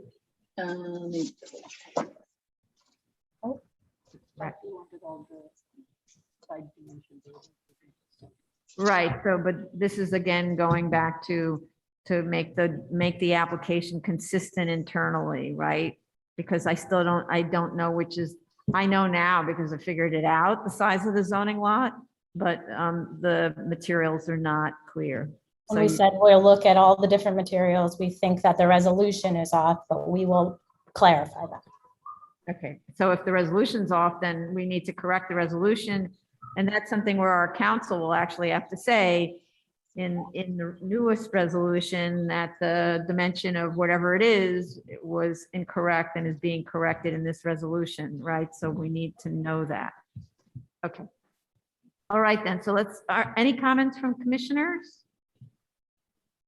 All right, so let's then go to the public. Okay, the current case we are discussing is 2017-286BZ, 22-06 31st Street, Queens. Should you wish to call in, it is 646-558-8656. Zoom webinar ID number is 952-4658-0681. Passcode should you require it is 654528. And if you're in the Zoom room already and you wish to speak, please raise your Zoom hand by pressing *9 and *6 to unmute if you're on the phone.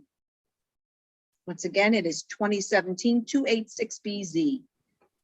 Should be calling in about that case only right now. Okay, so since Chief Daly's here, I don't know whether they've had a chance to review this application. Or is he here? Yeah.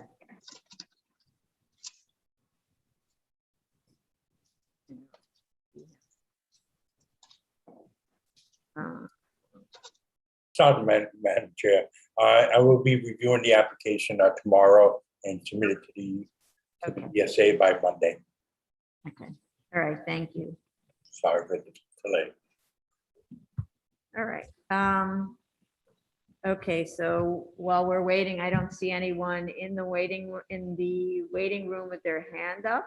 Please raise your Zoom hand if you want to speak on this. And if you called in with telephone, you raise your Zoom hand with *9. Okay, so how much time to respond to these questions?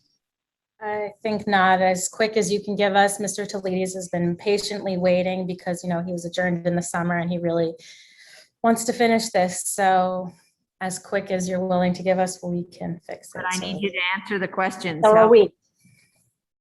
Okay. So I'm saying two because I need it to be a complete answer. All right. So here's what, I don't see anyone call in. Here's what I'm willing to do. I'm willing to close the hearing, but if it turns out we have a problem with the zoning, the size of the zoning lot and 7711, we're going to have to reopen. So you're going to need to establish that we can expand this use across the zoning district boundary. All right. Mhm. So, so for a motion to close, any comments from commissioners before? Anything? No? No. Close? Okay, do I call? Yeah. Okay. Motion to close, Chair Perlmutter, Aye. Vice Chair Chanda, Aye. Commissioner Otley Brown, Aye. Commissioner Sheta, Aye. Commissioner Shabeta. Aye. Okay, so it's closed. Okay. Thank you.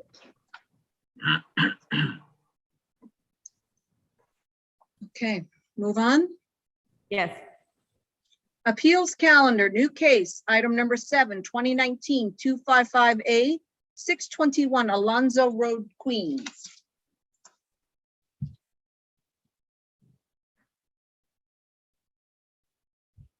I see Mr. Flaum in the waiting room. We're allowing him in. Okay.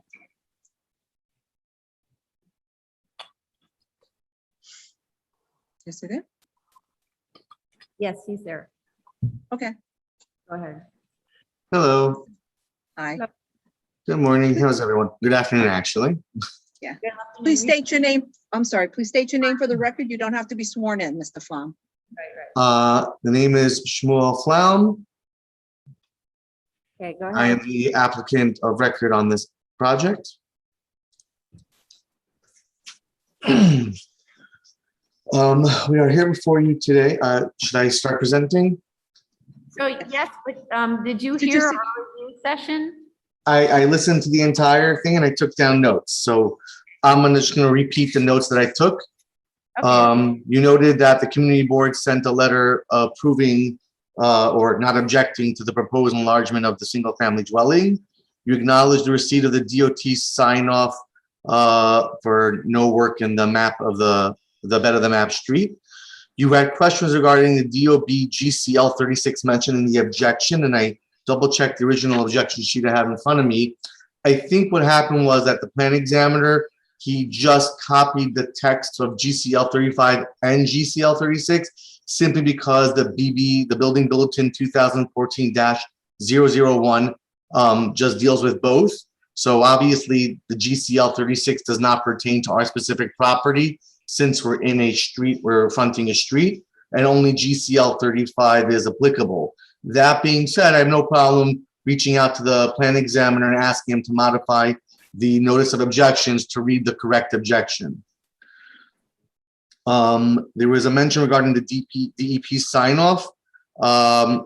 So we were in contact with DEP. We have an active application for SD1 and 2, but the DEP is requesting BSA determination before they issue an approval. So it's like a catch-22 because I know the BSA wanted to hear the DEP's determination, but they don't want to issue their determination prior to the BSA's determination.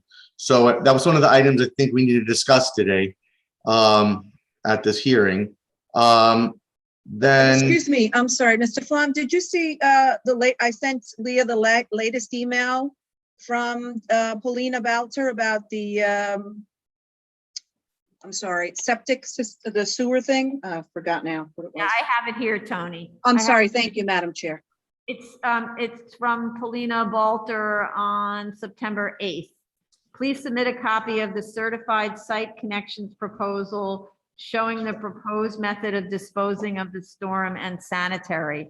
our experience with DEP, who we work with all the time, is that as long as you give them their requested documents, then they will give us a letter of no objection effectively, and we proceed. So it isn't really a catch-22. You just need to give them the missing documents. Give me 1 second. I know they made us refile the house connection as a site connection, so I just want to see if we have anything back from them. I know there was some back and forth. Yes. I'm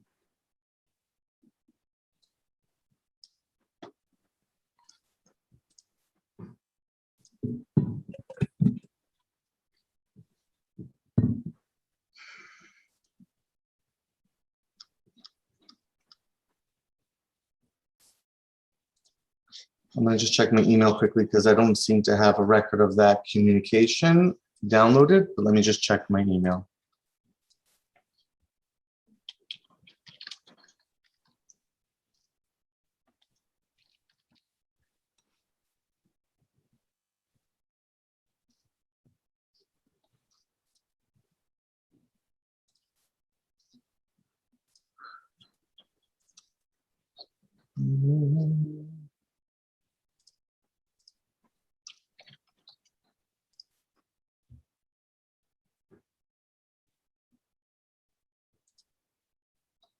I didn't get that, but I just logged into the email that I have access to.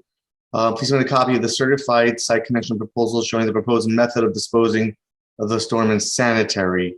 I believe we had submitted this. I will look into this because I know we definitely submitted it. I do not know why they don't have a record of it, or I will look into this. It should have been submitted, I think, almost 2 months ago when we got the original request. Okay. That's why I asked Leah if it was done again. It was done because It was done. Just the person who manages them, she had to travel out of country. She won't be back till next week, so I can't ask her directly. But I'll trace it down because I know it was done. I remember okay, signing. this way at least you copy me when you send it to Polina and myself, and then we'll see where it is. Okay. No problem. So I will make sure that Polina and you are CC'd on the email. Okay. There was a comment about odd questions from DOB. I'm not sure specifically what questions you might have been referring to, but I think someone mentioned about additional setbacks that we're actually not trying to obtain anything other than an okay from the BSA to do the enlargement on the existing single-family two-story house because it's sitting in the bed of a map street. So I'm not sure what other odd questions there might be. I mean, we have again, the record of the notice of objections. There was nothing extraneous or awkward from the objection sheet. Everything else was taken care of, except for basically the building bulletin request for the GCL 35. Okay. Mr. Flam, I just want to, so we had a very, I don't remember in which borough that case was. It might have been Staten Island, actually, but just in case. We had a very unusual case where it was exactly the situation that you have. I believe it was even an existing house in the bed of a map street to which they were adding. We gave a GCL 35 waiver, and that was it. That's the only thing we did, right? And the objections finally that went all the way up to the commissioner level were that you didn't comply with the front yard and side yard setbacks. And we actually had a conversation directly with the commissioner because it was after the case was decided. We said, I don't understand. It's in the bed of a map street. Of course it doesn't comply with front yard setbacks. It's not even on the right side of the map street. It's essentially, you're treating it as if there's no longer a street. And the response was, no, we still need the setback waivers. So what I'm trying to just potentially save you heartache on the other end, maybe speak to your expediter to see whether this has come up as an issue in other cases. Okay. I'm going to reach out directly to the plan examiner because the only objection he gave that sounds like we need any BSA approval is the GCL 35. Everything else is a standard zoning objection, which can easily be handled with the plan examiner itself. But since you're bringing it up, I will reach out to him in an email bringing up the specific item that we don't need any other items waived by the BSA. Right, there you go. You know, just say the only thing they're going to waive is GCL 35. Do we need anything else? Got it. Like that, okay? You got it. I will ask that. Okay. Okay. And then, There was another comment. I'm reading from my notes. The statement of facts and findings. I have no problem detailing it more. I thought it was pretty straightforward. It's an existing house sitting in the bed of a map street. They've outgrown the current house. They want to extend it. They need the GCL 35 waiver in order to do the enlargement. Everything else that we've submitted to the building department is as of right in terms of what we're seeking. So I can detail it more though, specifically what the issues are. okay. All right, is that okay? Just a little, okay. Just sort of fill in the blanks that you take for granted because you know your project so well. Right, I know. This happens sometimes. You just in your head, you know everything and you don't sit there stating it specifically. I tend to over detail things, so I try to cut back because people say get to the point. So I will try to reverse that and add more detail to it. I'm going to restate just because someone else questioned the GCL 36 in their comment. I'm going to reach out to the examiner, ask him to clarify that the objection is only to GCL 35 because GCL 36 is not applicable. I'll ask him to ensure there's nothing else the BSA needs to give waiver for, and I will revise the statement of facts and findings. I don't think there's any other items that were mentioned unless I missed it at the hearing. No, you didn't miss anything. Thank you for taking notes. And by the way, for us, an email from the examiner, since you're communicating by emails, would be good enough. So you don't need to go back and get another objection. Got it. Okay. We have the objection that we're going to be waiving, the 35. Just want to make sure for your safety, sort of, that you're not. Yep. Okay. Perfect. All right, then. Any other comments from commissioners? Okay, so let's go to the public. The current case that is being discussed is 2019-255A, 621 Alonzo Road, Queens. Should you wish to speak on this application, it is 646-558-8656. The Zoom webinar ID number is 952-4658-0681. The passcode, should you require it, is 654528. Once again, it is 2019-255A, 621 Alonzo Road, Queens. If you are in the Zoom room already, please raise your Zoom hand and press star 9 to speak and star 6 to unmute. When you call in, sorry. Okay. All right. So how much time, Mr. Flaum, do you need to do this? I can confirm the site connection within the week. Same thing with the plan examiner. I don't know. I should be good within the next week to have all the answers. Okay, so we'd say maybe 2 weeks to submit your response. Is that? Yes, that's perfect. Okay, so here's a question to council, Tracy, Tony. Is it okay if we close this on the? Yeah. Yes, and then we're gonna wait for the DEP letter that says everything's all right, right? And is that okay? Yeah, and then the email from the plan examiner. Yep. Got email from plan examiner, DEP confirmation, and I think we're good. Okay. Okay. You're okay with that. All right, good. Thank you, Kurt. All right, then. So I'd like to make a motion to close. Chair Perlmutter? Did you say yes? Yes, sorry, yes. Sorry. Vice Chair Chanda? Aye. DOB. Commissioner Otley Brown? Aye. Sorry. Commissioner Sheta? Aye. Commissioner Shabeta? Aye. Whew, okay. Hey, thank you. So this is closed, and please do get your submission in by the time you'll get a call from your plan examiner on what date the next hearing is for you to come back. It may be more than 2 weeks to submit because we have a very packed hearing schedule, so we'll do the best we can though, okay? Thank you so much. Thank you. Have a wonderful day. Thank you, Tim. Zoning calendar, continued hearing items. Item number 8, 2019-67 BZ, 2781 Quill Street, Brooklyn. You can log off now, Mr. Sean.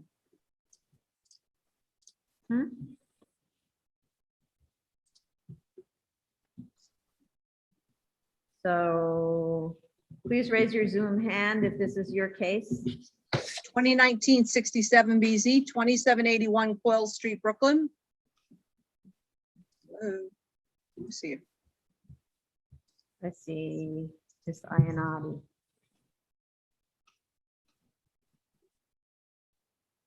Hi, good afternoon. Amanda Iannotti of Sheldon Loeb LPC on behalf of the applicant. I'm also joined today by the project architect, Alex Latovsky. There he is. Great, thank you. Okay. Is that all you do? Is that all your people? Yes. Okay, raise your right hand. Mr. Potowski also. Do you affirm to tell the truth, the whole truth, and nothing but the truth in your testimony before this board and to respond honestly to board member questions? I do. Mr. Potowski? Please unmute and say yes.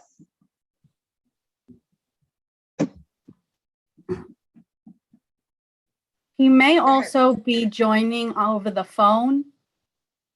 No, there's no, oh, maybe. If you're one of the people who called in, there are 2 phone numbers.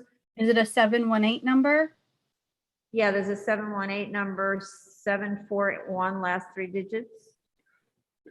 Yeah, 1741, that's him. That's him? Okay. Hello? Yes. Mr. Latovsky? Yes. Okay. Can I swear you in? Do you affirm to tell the truth, the whole truth, and nothing but the truth in your testimony before this board and to respond honestly to board member questions? Yes. Okay, proceed, Ms. Iannotti. Great, thank you. So we listened to the board's comments at the executive review session. I think the biggest thing to discuss is the applicability of predominantly built up area and the review with DOB about flood, as well as predominantly built up area, and several of the other objections that they have worked to clear on the DOB objection sheet titled as of 5/26/21. So Alex, if you could just start detailing your meetings. You had 2 in April and May with DOB, and how you worked to clear or confirm that you are complying with the flood regulations and that predominantly built up area does in fact apply. Yes, I had a meeting with the planning examiner on 5/26, and we in detail went through the 1987 zone Sanborn maps. We went through the lot. We did all the calculations that we presented in 8-012. The planning examiner agreed with our calculations, and he resolved the objection. Right, but that's sort of too simple. We're looking for very specific answers, right? So with respect to the predominantly built up area, all that's shown on that objection sheet is he asked for an infill calculation or something like that. Infill analysis. Infill Yeah. analysis. And then just said, yes, it was submitted. It doesn't. Well, it's on the plans. It's on the DOB plans, 5/26/21. There's the full predominantly built up analysis and an entire block front analysis. That's Z004. And I'm looking at it and I'm confused because I don't understand how the answers to the questions were yes. So. Okay. So there's 4 criteria to qualify for the predominantly built up area. The first criteria is that the lot needs to be less, the block needs to be less than 4 acres, which we're okay. We're 3.03 acres. The lot also needs to be a special criteria. The lot also needs to be less, which we're also okay. Then which should also qualify. And there's a calculation which we need to present of the buildings that were developed prior to 1987, October 21st, 1987, where we need, and number 4, and the calculation for number 4, you could see it on the right-hand side of the predominantly built-up analysis, where it's 1,271.75 divided by 1302, multiplied by 100. Tosky, you're going far too fast. Let's slow down, okay? Let's just do this one at a time, okay?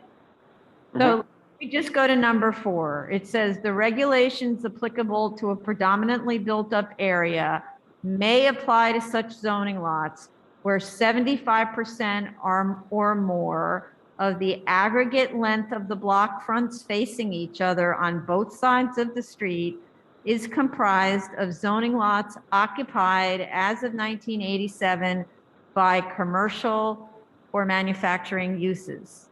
So you do this math and you say 75% of the aggregate length of the block fronts is 976 feet.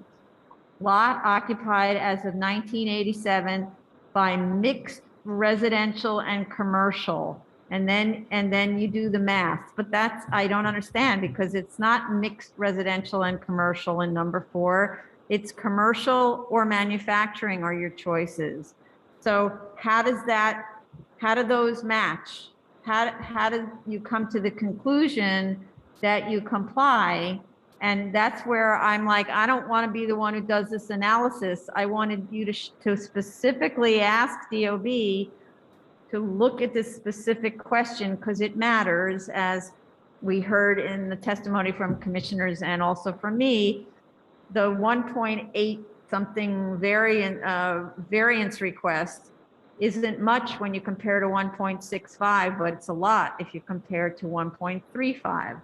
So I don't understand how you say yes to number 4 when the requirement is commercial or manufacturing uses at 75%, and you say yes. So the plan examiner went through each one of those buildings that we highlighted. He verified the CO. He looked at the use of the building. We presented him with the math that you're seeing on the DSA plans, and he agreed with us. No, but I'm looking at the drawings and it doesn't show that 75% of the block front is commercial. More than 75% is residential on the street. Okay, I will, I guess I could clarify with the examiner as well, again. Yes, I mean, you need to go step by step with the examiner through this. That's why we specifically at the last hearing asked for a ZRD1 on this subject, because the variance to increase the floor area hangs on that subject. So, so like a little stamp on an objection sheet doesn't help me, because I don't know what the examiner was asked to look at. And so I should tell the examiner that for me to go to the supervisor? No, is that... I'm gonna fill out a ZRD1 and you go through the ZRD1 examination process to get verification based on your analysis that this is in a predominantly built up area, but you can't just do the math and assume that you need to show what on the lot, because I'm looking at the land use map that you provided, and the land use map does not show 75% of that frontage is residential. I mean, is commercial. It shows it as residential. So I don't get it, really. It's multiple dwellings, and unless multiple dwellings are considered a commercial use, last I looked, they were not considered a commercial use, then I really don't understand how you got to say yes on number 4. Okay. I believe this DRD1 process works if the examiner does not agree with my objection. So I will need for him to reject the objection, and then I can submit to the commissioner's office. A ZRD1 is where you're asking for because the BSA is requesting clarification. So Ms. Iannotti, your group's knows how to file a ZRD1. So please work with Mr. Latowski to get that, okay? And then the other thing that we need is clarification that you can't just have a little stamp there that says, you know, the flood, it complies with the BSA flood objection. BSA did not have a flood objection. We want you to go through the requirements in Appendix G and the zoning regulations and show that you comply with Appendix G and that the buildings department has verified. This is always a requirement, has been for 5 years, that any building located in a flood district has to go to DOB for them to review Appendix G and the 64, Section 64, whatever it is in the flood regulations. And among the many things that are required is when you lift a building that above a certain height, I think it's above 6 feet, you have to have mitigating elements. So what mitigating elements are you providing? Because if you don't provide them, you also need waivers from that. And you haven't asked for any of those waivers. And I'm hoping you don't need to provide them. There's things like balconies, planting, you may be providing them already, but you didn't do any of the analysis, which is why I'm concerned about your objection sheet that the DOB didn't even look at your mitigating analysis. Okay. There are the flood zone Appendix G notes on the May plans. Alex, were those reviewed in your May meeting, your plan exam? Yes, the plan exam reviewed, full compliance, and But where? Where are they? They are in the code analysis on Z003. We don't have them in our. Yeah, in the DOB plans 52621. It's on PDF 3, sheet number Z003. There's a full code analysis and Appendix G is part of that. Okay, and what about, so tell me what drawing it is, Z01? Z003. It's the third page. it's the building code analysis page. What number is it? Required. It's after everything that's numbered. It's more like the paragraph stuff. There's notes and it has Appendix G. Well, Appendix G at the bottom of the second column and then all through the third column is G. Okay, so pressure zone, plumbing system. Okay, but so then we also don't have the zoning analysis for the buildings located in flood prone resistant areas, which is section 64 or something, right? Let me just double check. That would be on the 64. I don't see it here. Which one? Which page? No. No, we don't see it. No. Okay, so we'll add ZR64. Yeah. So you need to go sort of step by step through that and show that you're complying with the requirements that apply to your zoning district and the height of your lift. Okay. So we're not working with two separate sets. We'll add that. We'll add a sheet of flood compliance to the proposed plans. Yeah. So it shouldn't be on the DOB plans. It should be on the we have. We only submitted that to correspond, like with the clearance of objections that were listed on 526. So that's why I gave that too. No, it's useful. It's very helpful. Okay. That it's just that we won't be signing. Yeah. Yeah. Okay. So we'll add flood compliance notes, Appendix G and Section 64 to the proposed set. Okay, great. Okay. Alex, while you're on, can you address the board's question about ADA, if there's any specific ADA requirements? 1 and 2 families are exempt from ADA. This is a 2-family. 2-family, right? Okay. Okay. And there's also, I believe, there's another question about the FDNY. We will provide the 6 feet unobstructed access. Great. Okay. Some other things that we will show on the revised proposed plans is additional landscaping, shrubbery, or trees to prevent any parking on the grassy areas. It's not the intent to drive through that other opening, Vice Chair Chanda, that you pointed out. So we will put some like shrubbery and trees so that way it prevents any parking on the grass. Is a fence, is the shrubbery and trees sufficient, or did you want a fence in addition? I think the shrubbery is enough. No, the idea is just to not be Not drive on it. Okay. So we'll show the planting and a detail of that as well. We'll also add some more facade articulation, especially along shore, to make it look like that's the front of the building. And Alex, can you clarify the facade material, that it's actual brick and not something else? It's actual brick. It's not going to be veneer. Okay, great. And that's on all facades? Most likely, except for the facade on the property line, that's going to be either finished CMUs or most likely finished CMU. Okay, just no EFS, okay? No, okay.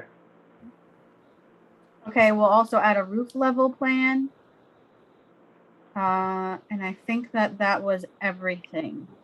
And just to clarify, when you say finished CMU, does that mean it's got like a decorative finish on it, or that you're going to stucco it? It's like a glossy. It's like a one side of the CMU is like a glossy finish. Okay. So just make sure that you indicate the materials on all the facades, okay? Yes, of course. Okay.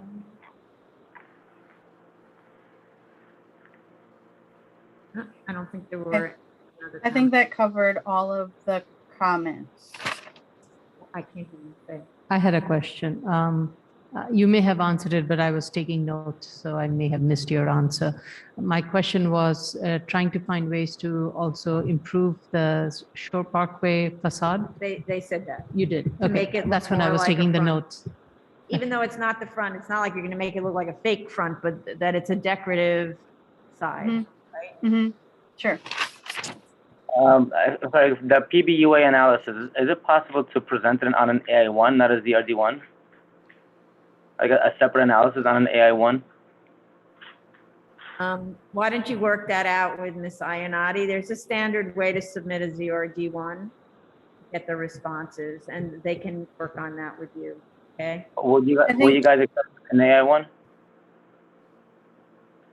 If the AI1 is stamped and then signed by an examiner, is that acceptable? I think Alex is just getting at the timing constraints of ZRD. They go all the way up to the commissioner level, as well as financial. There's now fees for them. So if the board will accept a stamped and signed AI1 instead of a ZRD.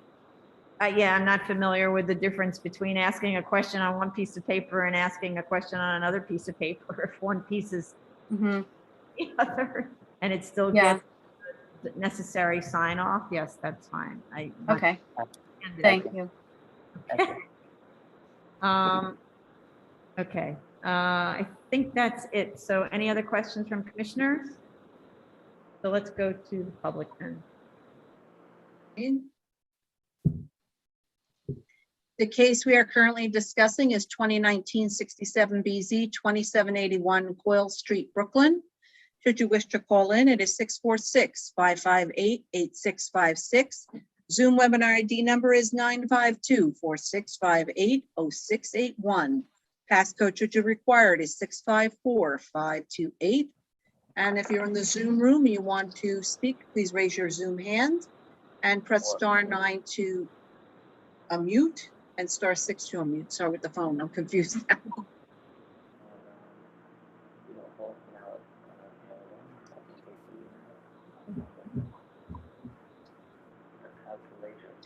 Okay, while we wait for anyone to raise their Zoom hand in the waiting room or to press *9 if they called in. I have one other thing that I'd like Ms. Ionati to address in the statement of facts. Sure. Or my conversation with Commissioner Otley Brown to talk about the additional floor area. If you could incorporate that discussion into your statement of facts to justify the floor area increase. You know what I'm talking about? You mean the vestibule thing? Yes, well, it was a vestibule thing and sort of the general subject of. Right. Sure. Right? I heard that, yes, and I just want to note that the difference between now, assuming predominantly built up applies at 1.65, the difference between that and the 1.88 is about 300 square feet. So I can talk about that. And I also had a question because I realized that you're correct. We didn't change the as of right plans that are on the lot line, but I was wondering if it would be okay to just note that instead of drawing new as of right plans, to just say that the as of right plans are as of right but for the lot line, and any further setback from the lot line would obviously further constrain the floor plate. So that they are substantially, they're substantially similar to the proposed but for the lot line, and obviously any further setback would be even more detrimental. Is that an okay argument? This is what I would suggest. Have Mr. Lotovsky, can you just take the as of right plan and add to it the required side yard that you would have to have because you have a zero lot line building? Just put a red line through the drawing to indicate basically the park bench that you would be allowed to have on that site, because that's all it would be. And indicate that is a correction because zero lot line buildings are not permitted. Right. I mean, there would be pretty much nothing left if we set back from that zero property line. Okay. Okay. Great. Thank you. We'll add like a thick red line. Yeah, just a fat red line that with a note that says that. Don't do any more CAD drawings. You can do that by hand and scan it, submit that. That's all. Okay. Yeah. Okay. Thank Thank you. you. Yeah, of course. Yeah. Okay. And so I just want to clarify, what was it I wanted to clarify? Oh, yes. On the statement of facts, the discussion is that tiny increment between the 1.65, assuming predominantly built up area, and the request is only 300 whatever square feet. And that as you should listen again to the video of what Commissioner Otley Brown was saying, and that in order to accommodate this tiny lot and basically to get to the second floor, you need that extra area just to be able to get to the second floor. And then on those floors, you have, a reasonable size. Right. And that's definitely accurate because the vestibule area is 138 and then each staircase is 86. So that's correct. Okay. I just want to add one question, because then I looked at the plans again and I wasn't entirely sure that your vestibule was counting as floor area. When you look at the floor area. It's not floor area. Yeah, so then I would probably revise the argument to talk about the constrictions of having almost a double core between the staircase to get from apartment to the ground floor, as well as the interior staircase due to the smallness of the lot requiring a duplex situation is what's using up your floor area. Yes. The ground floor is really a cellar in the. It's a flood zone cellar. Say again? It's a flood zone cellar by definition. Right, exactly. Okay, exactly. Thank you, Commissioner Brown. Madam Chair, are we, the fire department, are we clear about that? They reviewed the project and they still need the rooftop access, which they said Mr. Lotovsky said he would take care of. Oh, I'm sorry, I missed that then. Okay. Okay. All right, then. All right, so I think we already went to the public, right? So how much time to respond? Alex, the AI one probably going to take the longest time. How long do you need for I need that? 3 4 weeks at least. Okay, so a month. 1 Yeah. month? Yeah. Is that reasonable? Enough time? Yeah. I'll start working on it next week, Monday, Tuesday. Okay, so that's 4 weeks to submit to us, right? Mm-hmm. Okay, all right. Good, thank you very much. Appreciate All your. right, thank you so Thank much. you. Thank you. Bye, guys. Okay, the next item is 2019-257BZ and 2019-258A, 179 East 79th Street, Manhattan.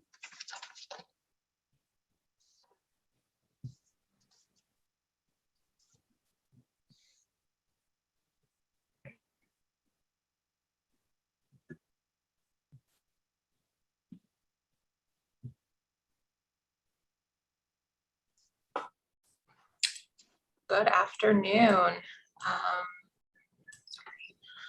Van Baton from Sheldon Lobel PC for the applicant. I believe we're waiting. All right, Mike Rosani's here and Craig Lamb we're also waiting for. I don't know if he's here.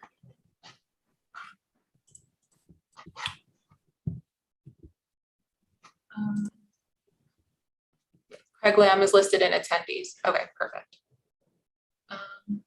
Have everyone? Is that it? I believe so. Okay, everybody unmuted, raise your right hand. Do you affirm to tell the truth, the whole truth, and nothing but the truth in your testimony before this board and to respond honestly to board member questions? I do. Gentlemen? Mike, we couldn't hear I you. do. Oh, there we go. Mr. Lamb?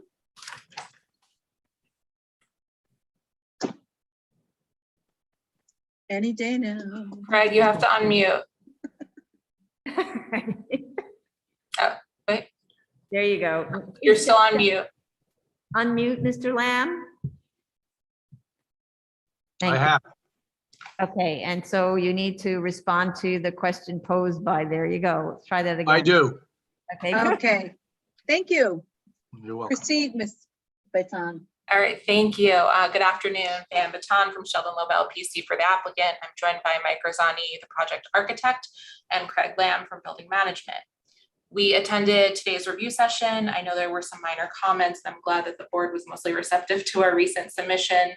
I just want to remind the board that this is a proposal for a second bedroom in the apartment. There's an existing fully operational window measuring 3 feet by 8 inches by 4 foot 6 inches, which is comparable to other windows throughout the building. I mean, this is a pre-war building. The room may look dark now, but when it's approved for a bedroom, there'll be natural light from the operational window, as well as, there'll be a lamp. It's a bedroom, mainly used at the evening. Why will there be more light from the same window that's already there? No, I'm just saying that it's natural light from the operational window, and then there'll be lamps and lights in the room itself. It's a bedroom. No, but what do you mean the operational window? The window's going to be changed from a window that's smaller? Like why? I'm is just it- saying it's existing. We think that is a sufficient window. It provides sufficient light for a second bedroom. This is not like a living room. This is the second bedroom. So we believe that it provides sufficient light. I think additionally, the photograph I submitted had a bunch of storage boxes and bins in front of the window, which also had like a sheet over it. So it wasn't representative of the actual light conditions in the space. But isn't this a room in a basement? Yes, but it opens up, it's at grade in the rear yard. That's only a 20-foot deep rear yard, right? Correct. So here's my question. It's a second, you call it a second bedroom. It's where a person's going to sleep. So for them, it's a bedroom. So it's not like the guest room. It's not like the study, the place where you put all your extra junk. It's being created specifically to put people in, right? So hence, it's dark in there and you're in a basement and you're asking for approval to have a room in a basement. So that's why the height of the ceiling was so important and you did probes. So my question is, if it's going to be so nice down there, it's not like you rely on incandescent lighting when you need natural light, right? So either make the window opening bigger, which might be cheaper, or make a skylight. So then you get more light. But I also want to know the detailing of the insulation. Are you putting the insulation on the top? And what's going to happen to the finish in the ceiling? Because now you have 8 foot 2 inches. Is it going to remain 8 foot 2 inches when it's finished? We discussed it briefly with the superintendent, who this apartment is for, who presently lives in the apartment. This is an expansion of the existing super's apartment.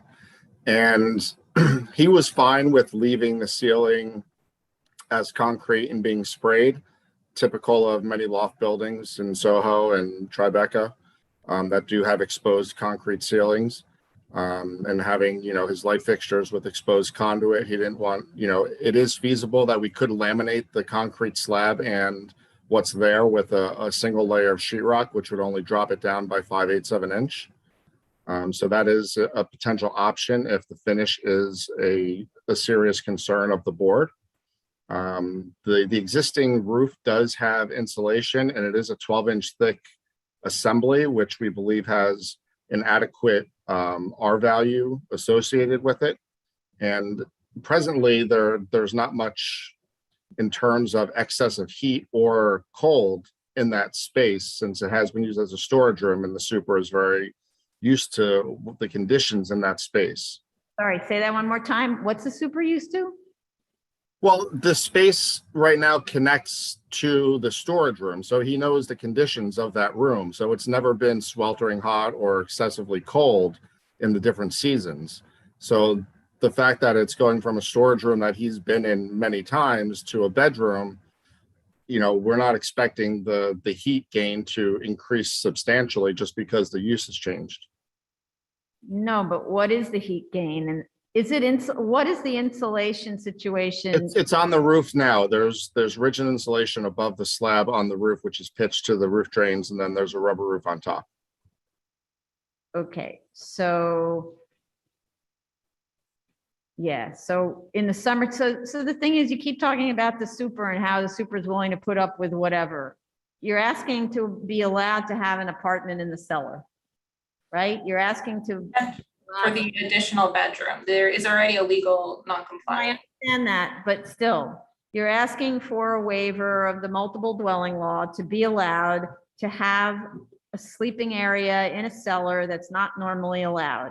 So it isn't about whether this person is willing to put up with whatever this person's willing to put up with, because it becomes the permanent solution.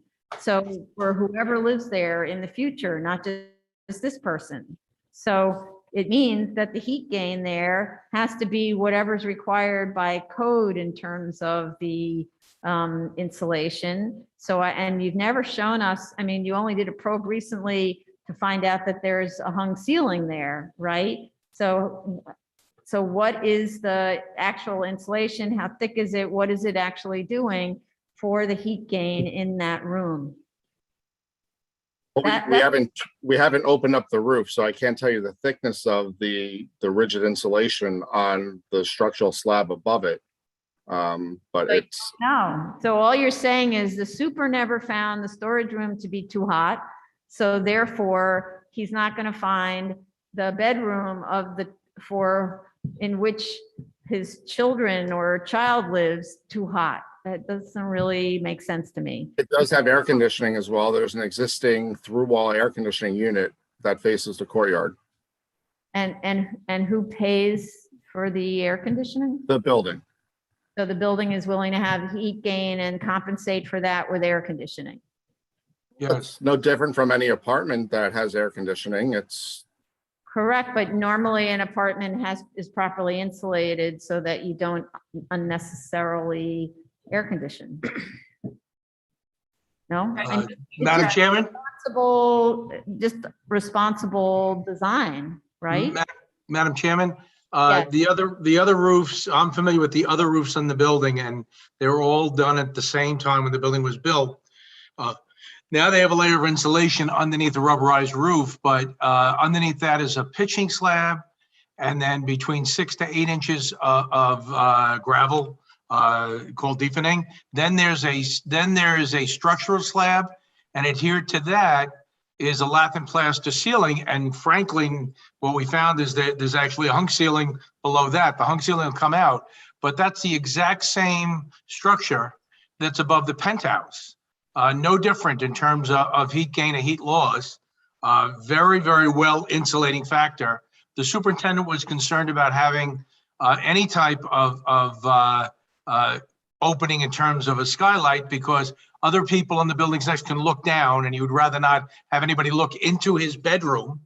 And it's actually, again, as depicted by the drawings, that in the back, although it's a basement apartment, it's above grade in the back. You know, we're trying to do the best we can for the superintendent on this. I agree that it's not only for him, but for anyone else that's going to be there. And also just right now, the cooperative pays the electric bill, and will continue. Right. So what I'm getting at is you need to demonstrate to us what the level of insulation is. Provide a drawing, do something. You can't just say it is what it is and just accept it. We have to know what is the level of insulation so that we know that it's being treated not like a storage room, because a storage room isn't required to have insulation for human occupancy, right? So, I mean, you each time, so when we got this probe last time, you gave us the same pushback. We don't, it is what it is. Then you do a probe and you find out, look at that, we have more height. So now we can have more height. Well, what is the roof insulation like? Tell us, so that we can put it on drawings, so that we can know in the future that whoever lives there is not gonna like fry in the summer. Okay, I mean, it's not asking a lot. You are asking for something. You have to give something. Madam Chair, we could paint the roof with reflected paint on top of what's there. And they're not going to fry in the summer, because the light issue there is on the southern exposure is its own building with another 16 stories that keeps light from coming down on that directly. I don't understand why I can't get a simple drawing that shows what the insulation situation Well, then we have to break a membrane open and turn around and do a probe. If that's what's required, we'll have to do that. So let's, you know, it's because you could easily find out that there's nothing, or that what is there is an inch, which is not enough. And then you have to add more insulation to the roof, which is not a big thing. When these buildings were built in 1920, they were all built the same. In the 20s, it's a pre-war building. No one built a building with a structural, just a concrete slab there. But if you require a probe, we'll do a probe and find out what's there. Because in 1920, that was 100 years ago. I don't know what happened on the roof of this place in the last 100 years. So please just answer the question. It's not hard. Okay. Turns out that the answer is you only have a little bit. Build up your roof to give some real insulation. So you don't have to come back here again for me to say, build up the roof to give some real insulation. Okay, we'll do a probe. I would almost, well, I can't even put insulation on top of that without putting a new roofing surface. Okay, we'll do a probe. All right. All right. I think another issue was raised regarding the section 2B on A103. That section already shows the height of the ceiling at curb level of the 1 foot 3 inches. Was there something particular you wanted to see? Hold on a second. I no longer remember which drawing that is.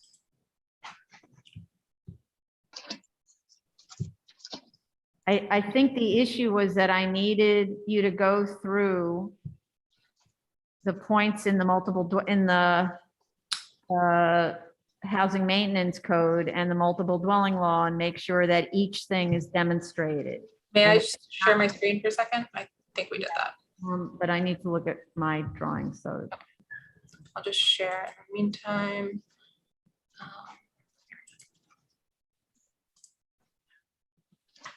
Okay, so this is the section. So this is section B on A103, we have the 1 foot 3 inches on the side over here, this measurement. I don't know if you can see my cursor. Can you make that bigger? Yeah. Okay. And then on Z101, which I think is page 2, we do, after the last hearing, we provided an additional MDL analysis and the housing maintenance code analysis, which also lists that as the 1 foot 3 inches up here. Okay, so the 1 foot, no, my question is the height ceiling above curb level. So go back. Well, for the bedroom, it's actually below curb level. For the rest of the apartment, it's above curb level. So, but you need to, in order to show the question, the housing maintenance code 27-2085B, it asks you, what is the height of the ceiling above curb level? So we need an answer to that. So you need to show curb level. Can you go back to that section? It shows it. It shows it. We're minus 1 foot 3. Sorry, Amanda, can you go back to the section that you just had? There, okay. So the Sorry, I'm trying to zoom in. There we go. So the height of the ceiling above curb level, you're saying then is negative, right? So you need to answer. So you need to answer the question. And I actually don't Right here. know what the ceiling is. So that measurement of 1 foot 3 is the level to the sidewalk. Is the level to the Correct. curb, essentially, right? To the sidewalk. All right. So then then we need someplace, where do you answer that question of 27-2085B?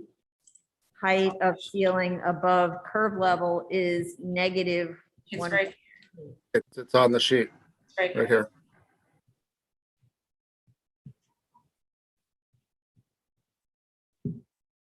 Can you see where my cursor is? I just highlighted it. Oh, okay. Required. Okay. Does not. Okay. So it's. Okay, good. All right. Sorry, I didn't see that. Section 1A shows it as 1 foot 6 above curb. So where's section 1A?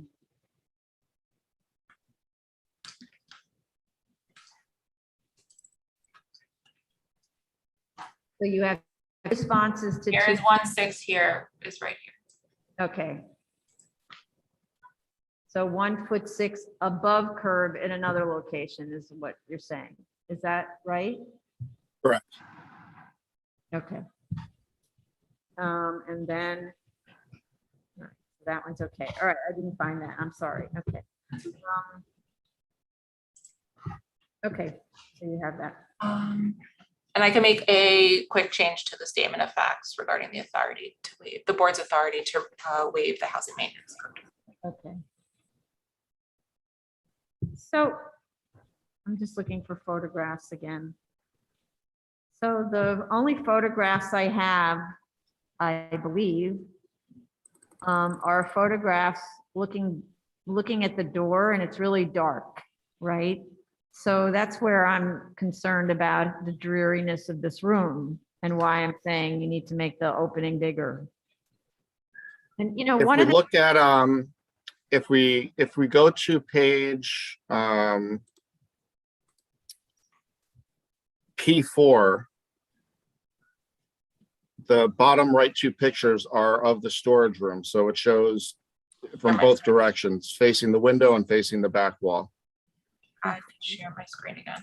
And you can see where the all the storage is, everything is covering that that Yeah. window.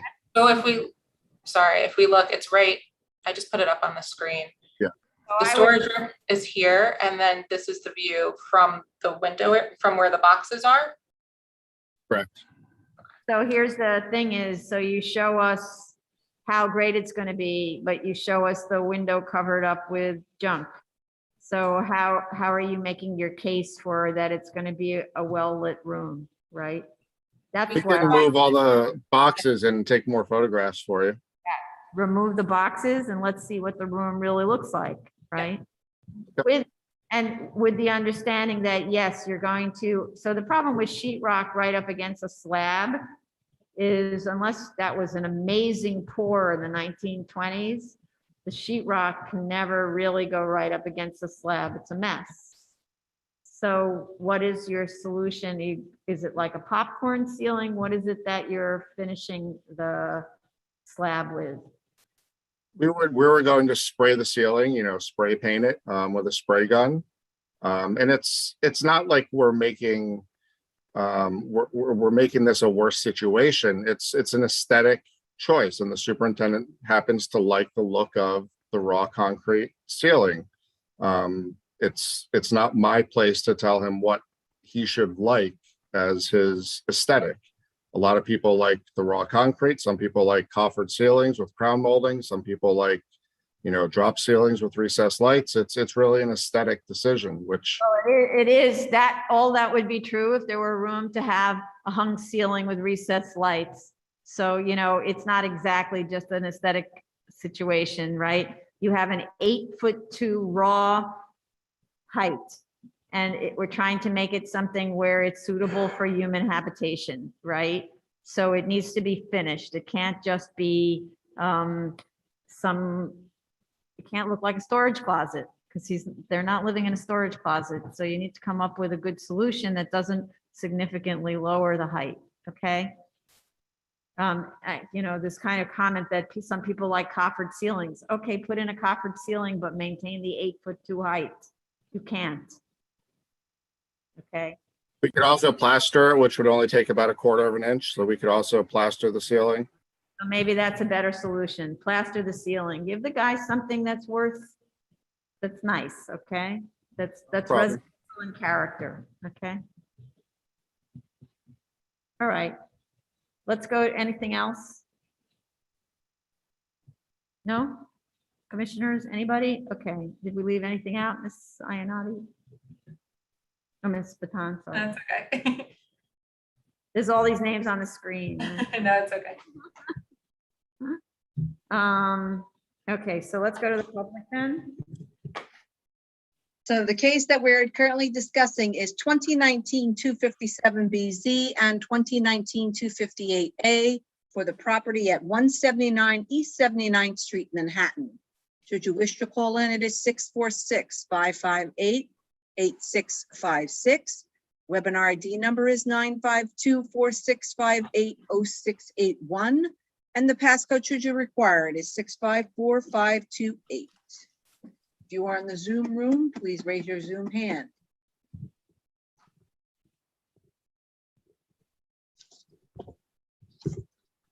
Okay. Is it possible that we close today if we show that there's adequate light and insulation?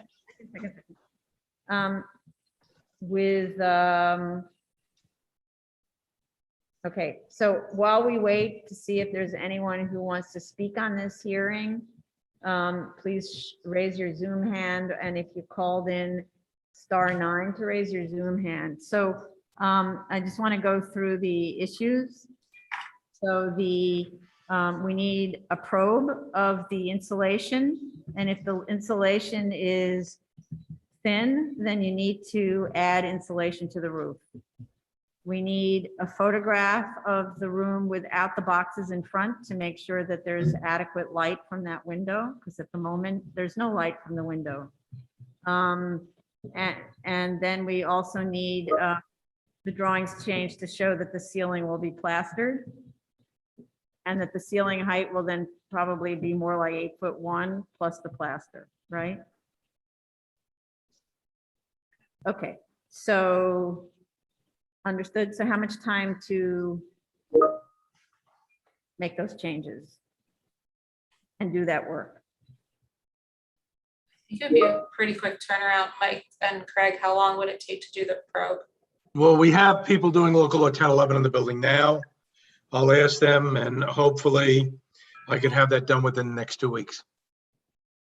Okay, so how much time to submit? I would give it 3 weeks. 3 weeks for whatever you feel comfortable with, Van. I have minimal changes, so 3 weeks is fine. Okay. Mike? I can change my drawing in the next 5 minutes and I can go up there tomorrow and take photographs. Right. So I can be done by Monday. Right. I'll have to find out from that contractor when they can get there, and they'll do it during dry weather and open it Okay. up. Okay, so I would say give it 3 weeks, if that's possible. Yes.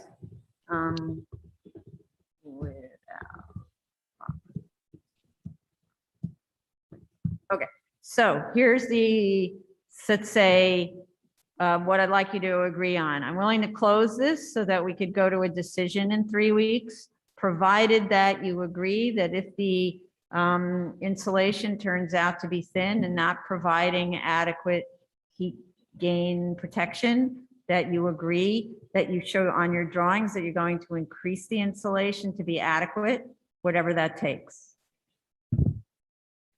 Okay? Craig, is that okay? I have to ask the board. That's not my, I wish I could, I would just say yes, but I've got to get a price and they've got to look at it. Okay, so Right. which, Yeah. because you haven't done a probe, you might find out that you have 1920s amazing insulation because in the 20s, they were all about energy conservation and we forgot that now. Well, no, but would you generally, they'll probably be 11 or 12 inches thick, which we know it is. And that's a very large thermal mass that would, anything would have to go through, but let's see. I wish I could, but it's not in my purview to say whatever it's going to take to redo a roof, they're going to do. I can't do that. I wish I could. I think it's fine that we could close because it would be a proposed note on the plan or proposed design on the plan. All right, so, but understand that we may need to reopen if you don't get, if we're not up to the point of agreeing on improving this, okay, if it needs to, okay? Okay. I will also include an energy code calculation of what's required for roofs in comparison to what we find in the probe. That's such a good idea. Okay.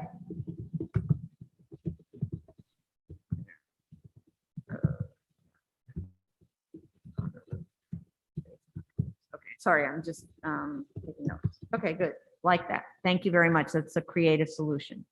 Okay, so then I'd like to make a motion to close. Motion to close, Chair Perlmutter. Aye. Vice Chair Chanda, Aye. Commissioner Otley Brown, Aye. Commissioner Shetta, Aye. Commissioner Shabeta. Aye. Thank you, commissioners. Thank you, Chair. Thank you. Thank you. Next- Thank you. Thank you. Next item is 2020-25BZ, 14230 13th Avenue, Queens.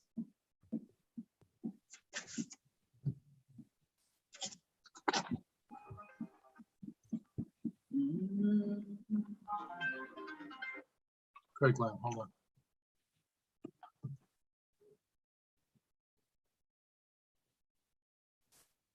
Okay, let's see.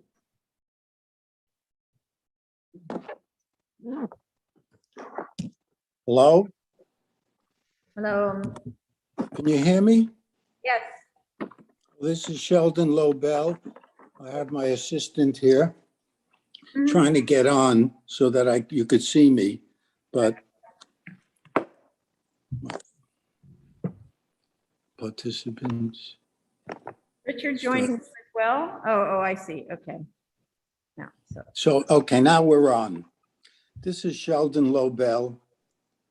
Mr. Lobel, how many, I'm sorry to interrupt you, love. How many people are with you?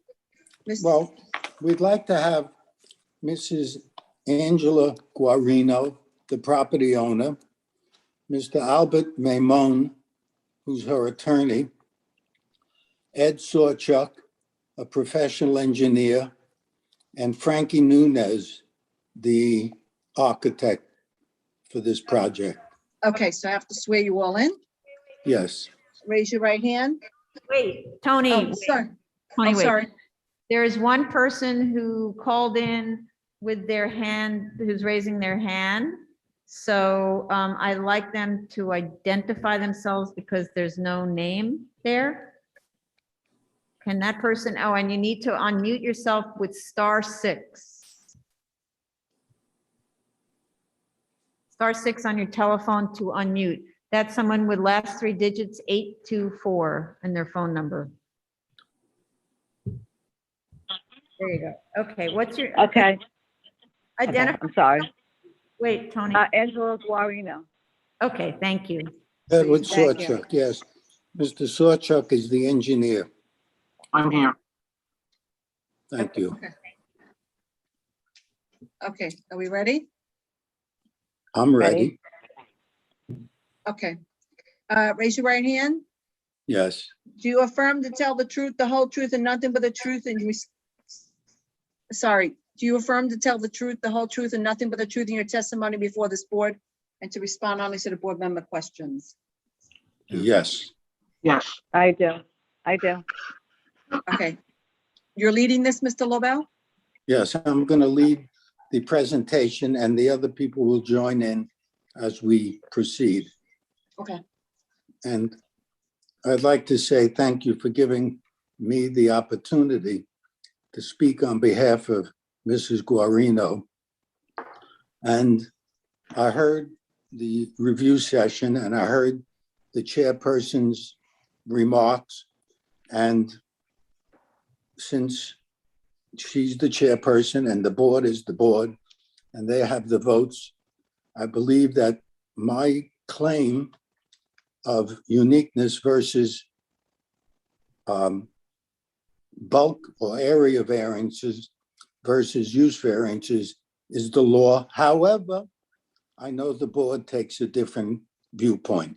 So I'm dropping that particular claim and would like to continue with whatever else I may give and offer to the board to help Mrs. Guarino out of this terrible predicament, which, as the zoning resolution requires that variants are granted so that substantial justice are provided. I don't think, from what I've heard, that the board is ready to grant this, what I think is the most minimal application that I've seen in my 50 years of practicing zoning and land use law. Because I know that the Board of Standards and Appeals is the safety valve of the zoning ordinance. And as we know, a zoning ordinance, like a steam boiler, will sooner or later blow up if there is no safety valve. And I quoted that from Rathkoff on the law of zoning and planning, one of the major zoning texts in New York City. So the Guarinos necessarily have come to your board for relief from the demands of the zoning resolution, covering a very minimal side yard requirement and an even lesser front yard requirement. You have been shown that the owner has practical difficulties and unnecessary hardship. And I think that's important, as I'll show later. That's beyond what is needed, I think. But this owner now has practical difficulties, unnecessary hardship, and that the variance is necessary and should be granted, so that the spirit of the law shall be observed, public safety secured, and substantial justice done. That's the preamble to section 7221 of the zoning resolution, the section given to your agency by the writers of the zoning resolution and also by common law. And as Judge Schlesinger mentioned in her opinion in the Pantelides case, which I'm very familiar with because I was the attorney for Pantelides through many hearings at the board and in court when Judge Schlesinger ruled that that variance should have been granted by the Board of Standards and Appeals. Mr. Lobel, can I just No stop you for a one- second? Mr. Lobel, a second. Yeah. Whoever's not speaking, could you mute? There's some kind of noise or feedback or something? I'm not speaking. Okay. All right, go ahead, Mr. Lobel. No one, not one person, not one agency, not one organization, not one member of the community has come to you and said, don't grant this variance. As a matter of fact, the community board wrote to you and told you that they were not going to hold a usual hearing for this tiny variance, which they, the representatives of the community, strongly support. When I first started practicing zoning and land use law over 50 years ago, and I'm proud to say that my son Richard is now the third generation in the zoning and land use law in New York City. My father-in-law, Samuel Becker, you'll see his name in many resolutions. He was a commissioner with the Board of Standards and Appeals. He was an engineer, graduate of Cooper Union, St. John's Law School, the first director of your board, followed as a commissioner, vice chair, and finally as chairman of the Board of Standards and Appeals. He gave me 2 Court of Appeals decisions, which I'm not going to go over now, but I think they stand up in all these years. Otto versus Steinhilber, setting the standard for a use variance, and Village of Bronxville versus Francis. Otto was decided in 1939, way before the 61 zoning resolution. And Village of Bronxville was decided both by the Court of Appeals in 1956. Now, in order for zoning to be held up, and we know zoning is a valid instrument for government, but it wasn't until 1926 in Euclid versus Ambler that zoning was approved in a municipality. But in order for there to be a zoning, there must be an agency with the authority to grant variances. And of course, the agency in New York City is the Board of Standards and Appeals. And Section 7221 is the authorization to grant variances. But I think it's important to look at many of the cases. And I was the attorney for Pantelides. I was the attorney for Ellen Tuck versus Klein, which set the standard for reliance on a permit later held to be invalid. You can use expenditures made in good faith.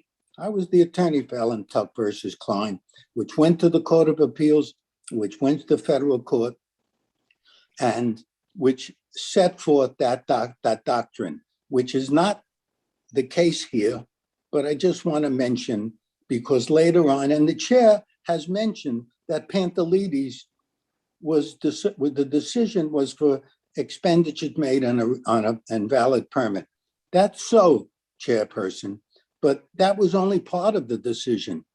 Pantelides, the judge said, I disagree, and your director might remember Howard Hornstein, who was a fine attorney, was counsel to the Board of City Planning Commission. He made the argument that there's no distinction between use and bulk. Look at 7221. And Judge Schlesinger said, I disagree. So your position, Madam Chair, that Pantelides that was not the reasoning or the law from that case. But if you read it carefully, you'll see she emphatically said that there is a difference. But I'm not pursuing that because your board has taken the position as they at the first hearing, at this review session, that there is no difference in 7221. So we're accepting that. However, the zoning resolution says when in the course of enforcement of this resolution, any officer from whom an appeal is taken, the provisions of section 7211 are applied, and there are practical difficulties or, which is very important, that 2-letter word is very important, unnecessary hardship in the way of carrying out the strict letter of such provision, the Board of Standards and Appeals may, in accordance with the requirements set forth in this section, the five findings. And of course, we all know that this case doesn't require the B finding because there's no economic hardship, there's no financial information. So we have 4 findings, right? Uniqueness, minimal variance, character of neighborhood, and self-created hardship, which we'll go into in a few minutes. But that preamble is very important because when you read it, it says, or modify the provision so that the spirit of the law shall be observed, public safety secured, and substantial justice done. Is substantial justice, in your definition, making an owner spend hundreds of thousands of dollars to move a building 3 feet or 4 feet? A minor amount, because this building is called the crooked building, called the whatever building.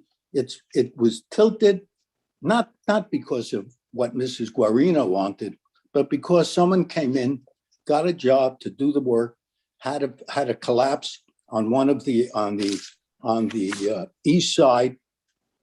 They had to come in and spend $100,000 or whatever $100,000 to correct that. My guess is, because no one knows, that probably when they were working there, because it was the other side, which has a yard above what is required. So someone must have said, well, let's move it away from that because we're working now, bringing in big equipment. And they must have, that's my guess, but that's the case. And a mistake was made. There's no question about the mistake. Mr. Lobel, to this point, okay? Yes.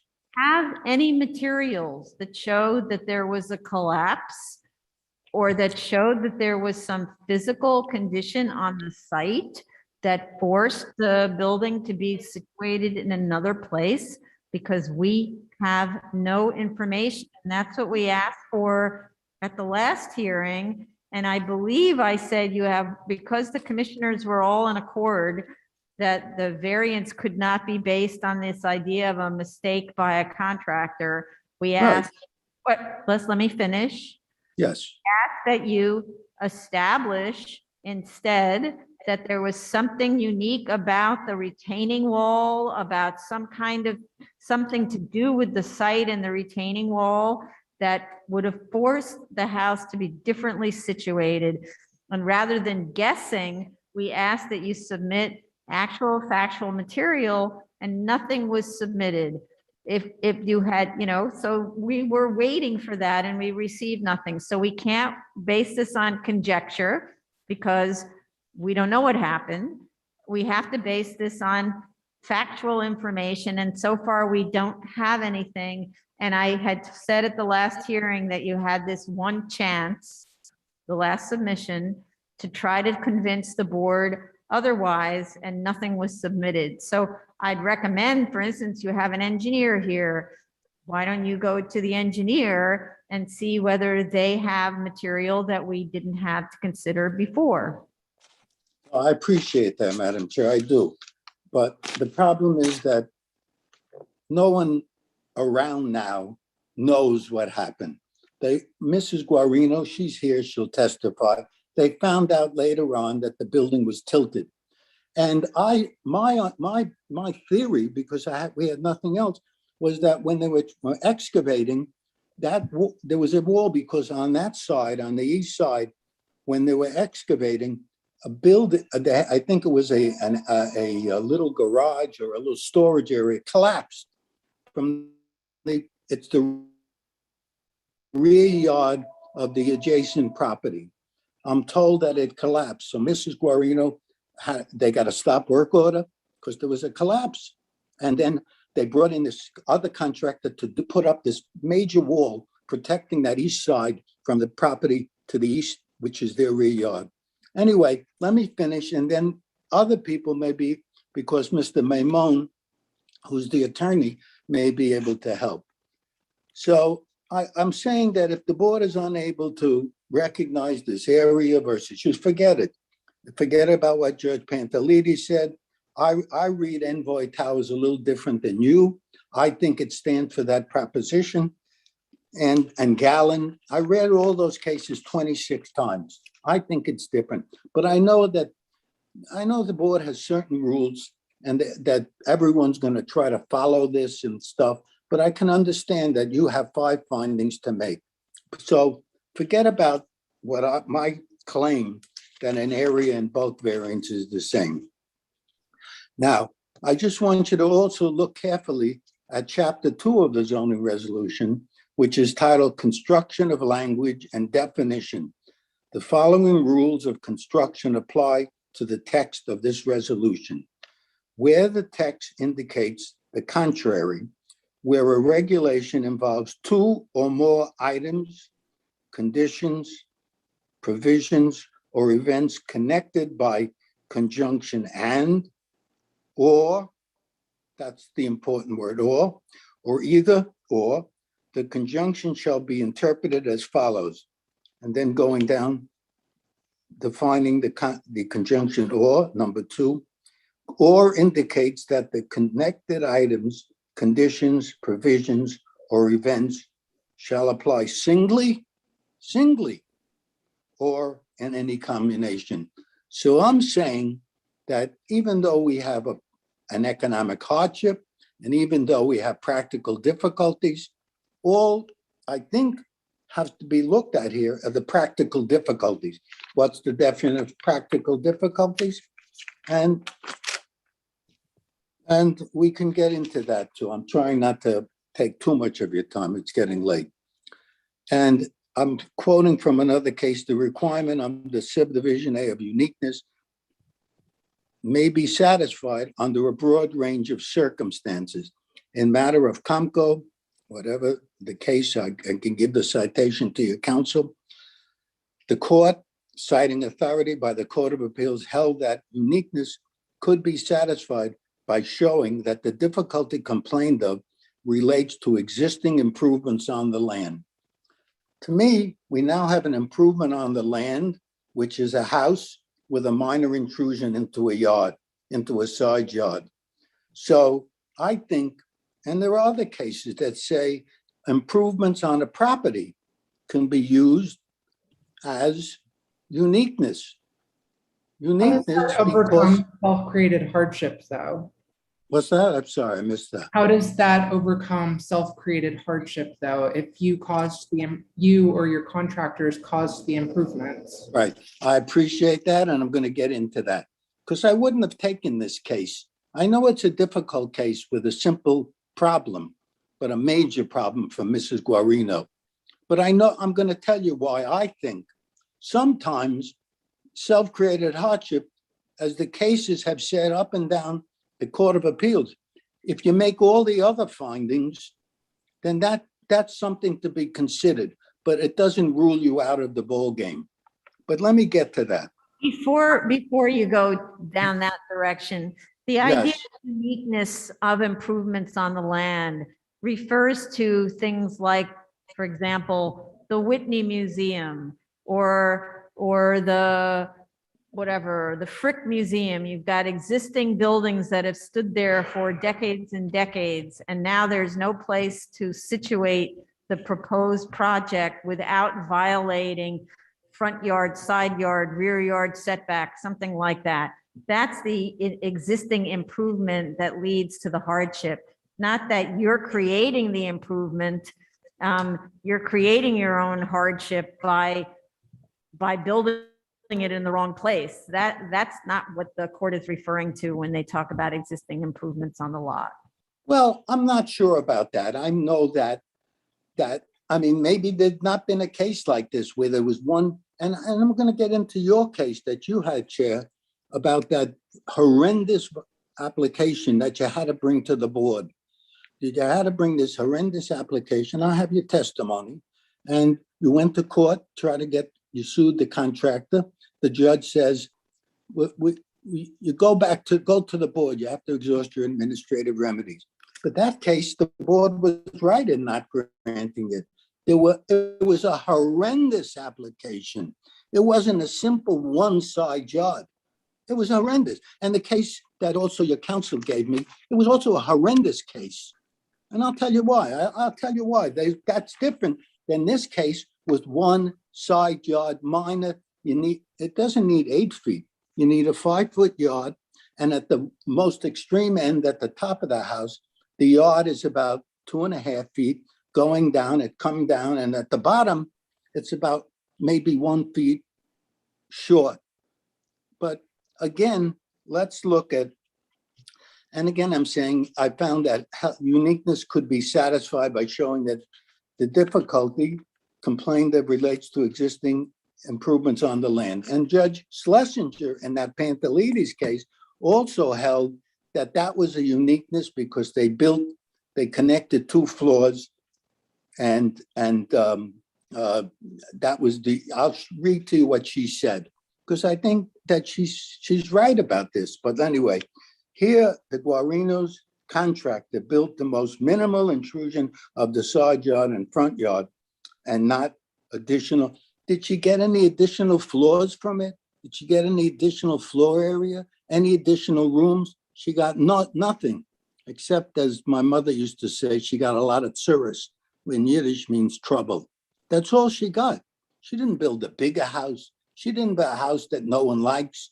She built a house like all the other houses in that area that were built under the 61 zoning. So what did she get out of it?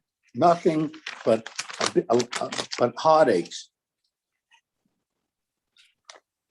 And Judge Schlesinger said, it is against this background that the court must review the determination by the BSA in this case, which denied, Judge Schlesinger says, application for an area variance.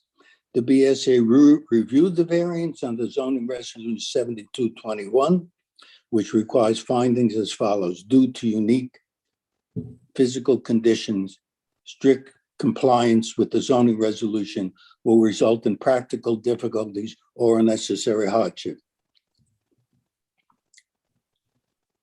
And she said, again, reading Judge Schlesinger's, she found uniqueness. Well, how? In addition, Pantelides established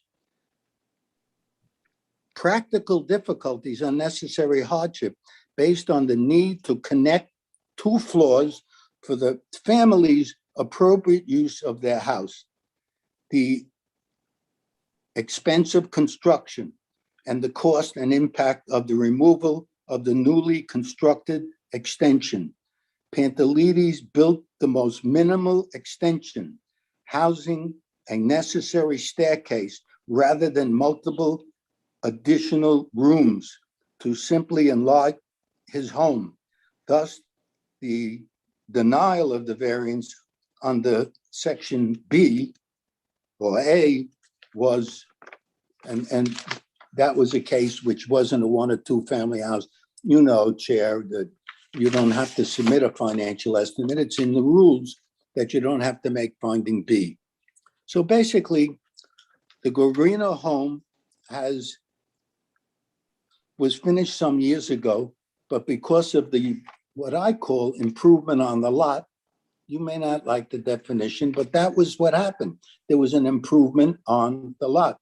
This encroachment causes the owner being unable to secure a certificate of occupancy, secure adequate financing, trying to sell the property, as no one's going to buy this property without a certificate of occupancy and with this violation outstanding.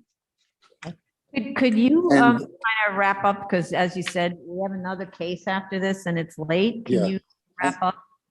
You know, I don't want to be rude, but I listened to your lengthy I rebut. know. Yes, yes. But I'm going to wrap it up soon.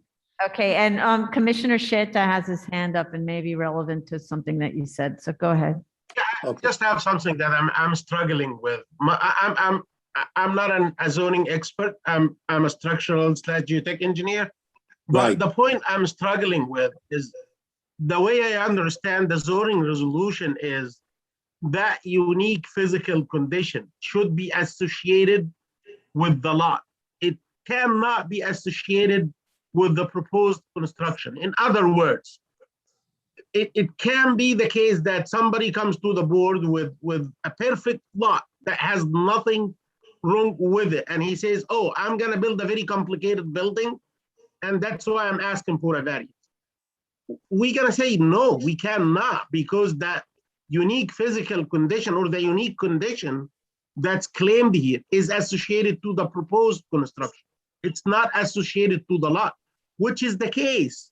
This is the same exact case for the subject application. The struggle here is because the uniqueness is not associated with the lot. It's associated with the proposed construction, or back then the proposed construction. Yeah, So well, I'm not Commissioner, sure how can we even, but you have to read 7221 a little carefully. 7221 talks about the uniqueness in the lot, irregularity, shallowness, whatever. But the courts have said that doesn't, what if you have a building, let's say, because the chairperson mentioned this, you have a building that's 100 years old. You want to tear it down and you want to build another building, you need a variance. There's no uniqueness in the lot. But I'm saying the courts have held that uniqueness or practical difficulty. The zoning resolution talks about a variance where you have practical difficulties or economic hardship. And there's the courts have held that if you have something on the lot, an improvement, and here what we have is something that was built in error. I'm not saying that. And also to answer other questions that I heard, people are going to be running to the board because they're going to bring cases every time a contractor makes a mistake. I'm saying that every case is different. If a contractor makes a mistake with one side yard, and that's the improvement that you have in front of you, what's the Board of Standards and Appeals supposed to do? Tell you to move the house and spend $300,000 or $400,000 or $500,000 to move the house? That's what the board is for. And I don't think it should be that expensive. I believe it should be much more simple than that. I totally disagree that this is a very complicated situation to fix. You know what? It should have been fixed like from the beginning. Okay, I'm not sure how they I messed up disagree with with that. you because part of this is to say that I'm no longer pursuing my argument, which I think is correct, that is a difference between an area and a use variance, because many cases hold that, but forget about that. That's a lawyer's argument. I said, let's not pursue that, but I'm pursuing something that says that we have an existing improvement, which is an improvement. But let me finish and then I'll answer any question. Because the board asked me about the Chera case. I don't know if you know the Chera case. It was before your time. And the court reversed, the BSA denied a case. The guy made an application for a variance. And the court says, wait a minute, the board was correct. The board says the petitioner and the husband erected additions to their house, which reduced the rear setback from previously non-complying 25 feet. This is what they did. They made 20, reduced the setback from previous legal 5 feet to 1 foot 5 inches. From 25 feet, they went to feet. No building permits were ever applied for. This is what your counsel told me that I should look at to bolster the board's position that hardship is not you have to show it's not self-created. But I'm looking to see why the board turned this case down and why the Supreme Court reversed the board, but the appellate division reversed the Supreme Court saying the board was right.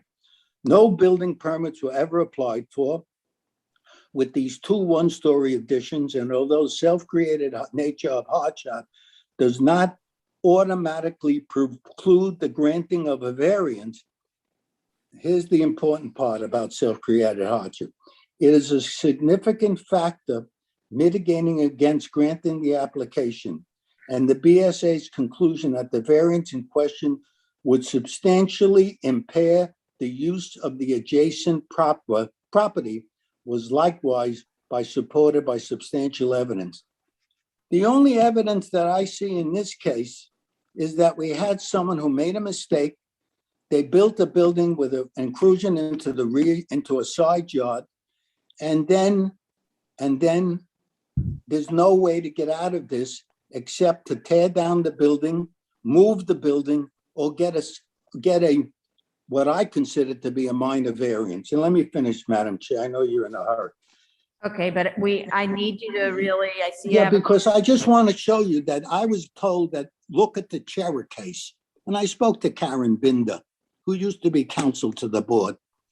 And Karen knew this Chera case. She said she knew it from the corporation. It was the most ludicrous kind of application that the board ever had.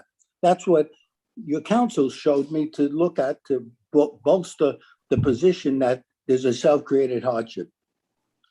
So I say a comparison of the BSA decision in Shera and the Guo case, which is a case at the board, shows the clear distinction with those applications compared to the subject Guarino application. Here, the non-compliant westerly side yard goes minor. I'm not going to give you the inches.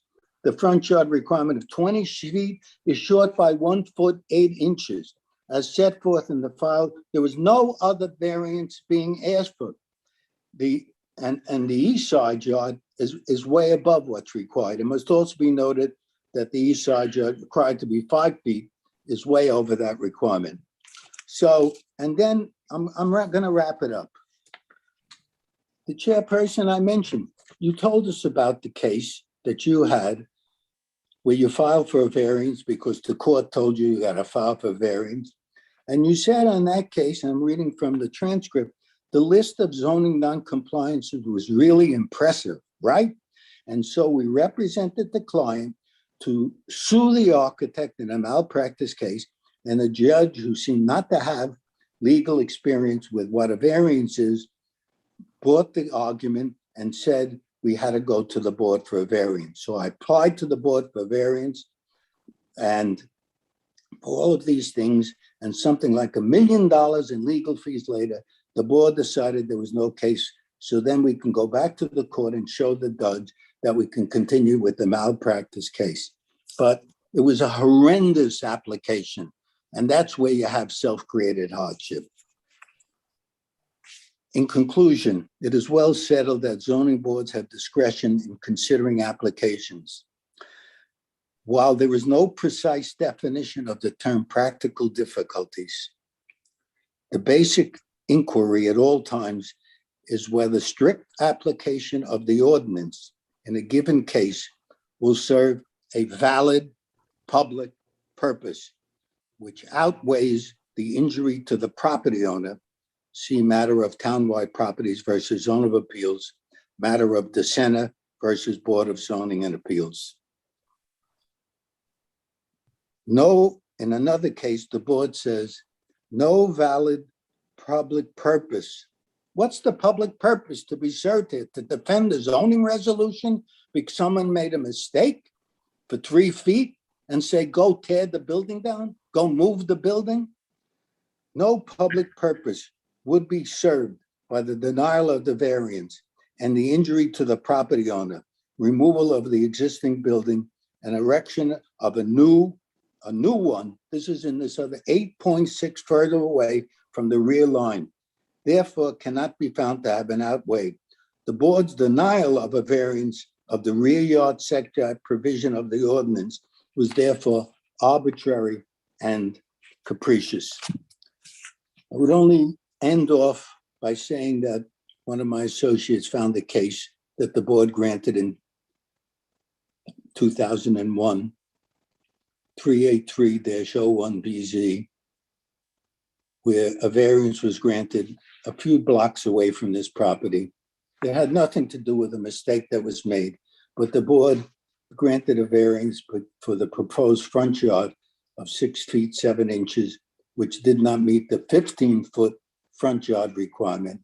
Side yard of 3 feet 5 inches does not meet the minimum 5-foot side requirement. So the board has granted a case, at least this case in the area.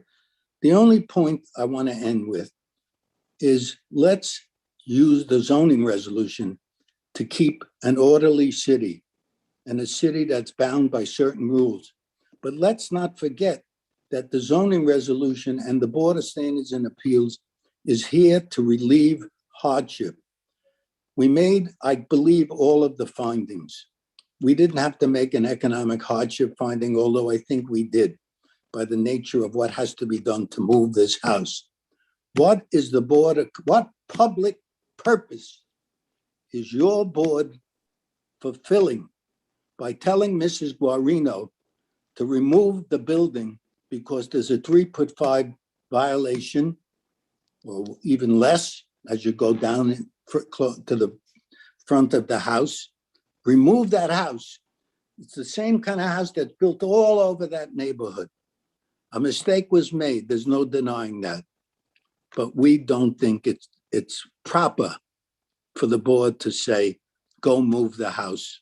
Thank Okay. you. Thank you, Mr. Lobel. And I just need to clarify for the record, the board does not believe, nor is it plausible, that the house needs to be moved or rebuilt. There's a very tiny amount of work that would need to be done to correct this, because as I said before, and as Commissioner Sheta said, it's a stick-built house with wood, with a brick veneer. It's quite easy to make the corrections. Commissioner Shanda suggested there may even be a possibility, though I don't know, to treat it as one zoning lot with two houses on it. But for sure, there is not the requirement to tear the building down or move the building, which you could do, but I don't think that that's necessary. It's a very easy solution. Commissioner Shabeta had his hands up first, then Commissioner Sheta. My only question to you, council, is if you could provide me with the sites of the cases you mentioned today. I don't think you mentioned them in your papers. So if you can provide me with the sites of the cases you mentioned. I'm sorry, provide you with the sites? Citations of the cases that you mentioned. They weren't, some of those I don't recall reading in your papers. Well, probably because in the original submission, we gave the citation, but I will do that. I'll give you all the citations, and I'd like you to read those cases, because I think that really helps the situation. I know it's this uniqueness issue is something that's been a problem, but I think that we've overcome it, and especially in this particular situation. But I'll get those citations for you. So we have read all of the cases that have been cited in the papers previously. And we've also read the cases that we mentioned in today's review session. So we only need the cases that haven't been previously cited. I think there was one you just mentioned at the end of your testimony, and any others that maybe you were referring to that we didn't receive citations for previously. But we have read all the cases plus that have been cited up until now. Commissioner Sheta? Thank you, Chair. I try to be very quick. I want to say something like final. I do not buy the story of that collapse or retaining wall collapse, and that's why they moved the building, and I explain why. But before I do, my understanding is that that building should have been more to the west, to the east than it is right now. Am I correct? Yes, that's right. And that's what the plan reflected. The plan that was approved by the building department showed it in the proper space. That's correct. About 2.5, it should have been more to the east by about 2.5 feet, roughly, right?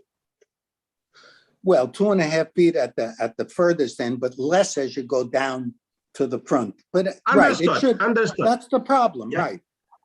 And the claim is this location of that building or the misplacement of that building happened because of a collapse of a retaining wall on the property to the east. Is that accurate? Do I understand it right? Let me say this, that we don't know why the building was shifted, why it became what some people call the crooked building, but you can't see it. You can't see it when you go there. If you should go there and stand in the front, you can't see it. You can't see it because it's such a minimal, it's mostly in the rear. I'm not saying I can or I cannot see it, but the claim from the beginning, from day one, was we had a retaining wall to the east that collapsed, and that pushed the contractor to dislocate the building towards the east. That doesn't make sense, and I explain why in a second. If you have a retaining wall like I'm showing here, and you try to excavate this basement, that lines in the red, the vertical and the horizontal line, and you have a collapse here, that everything in this like elevation difference would collapse and come to this area. So imagine that you started to dig, you don't have a shoring system even in place, you just have a tiny retaining wall here, and things collapse. Then you're gonna have a pile of dirt right here. For me, as an engineer, if I don't have a shoring system in place, and this is reflected actually by the inspection of the DOB, they said there is no shoring in place. They confirmed that in their stop work order. If I want to avoid touching the collapsed zone, I wouldn't actually tend to move the building to the east. I would tend to stay away from the east and put the building to the west. So if you're coming to us with that scenario and that building was more to the west than to the east, I would be tending to believe in that story. But because the opposite happened, I believe the story of this collapsing retaining wall is just made up, and I'm not buying the story of the collapse, and it cannot be a reason for why this building was built more than 2 feet 6 inches on the east, not on the west. Commissioner Yes. Shepard, the building is angled towards the west. It was pushed towards the west. This is, let me The retaining wall is on the east. this is Mr. Nunez, who's the architect on this job. Go ahead, I'm sorry. Right. So the retaining wall is on the east, and according to your sketch, it is correct. And your assumption that if there was a collapse, it should have been pushed to the west. The building angles towards the west. In my sketch that we submitted to your to the board on P01, the yellow shows the offset of where the building is skewed. And you're right, it is 30 inches away from where it should have been, which matches your sketch. I'm looking at 2 sets of plans here. One of them is called as of right. And it's Not the as of right, the P01 shows the angled building with a yellow, those 2 yellow triangled areas. It will be the proposal. I can share my screen if it's quicker. Yeah, it's quicker. Yes, please do. But I do think the point is that the building was angled and nobody knows whether the retaining wall collapsed or not because there's no documentation in any way. So again, this is conjecture. Isn't it was angled Well, like that? let me answer that. I know the answer to that because we submitted a plan to the board which showed an architect, I forget his name, whatever, but he was hired by Mrs. Guarino to do a special drawing, an engineer, I think. I'll give you his name. It's in the file, that he did a drawing to how that wall was built, which cost over $150,000 to build. But they hired an architect, an engineer, to do a plan which was submitted to the building department and approved and that's when there was a stop work order initiated by the building department because there was this collapse. Now, I wasn't there. Mrs. Guarino wasn't. We don't know why, but we can only surmise. I'm sorry, Mr. Lobel, but you're not relying on any factual data. What the stop work order was issued because there was the excavation of a 20 by 40 by 20 foot deep hole that did not have sheeting, shoring, or bracing. That's why the stop work order was issued, not because of a collapsed retaining wall. There was no mention of that in the DOB stop work order. So I'm not sure where this discussion about the retaining wall collapsing comes from, because we have no factual data. We have no. Well, because it's impossible to get factual data. I'm under oath here. And I'm under oath. I'm under oath when I submit anything to your board. When I met with the client, no one knew why. They knew that the contractor left the job, the contractor went into bankruptcy, and they were in a bind. They knew that there was a collapse because the adjacent property on the east, they had a little building, a shed in the back, which collapsed with it. That collapsed with it. So my assumption, I know you can't assume things, but sometimes you must, was that there was a collapse while a new contract came in or whoever was there. And no one's going to do this on purpose, but maybe, they're concerned with the other wall, whatever. But we understand there's a mistake. I have to interrupt you. We can't keep going on with guesswork. Either you had an opportunity to submit us materials that we could rely on as a board to establish the facts of the site and to establish that there was some kind of physical condition on the site that proved to be a difficulty, and we're not finding it. You gave us nothing. So we need to move on. So let's have Mr. Nunez, if he was going to be speaking. Yes. Something, let's have him speak. And if Mr. Sawchuk wants to speak and Ms. Guarino, and let's move on. We've been at this far too long and we need to move on to the next case. Well, I was this is just, I'm sorry. I'm sorry we took too long, Madam Chair, but this is a major problem. It's not Lobel, some- I asked Mr. Nunez to speak, so let's have Mr. Nunez. Yes, sorry. I was just showing the drawing that Commissioner Shetta wanted to see. It shows where the actual building is now. This is the area of noncompliance in yellow. We can't see the screen. We don't see the drawing. Oh, I'm sorry. I'm sorry. Sharon.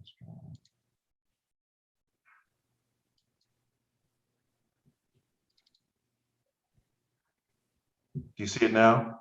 Yes. Okay.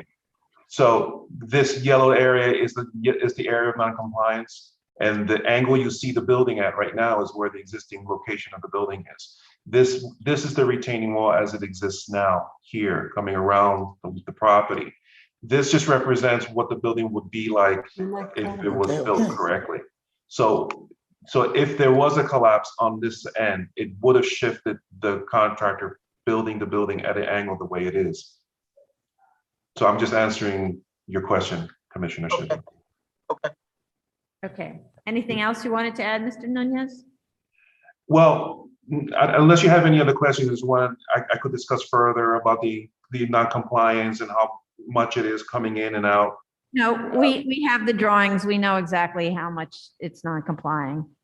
Okay. We thoroughly reviewed this material, so we were hoping that we'd get new information that might support an argument that there is a hardship, practical difficulties on the site that are site specific, but we haven't seen anything.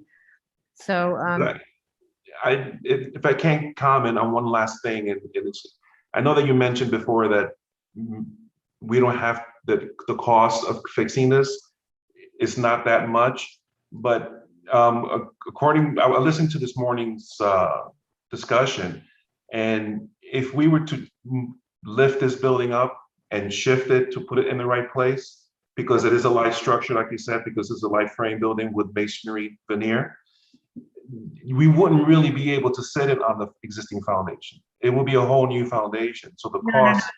I'm sorry, I need to interrupt you because you misunderstood what I was saying. I'm saying the cost estimates that we're receiving, we're assuming that that's what you were going to do, either rebuild the entire building in the right place, right, or that's a $500,000 construction job if you have a friendly relationship with a contractor, or lifting the building up and moving it, which I doubt would actually cost the 200 because you don't have decks and all of that other stuff to deal with. But what we were talking about is actually just removing the offending sections of wall and essentially, and that's it. And so offending sections of wall and roof, and Commissioner Shetta even explained how to do that.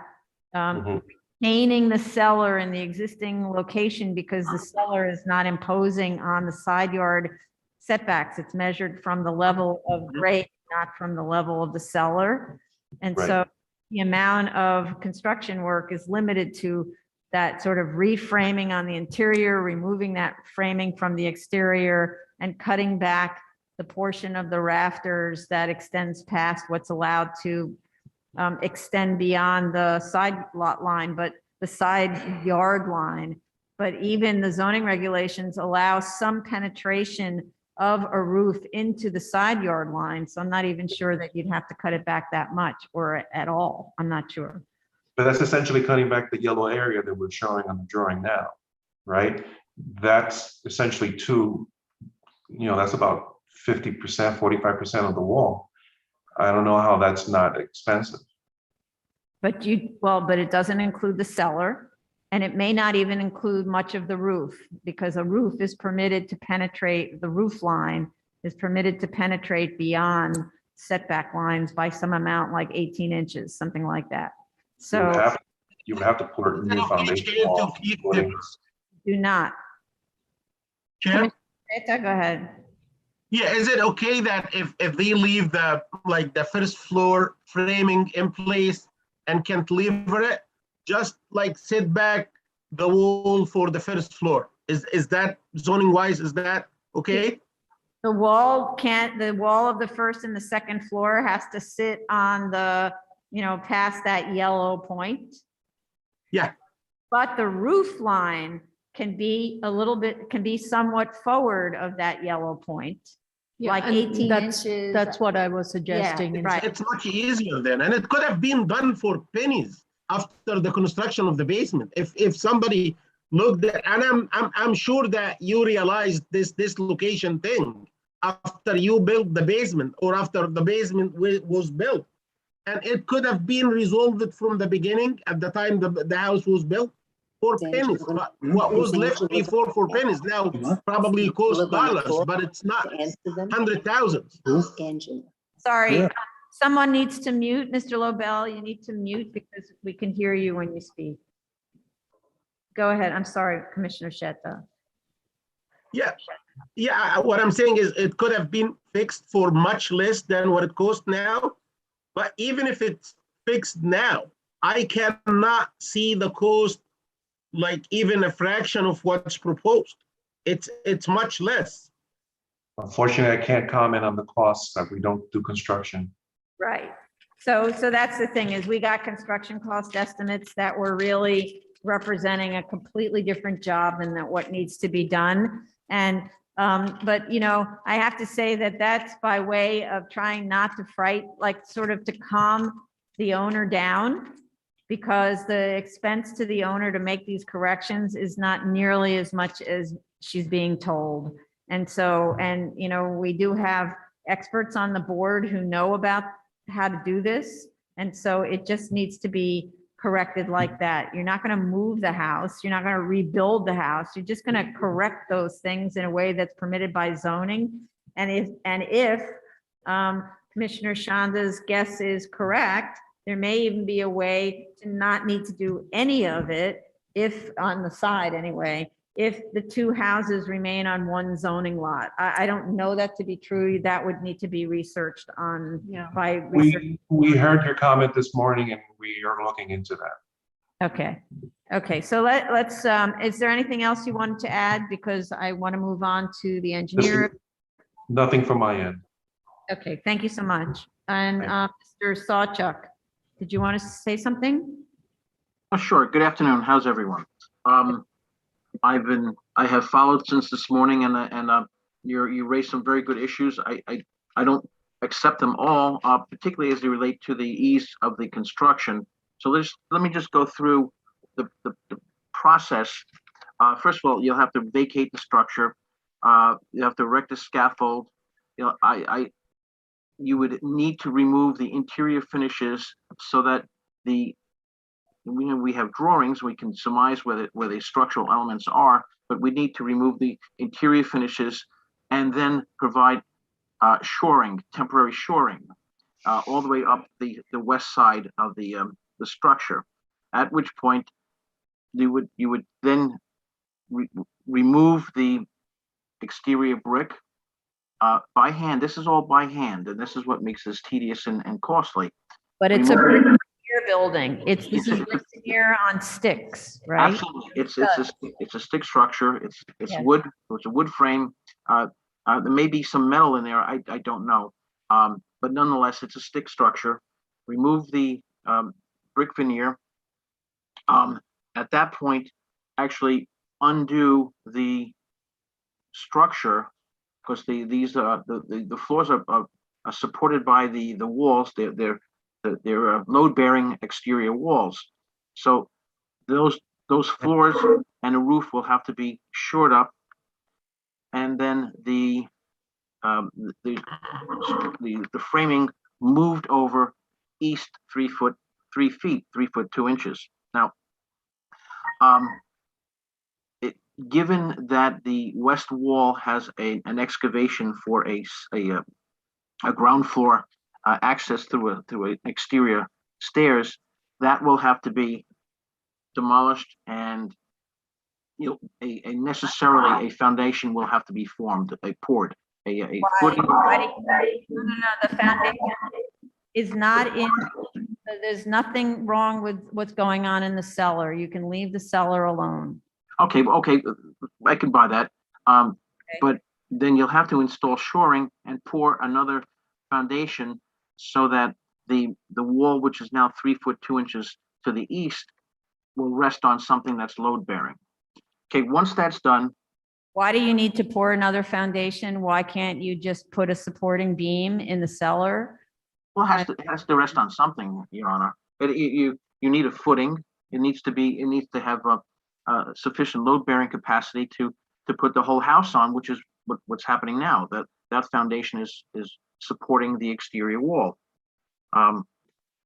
And I was intrigued by your discussion of the roof, how there could be an overhang, because I don't know at this point, is it what the diagonals are, what the structure is in the rafters are in the roof system. It would look awkward. You could actually cut it off and create sort of like a gable, intercept the hip with a gable style roof. But nonetheless, that's an unknown, and you won't know that until you remove the interior finishes and you do a thorough analysis of the structure. So I don't know, 3 months, 90 days, the owners will be out of possession, out of occupancy, and this is assuming that you can find a contractor and who's competent and who can do this. Right. Okay. Okay. Understood, Mr. Sawchuk. I mean, I think you had. I disagree that shoring is needed. I believe instead of like dismantling the existing wall first and shoring the building, I would say put the new bearing elements in, just lift the building a little bit, trim it, and transfer the load to the new elements, and take down the existing elements, the old ones. You don't need to shore the building, of course. Commissioner, the joists are running east-west. So from the center point upon which they're resting, those will need to be supported on the west wall. And certainly the building departments will want a stability analysis. And I'm 99% sure that's where they would be going. They want to make sure that once you disturb the load-bearing elements, that there's a sufficient structure to pick up those loads. I thought in my comments I said involve the structural engineer. This is not a high-rise building. This is a 2-story wood construction building. Well, you still have substantial loads that are being supported by the structure. So you have the foundation. It's not there for looks. It's there to support the structure, the superstructure. Yes, you could get away with pouring another foundation next to the existing one, and then sort of completing the triangle, if you will.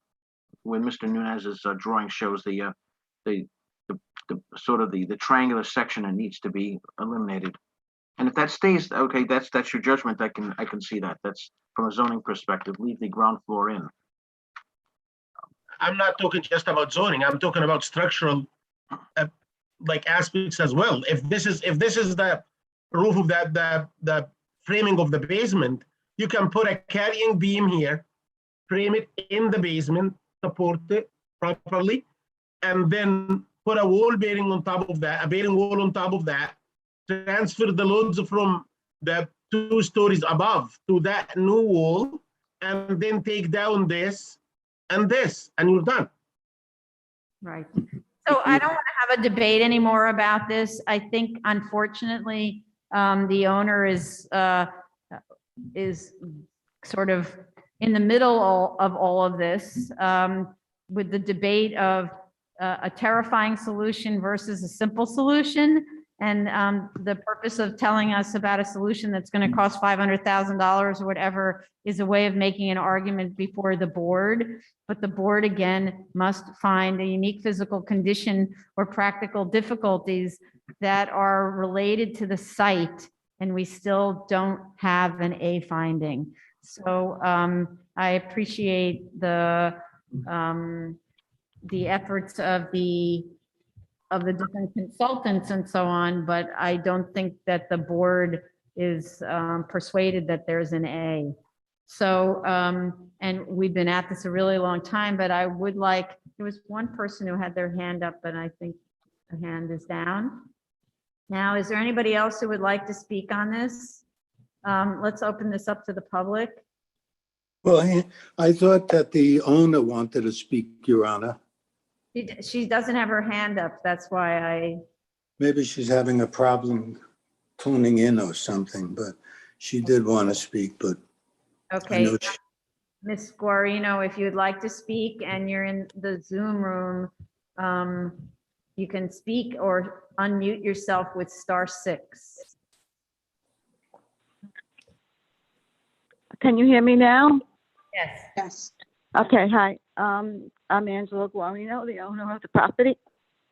Can I have a few minutes of your time? Sure. Okay. I built the house with all good intentions. It was an empty lot that's full of dirt and gravel. My neighbors were all very happy for me to do this. My neighborhood applauded me. It was the beginning of a lot of nice, pretty houses in the area. I've lived here for 55 years. The problems that I am having in the world today and what's going on in people's lives, this has added so much stress to everything. I am begging you for this variance because of the fact that of a little small few feet of it is not bothering anybody. Everybody agreed to it. The community of Pet has no problem with it. My neighbors have no problem with it. It is not affecting anybody at all but me. I don't have the funds to do all that you're asking me to do, to change the house, to cut out this, to cut out that. Contractors are looking at me like I've got two heads to do this. They're talking hundreds of thousands of dollars. I've exhausted everything possible in trying to make this right. Like I said, from the bottom of my heart, I'm begging you to do this for me and my family. Right now, my sister is battling COVID in the hospital, and my mother, who lived in the other house, passed away from it last year. So with all good intentions, I hired all good professionals. I thought I was doing the right thing. I got all the permits from the building department. I hired professional engineers. For a mistake that we don't even know what really happened. And I have to live with this for the rest of my life, not to mention the amount of money that I can't put into this to make it right in what you're suggesting. I mean, it would be cutting off the side of the house. I had a guy there to try to move it. He said to me, the plumbing, the foundation, you're talking $300,000, and we don't even do it in this area. The pipes have to all be changed. So I just wanted to say my few words, and I don't feel I should be suffering like this from something that wasn't my fault. I had all good intentions to beautify the block and make it look nice because it was a dirt mountain for many, many years. Thank you. Thank you. So for the consultant, thank you very much, Ms. Guarino. For the consultants who are working with Ms. Guarino, I hope that you get back to her and show her how this can be done in a way that's economical and not frighten her unnecessarily by turning this into something where pipes need to be removed when there are no pipes there. We're not affecting the seller at all in this situation. There may even be a zoning solution here, a zoning analysis solution. And even if the two other walls needed to be moved, they don't affect pipes. There's no plumbing in this section of the house. And instead, her own consultants are frightening her. And I wish they would stop doing that and tell her what the reality is of the work that needs to be done. I just want to add that yes. you may want to look at section 23-711 item F and G, and see whether that helps in any way to reduce any of the encroachment issues. Treating it as one zoning lot. Yeah, if you Right. treat it as one zoning lot. Yeah, this is Sheldon Lobel. We started to look at that. We think it may need a variance. So of course, we're not going to start all over again and file a new variance. Is it possible for us if we do need a variance because of there's a problem with distance between buildings that the board might accept? No. We're looking at as of right solutions, okay? Because we said before, whether you treat this as one zoning lot or two, we don't see what the unique conditions are or the practical difficulties are that prevented the house from being properly sited.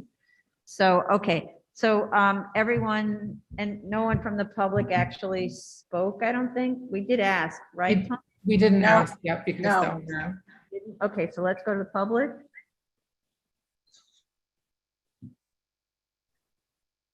The case we are currently discussing is 2020-25 BZ 142 13th Avenue, Queens. Should you wish to speak on this case, please call 646-558-8656. The webinar ID number is 952-4658-0681. The passcode is 654528. If you are in the Zoom room, please press your Zoom hand to speak and raise to speak. Okay, so I don't think that I think all the arguments have been made other than the citations to any new cases that might have been mentioned. There isn't any need for any other submissions. So I'd like to I don't see anyone call in. I'd like to make a motion to close this hearing. Chair Promoter, Aye. Vice Chair Chanda, Aye. Commissioner Otley Brown, Aye. Commissioner Sheffer, Aye. Commissioner Shabeta. Can't hear you. Say it again. Commissioner Shabeta. Aye. Thank you. Thank you. Okay. Thank you very much, everyone. This is closed and we'll let you know when the decision date is. Item number 12, 2020-65 BZ 1215-1217 East 22nd Street, Brooklyn.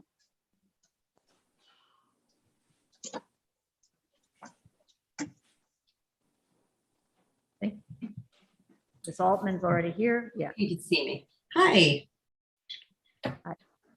Good afternoon. Mayor Altman from the Law Office of Mayor Altman. And I know you need to swear me in. I should also have an architect with me, Jose Ramirez. See him? Yeah, he's in. I am here. Okay. Raise your right hand. Do you affirm to tell the truth, the whole truth, and nothing but the truth in your testimony before this board and to respond honestly to board member questions? Of course. Please proceed. Well, good afternoon. This has been a long day. I will try to make this as quick as possible. We attended your executive session yesterday, heard your comments. And just to go through the changes, the biggest one requested was that we lower the roof in the middle at what we'll call the link by the attic. We'll be happy to do that. With respect to the finished materials, we will certainly add that. No EIFS, we understand, and we will respect that. We will be adding the height of the first floor above the base plane. With respect to the perimeter wall height and the total height, there is already a note on both the elevations pages, and it actually says that the heights are in NAV D88 if you look at the pages. Oh, you know what it is? When I make these comments, I'm looking at a drawing, like maybe a section or an elevation, and maybe it's not on that drawing. So I make that comment. So just make it consistent throughout the set. Okay? It is definitely on all of the elevations, that I can tell you. I'll make sure it's added to the sections if you'd like. We're also going to check all the dimensions. We looked at the dimensions before. I believe any inconsistency you're seeing is due to the addition of an exterior finish. So we'll make sure that that's clearer on the plans. And last but not least, we will add an attic plan. Now, with respect to 13 of 88, the TPPN, if you look on page BSA 10, that is referenced on the bottom. Right. but it didn't go through the step-by-step of TPPN 88. It just basically said, because I have a hatch, I don't have to do anything else. So Okay. it seems to be quite a tall attic.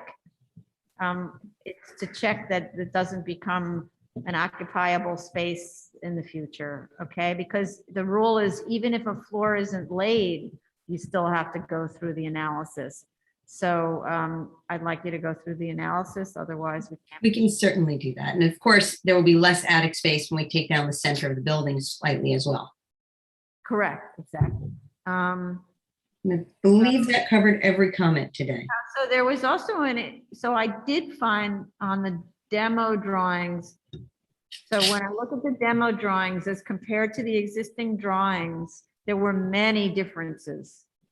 So what I'd really like Mr. Ramirez to do is take each set of drawings, the demo, the existing, and the proposed, and kind of line them up for each drawing type, line them up next to each other, and make sure that whenever there's a dimension referred to as an existing wall, or a wall to remain, walls to be demolished, all that they are the same numbers, because there's a lot of differences in the dimensions among those. I actually do kind of little cut and pastes, and I compare them, and that's how I find that they don't match, okay? We can submit diagrams, that's not a problem. Okay. So, I mean, let's see. So for example, oops. Sorry, I just lost the drawing.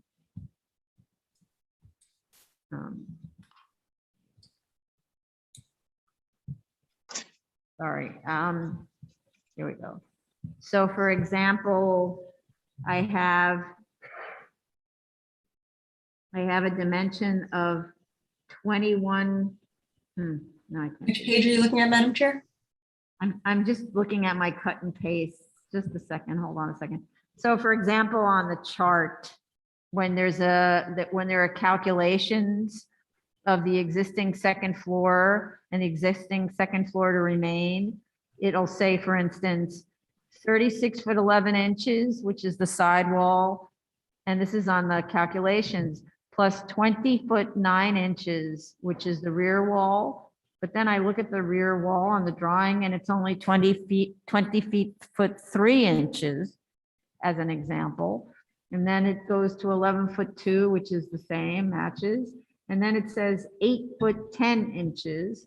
But when I look at the drawing, it's 6 foot 10 inches. So there's a lot of variety. I'm not going to go through each one, but that's what needs to be checked. Calculations against the demo drawings, against the existing conditions, against the proposed, that all the walls to be retained match across all the drawings, okay?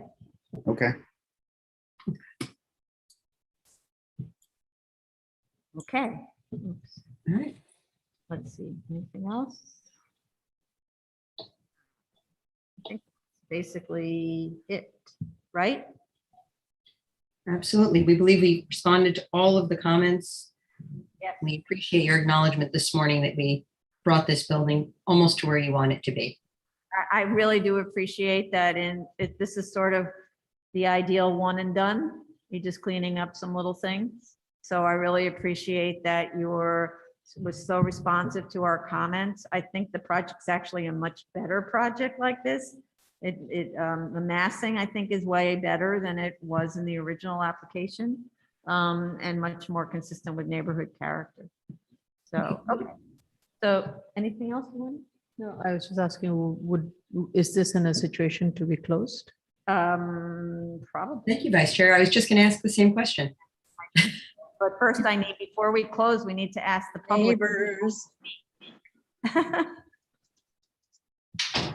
Okay, the case that we are currently discussing is 2020-65 BZ 1215-1217 East 22nd Street, Brooklyn.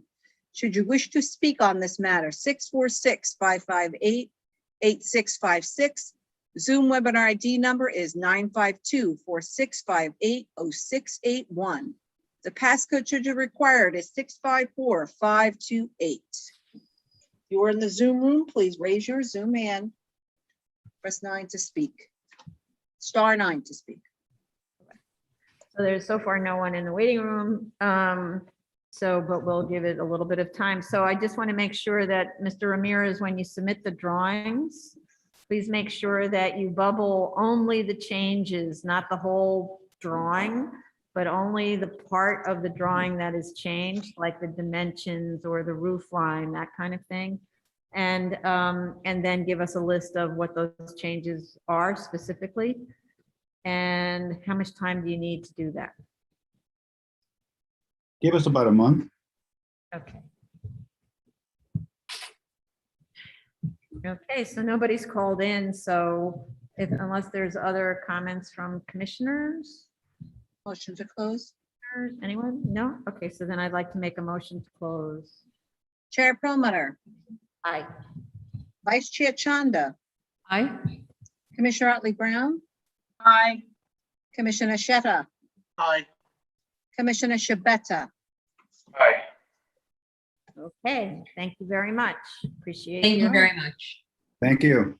Okay, anything else? This concludes the public hearing for September 23rd, 2021. Thank you, everybody. Thank you.